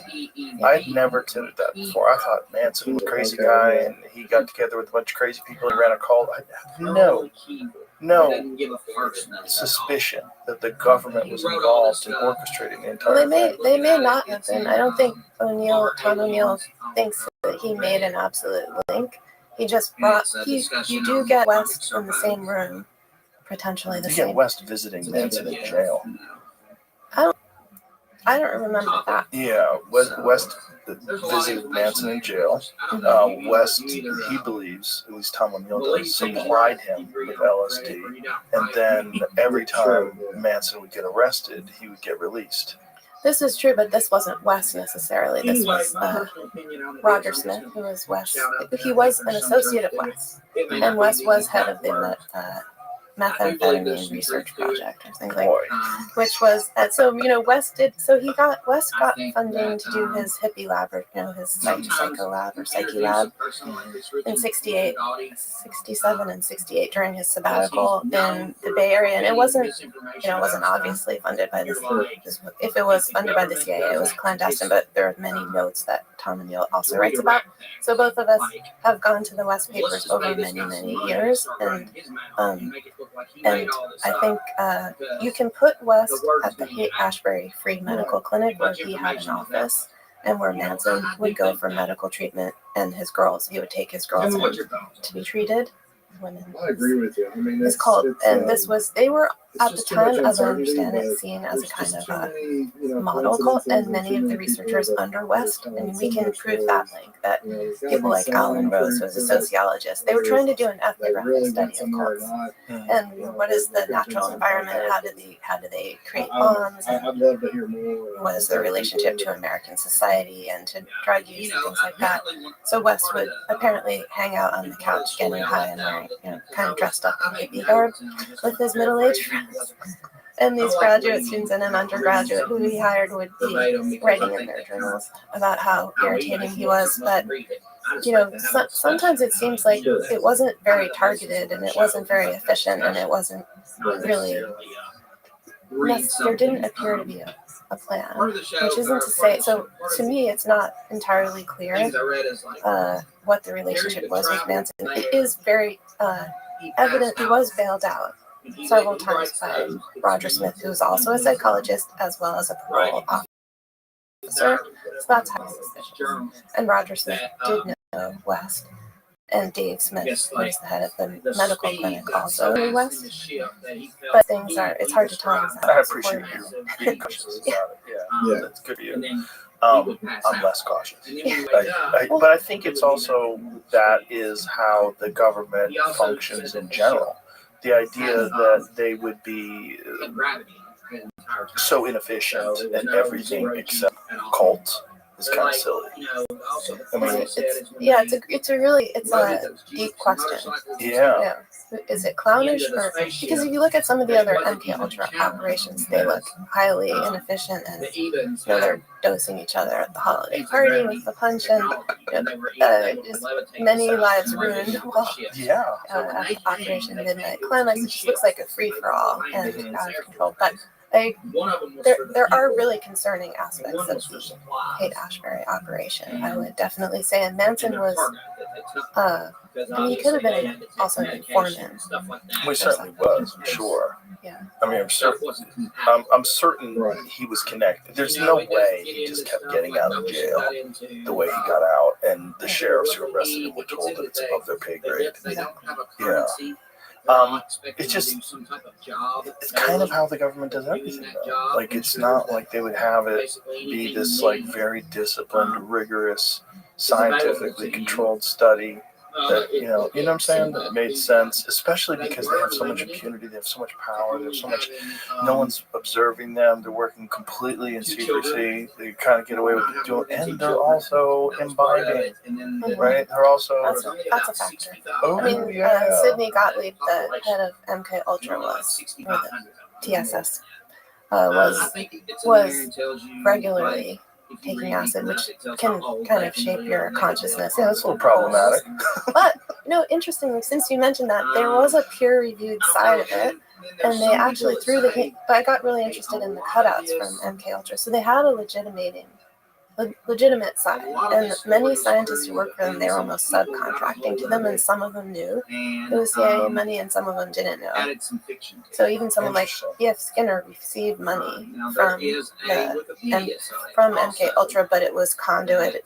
It was, I want to say, conduited through the Human Ecology Society, which was part of it, but it was just a front organization, and they were really into these fronts. So some scientists, there was the group that later people would call the unwitting scientists, who would just they were doing the research they wanted to do, it just happened to be of interest to the CIA. And then others would publish in legitimate journals, but then they'd have a classified version of their research that went more into detail in the aspects that MK Ultra was interested in. Well, that's also one of the more interesting aspects of MK Ultra, is that it's very difficult to find out what was really going on, unless there was a bunch of files that were discovered, right, that sort of unveiled what was going, and if those files had not been discovered, who knows what we would actually know about all this stuff? We wouldn't know. And they're actually, amazingly, so this was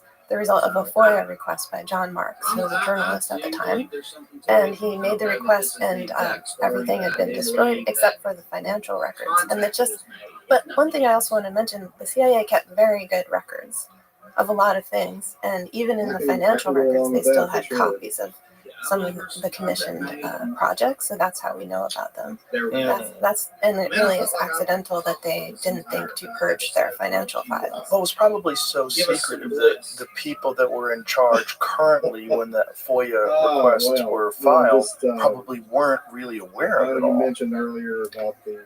it was in the 70s. It was in 77 or so. Yeah, so you're dealing with, a decade had passed. Who knows if the people currently in charge were even aware? Because I would imagine a lot of this stuff was very compartmentalized. I think the destruction of the records had happened earlier, but that destruction had been, as you said, they made a mistake. I mean, from their point of view, they neglected this batch of documents. Whoops. And then the church committee came out in 75, and many revelations were made, although it was still partial.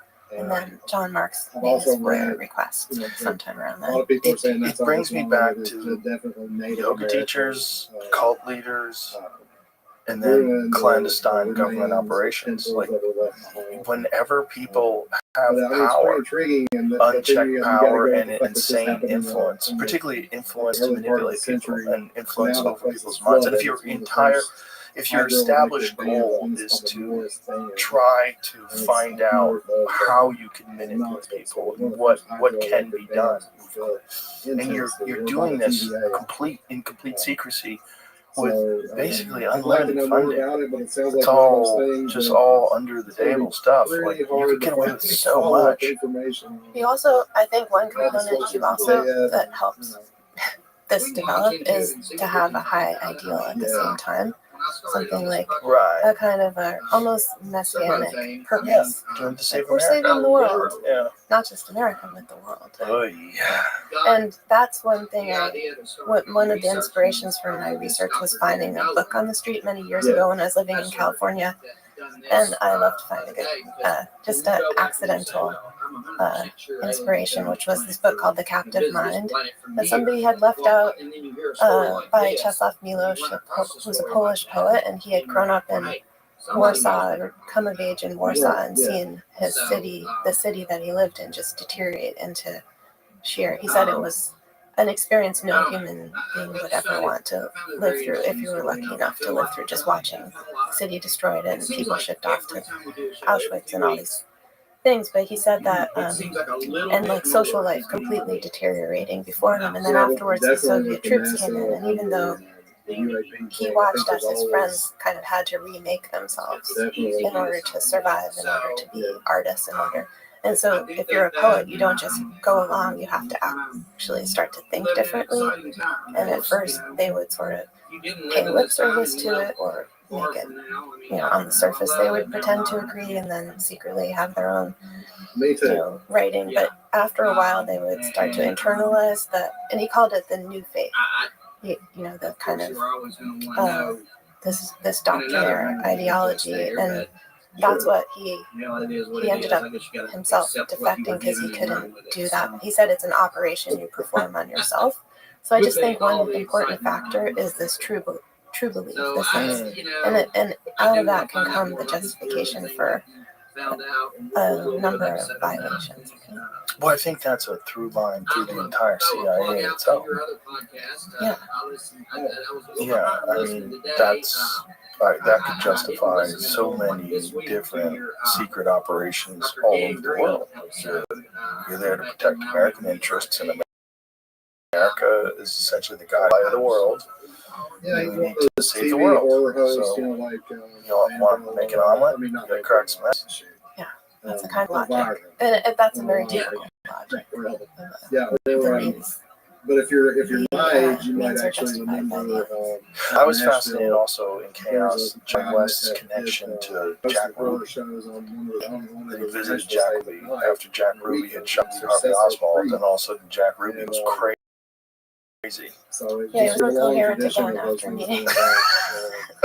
This happened to several number of people.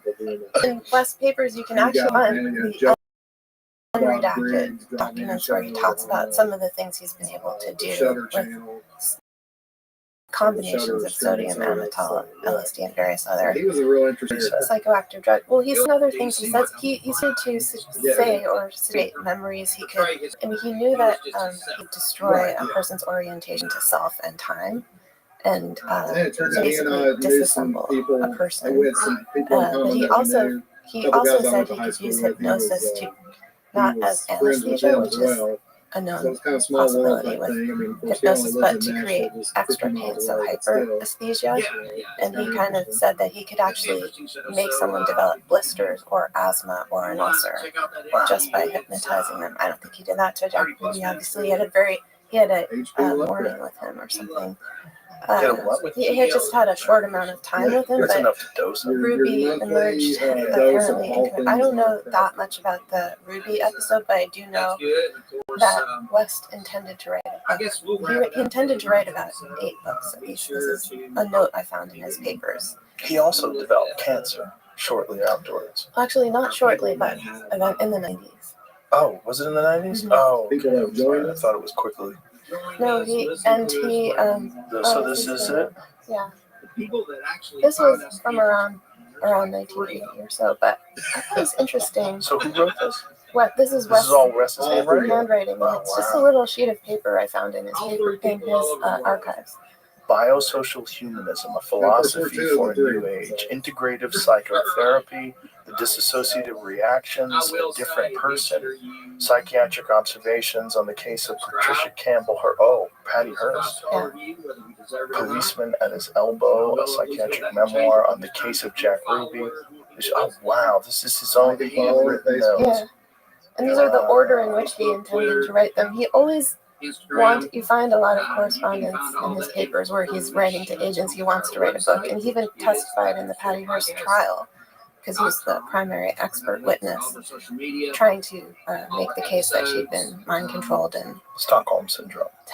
She should be exonerated. But he claimed that in his first minutes on the stand, he perjured himself by saying he was the author of a book on POWs and brainwashing, which wasn't the case. But these were all the books that he intended to write. Oh, so maybe he was the author, he just didn't publish it? Well, he said he was the author of the published book, but he just basically I think it was one area that he always said, in my next sabbatical, I'm going to write all this stuff up, but he never got to it. It's too easy doing acid. Yeah, maybe. And also, he had a lot of extramarital affairs that kept him very busy. That'll distract you. At home, separate family. Oh, boy. So, Oh, yeah. yeah. It was very distressing to his wife. So, what a mess. And that guy was the head of MK Ultra. Or Well, he wasn't not the key. I mean, I don't even know.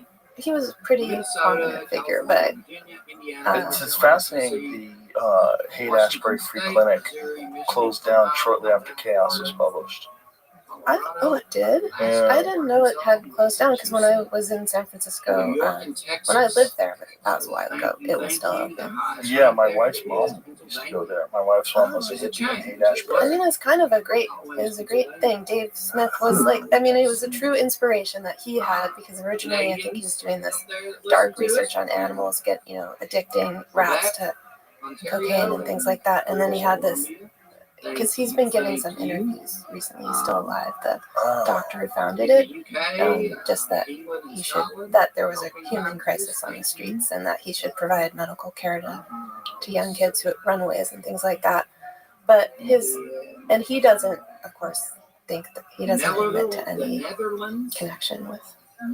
Interesting. I mean, he admits he knew West. Is that true about the Haight-Ashbury Clinic? I can't get my switcher fucked up and I can't get this thing off the screen. Okay, we'll pause. All right, technical error fixed. You asked me a question, Jolly West. Was that true? Yeah, I asked you the Haight-Ashbury Free Clinic. When did it close? I believe it closed. I think Tom told me this. We're global. A global phenomenon to be reckoned with. Next, we'll be starting. Yeah, I believe it. I think karaoke service. Tom's exposing the fact that the CIA 2019 July. So that's right afterwards. Wow. Yeah. Yeah. There's the article. Haight-Ashbury Free Clinic closes its doors after more than 50 years. And how much acid? How many gallons of acid did you guys give out? You fucking freaks. We'll hit you up again in about 2 weeks. Just the fact that the CIA was secretly running a free clinic. Well, I don't think they. At least had offices inside of it. I'm sure they were doing legitimate work as well. Thanks for listening. Yeah, I don't know myself. I know Tom's working on a sequel where he's trying to shore up these connections and get to the bottom of it. Do you know Tom's whole story, how he got started in this book? He was supposed to write an article. Yeah, it started as One article. It was supposed to be an article about the anniversary of the Manson murders. And then he starts digging into it, and he finds all these inconsistencies, and all this corruption, all this weird stuff, and it keeps going, and then they're like, hey, you missed the deadline. He gets a book deal, he misses the deadline. Until next time. That was released on June 25th, and it closed Keep searching. week later. 2 weeks later. Pattern is full. It's time. And actually, I think he, for a while, Tom, before he got his co-author, Dan Piepenbring, his name is, Tom was thinking of just turning it into a documentary that he was going to let Errol Morris make. Well, they did do a recent documentary on Netflix, but it was only 90 minutes. Yeah, this was going to be a longer series originally, but then I think he redoubled his efforts to write the book, which worked out well. Yeah, he explains. But I mean, could you imagine? You're researching something for 20 years, and he's got just boxes and boxes of files. Like, how do you put it all together into a coherent book that could be consumed?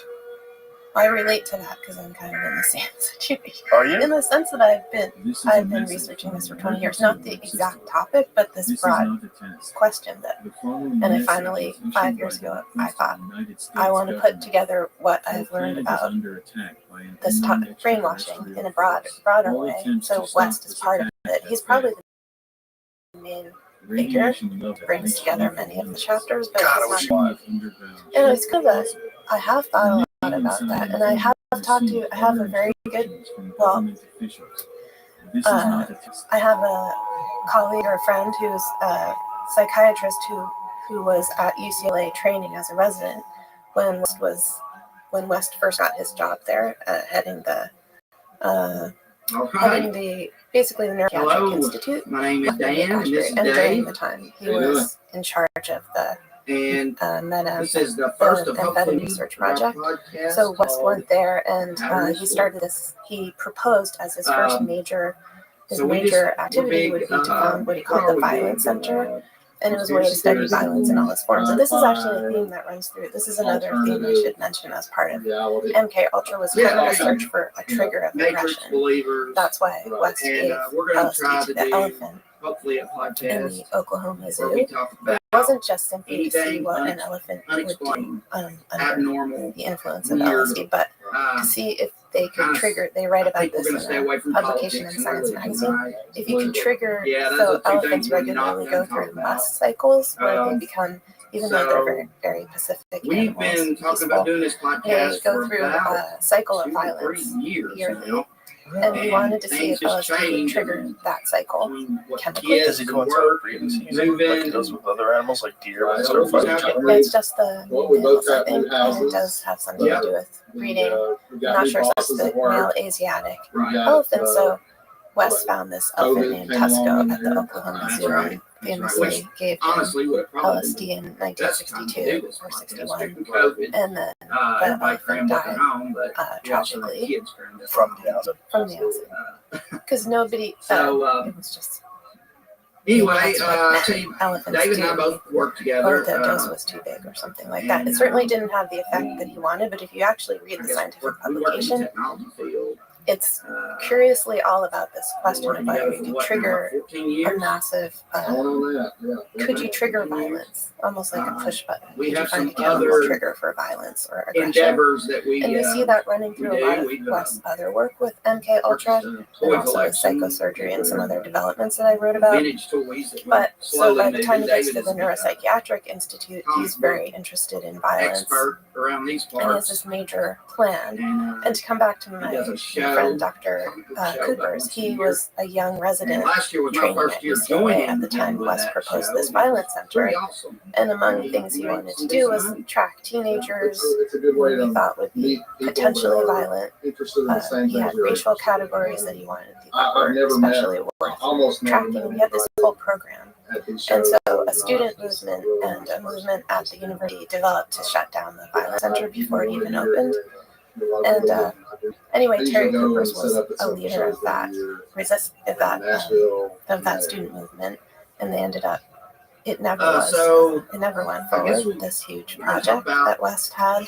basically, your But name is Coopers Dane. at some point said that He's conspiracy if you met Jolly theory West, you would podcast, like him. or He was Cake very Talks or whatever genial. you He had the call name him, Jolly dude. for a reason, We're and that. We're So gonna I found try that to do- confusing. Like, how do we're I gonna try think to start about every this? show out If with you just maybe read about like him something and the things he new or did, he seems like a interesting caricature or a instead of cartoon or a a very past evil man. event. No doubt, he Like the destroyed. biggest thing I I've heard think right his now that's going what on he is did was supposedly Russia has shot down a ethically UFO. indefensible.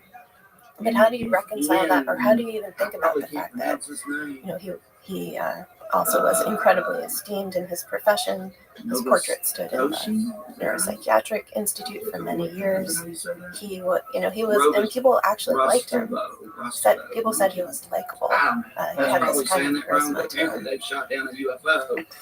Of course, I'd say with I our guess you kind of have to have some Russian just to be able to. diplomatics right now, we're probably not And going to know much also, about the UFO. If you that wanted to shot down. manipulate people, And who knows, what's he a could have better been way than to be American affable drone and and shot kind down. You never of know. jolly and friendly? They're saying it's a That's UFO true. and it's And like, And I think he had a in the sky, it strong looked like dose of a narcissism round, too, because a reporter shiny who worked object. with him named Shayna Like- Alexander, almost she like said the sun. she has these small funny version descriptions of of the him sun. during the time of the Patty Hearst trial, where she says he was handing out his own papers to anybody who walked by, like he was giving out, like a hen giving out eggs or something. So, She was there's just a saying lot that going he's, on over there he right was now. very Who knows? expansive. He would get out of his Maybe it limousine. was He had a personal UFO driver, coming and it in was, and saying, which was "Hey, pretty good job, you just high got level fighting." for an academic. And And he's just vaporize. very, kind of like a big man. And he was also physically very There- large. Probably so many Thought very years highly. Yeah. experimental drones and aircraft in the Grand sky. you're pulling But strings and so I don't know that many many of them would be glowing like the sun. manipulating them. Yeah. And then you're also and working you know, there's in been secrecy different with the government different reports that in a high-level position that's manipulating the minds.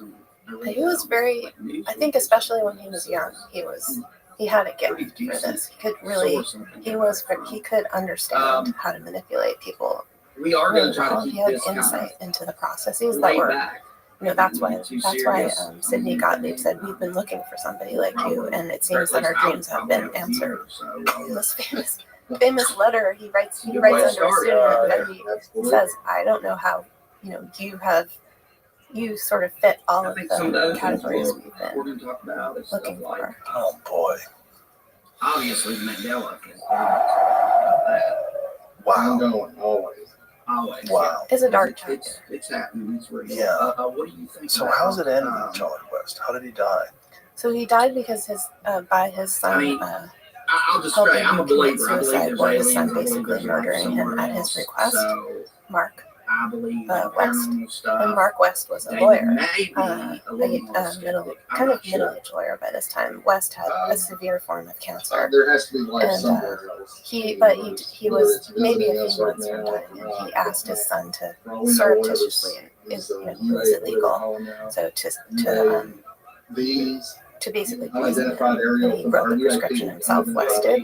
Why didn't he take it Probably himself? know they're coming up. I don't know. I think there was a really twisted relationship with his son because his son committed suicide. That's true. Yeah. Too many years And afterwards.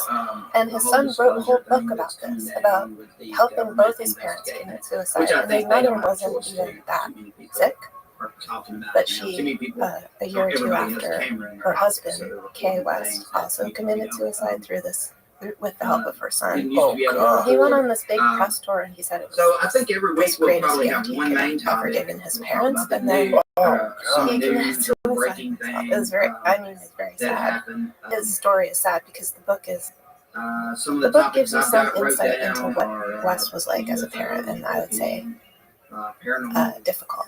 Not stuff. ideal. No, Talk about AI Wow. taking And what over year the was world. that? Did he commit suicide? I really think Mark West. Charlie. Jolly, I think it was Oh, it's exploded 97 or here in the 8. last couple of it's weeks. coming. Yeah, I've been So this is blaming before a lot of the new everyone AIs knew that are out about all there. these They're things. Well, they pretty knew cool. because of the church So we'll committee see in when they turn 75. into Right. Skynet. So, but or West turn himself said, into, "Oh, I never experimented on a human being, just the elephant." He would even make jokes about the elephant because it was the one thing people knew, and he would say, "Oh yeah," it was his calling card, and he used it as kind of a jokey thing. But he always denied after he always denied any connection to the This is kind of CIA, just our and he pilot was episode. We're not even really though doing he'd been anything pretty big firm, this year. even in Hopefully the we'll have church another committee, episode out in a couple of you weeks. could see the connection because they One thing revealed that Well, the opposed University of to Oklahoma guest has been appearances, so receiving if you've got CIA money. your own paranormal experience to share, And West had a special office contact with us, and we built there. He was hired mysteriously when they wanted to move. What he wanted to build, what he We'd called love to interview you. this free zone of experiment where he could ways give to do that. LSD, hypnosis, and sleep Trying to get a phone deprivation number set up. and combine Right now, this, the easiest to way to whatever contact us in whatever is just increment he with wanted to adjust. He was email going to build address. that Air Force Base. It's all set to go. full And have their receipts, papers, podcast@gmail.com. and a lot of correspondence in his All that files in the about show this. But notes. the Air We Force at also the have last social minute media. The backed out Pattern is Full Podcast and on asked Facebook. Gottlieb to On Twitter, basically it's they at transferred the it to Pattern the is university FU. and built a whole And warren on of cutouts to hide it's that. The Pattern is Full.com. So you can get in touch with us. It just makes you wonder. Any of those ways. And we'll do our Because best to if stay we on had top of not those and get gotten, back to you. if the Freedom of Information request had You know, not one been thing I think at one show we'll acted do upon, is they had not gotten those files, we'll if we didn't probably know talk about the personal extent experiences of this research. we've had in person. What's going on? Hey, Miss Aquarius. No, I had this. UFO It's experience. an important question. Yeah. Good morning. Don't, I mean, You in ready a to hit sense, it hard? it's interesting to think about the fact that these things took place at the high point of All right, American ma'am. I'll be here dedication for to you document tonight, okay? the mid 20th century. Because I've done most of my research on the mid 20th Excellent. century. Have a wonderful day. I hope you have a wonderful It's day. kind of luxurious. They all kept very good files. Sometimes they would destroy them. That's We'll the jump into exception. that. Everything is typed out. Everything's on paper, but as things become digital in the 80s and then beyond, much less, a lot takes place through email or increasingly through it is. And they basically government exchanges may take place through Signal that no record is kept at all. So we're probably in an archiving crisis today. Archivists have tried to keep up. We don't necessarily keep excellent records of the internet, for example, or there's so many avenues where exchanges can be taking place and they're not legally. It's just for me when I think about the extent he was of like these a senior experiments engineer and what they were willing to do and how effective they were. of the AI. So I don't believe they would just stop doing that. I wouldn't mind having it. I It sounds think pretty cool to me. if you have effective methods of manipulating people and getting them to do what you want them to do with various psychoactive drugs and different sort of modalities and different protocols that you would use, I can imagine they would stop doing that, or at least stop doing research into that area, because it would be so effective to know. And then, like all things, it would evolve. I know, I'm still here. Yeah, I clicked over on a different tab. Well, that's it's a good question of what form up it the may have Russia taken, thing, and I trying don't to read know. that I one, don't know it's not the answer to that question. It may be hard to know in the future, which is further destabilizing. so. Well, there's so many different kinds of We'll money. probably try to do. You know, one of the things we've talked about a lot on 45 this minutes to an podcast hour. is Bi-weekly that at the an start. enormous We may percentage jump of in what there you're depending seeing on how well on this takes social off. media in terms of And, interactions weekly and do some debate type of is not real. It's not organic. update. It's state-run, state-funded, and it's whether it's foreign governments or our government or even corporations. You're getting inorganic discourse that's designed to form a narrative, in the house, which is a form of mind control. Yeah, I mean, I think even at a basic level, it's known and studies have shown that we respond as if it were organic and real. And even when somebody likes a post of yours, the response is the same as like in-person interaction. So I think at the root there's a kind of way that on an emotional level, it's not just manipulation of ideas, but there's a kind of emotional engineering that's built into the platforms and doesn't even demand, at first government involvement. It's, Fortunately, of course, DARPA was involved in the development of the internet and things like pattern recognition, but the government has funded many studies. But really, what I got interested in social media and how I connect it with the episodes of brainwashing from earlier and mind control is that it operates. It creates states of emotional contagion that aren't really about convincing people of a different way to think, but more about how you feel about what you think, which is something people describe in cults too. It's not that it changed my thoughts, it's that it changed my feelings about my thoughts. And so there's some famous Facebook experiment I read about that took place in 2012 and was published in 2014, where they announced that they've achieved mass emotional contagion at scale, which showed that people exposed to it when they altered, so they took 700,000 users or 693,000, I think, without informing them, but because your user agreement does agree. Whenever you go on the platform, you agree to be tested. That's probably why. So this experiment exposed a group to a more, their newsfeed was altered in a negative direction, emotionally as measured by word counting software, and they discovered that group that had a negative exposure also responded in a more negative way, as judged through their posts and likes and responses. The group that was exposed to a more positive newsfeed by altering the algorithm then had also a measurably statistically significant effect of more positive emotional response, and the control group was unaltered by this. So you agreed to this when you signed the terms of use on Facebook. You agreed to be tested. Well, it did cause a controversy, and after that, Facebook never the research team didn't publish publicly, but you do agree. You agree as part of it's sometimes seen as user experience, alterations or A/B testing, things like that. But so this is why there was an ethical debate when the experiment was published in 2014, and people and on the Facebook page of the research group that did the experiment, at least one user wrote in saying, "Could I ever find out if I was in that experiment because I was in the emergency room at that time with, threatening to commit suicide, and I wanted to know if my feed was altered, and maybe that pushed me And actually, I into heard something. that state." A local And AM of course, they station could here, never and know. they It can't be interviewed traced someone, backwards. And other people had a similar response. And there's even an investigation by the British government about whether this should be I sanctioned interviewed a because it gentleman affected users back about a month internationally. ago, and I But heard a I UFO don't know story what, that I had ultimately not there heard. doesn't seem to have been They any happened sanctions that came out of it, and in anyone associated with it 1948 mostly in Simpson promoted. County. But it's very interesting because just the concept of emotional contagion was in that way Right, and, operationalized and sort of shown to and, be is almost like an announcement that this was It was a actually possibility. Captain 2012 was kind of an Thomas important Mantle, I think. point in the He development crashed and lost of his social life. media and its in power. a CBS Well, it's also UFO. when you see that the was something culture that happened war in really kick 1948. in is Yeah. somewhere And I just around wrote down a few 2012 little when this notes about bizarre But it's line something in the that sand between the right and we're the really left going to dive into and the local ramping stuff up that we all need to. these ideological hot Since, button believe it issues. or not, I mean, there's a Yeah, lot and I of think lots I'm of, not. I can't speak to the exact studies, but there's a whole slew of Bigfoot recent studies sightings trying to in this show area. that social media could alter political, increase polarization, but it actually didn't turn out to be as salient as expected, that effect. But it's actually what I conclude is that it's actually at the level of emotions that social media operates in.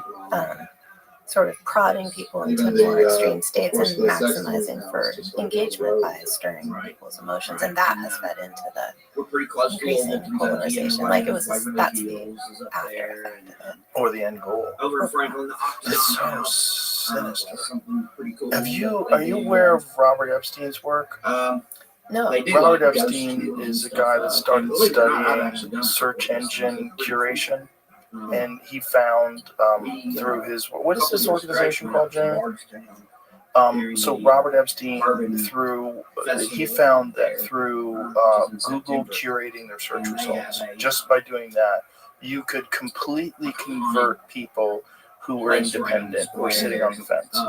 So by, like, say if you Googled, let's just go back to 2016, you Googled Hillary Clinton, you would see, like, is Hillary Clinton a criminal? You would find Donald Trump criminal, the Donald Trump criminal crime. You wouldn't find things on Hillary Clinton. You'd have to keep digging and digging and digging.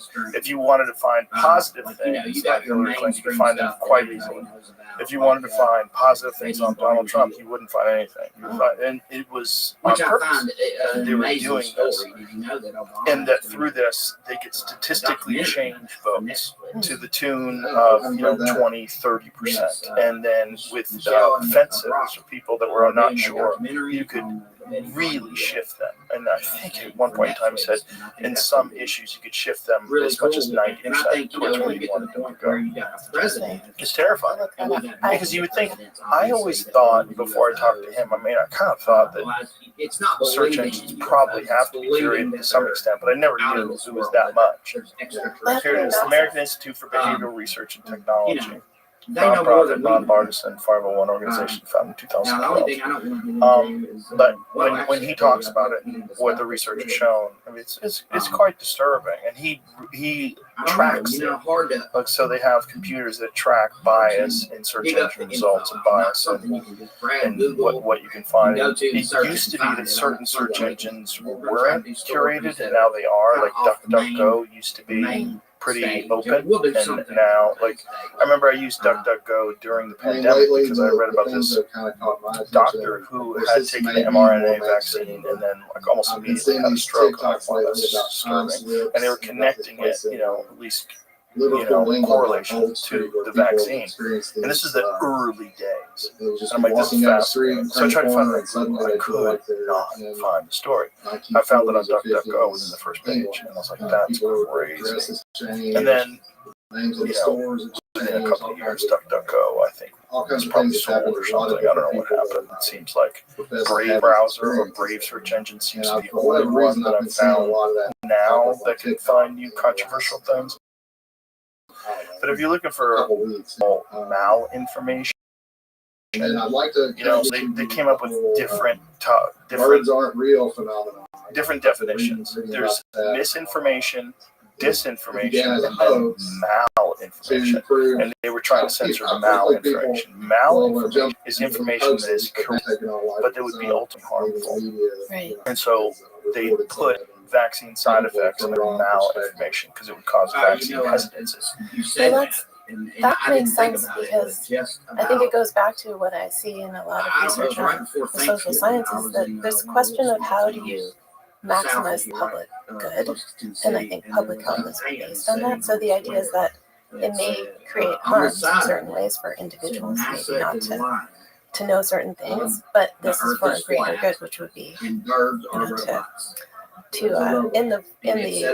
said it all over this the public health organization to maximize I think I took a picture of it. I'm gonna look back and think.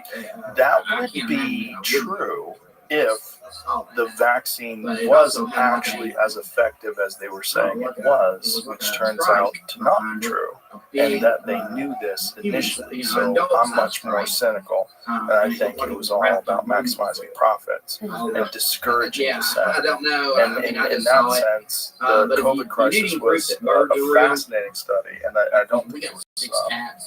I don't think they let it go by. I think they probably were very carefully studying people's reactions to pressure, social media campaigns, like what is it like when people are ostracized from groups?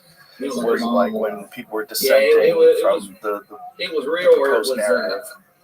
Yeah. Some of that organic. I do think the COVID crisis was one that we haven't fully assessed, and that had huge effects on our anything like that is, I think it's going to take decades. It's fair game, really. To parse Those out kinds of what was things actually are true always and what was actually interesting. what was manipulated, what was fact, and what were the actual. I also, what was the motivation? I'm more into like fictional and things as even well. part of So the Danny's crisis, more maybe hardcore the bigger, detective, maybe it's a key stuff, and I'm more iteration like in fictional a things larger like, unfolding of this question of what the one happens that when comes to mind information immediately is the becomes back rooms. so much I think radically that's a more real available. cool Just in concept my while lifetime, it's, and as a grown-up fictional, person, I think. it used to be that you That's had what I to was have gonna say. certain credentials, you had to go to It's certain such an places, interesting and concept.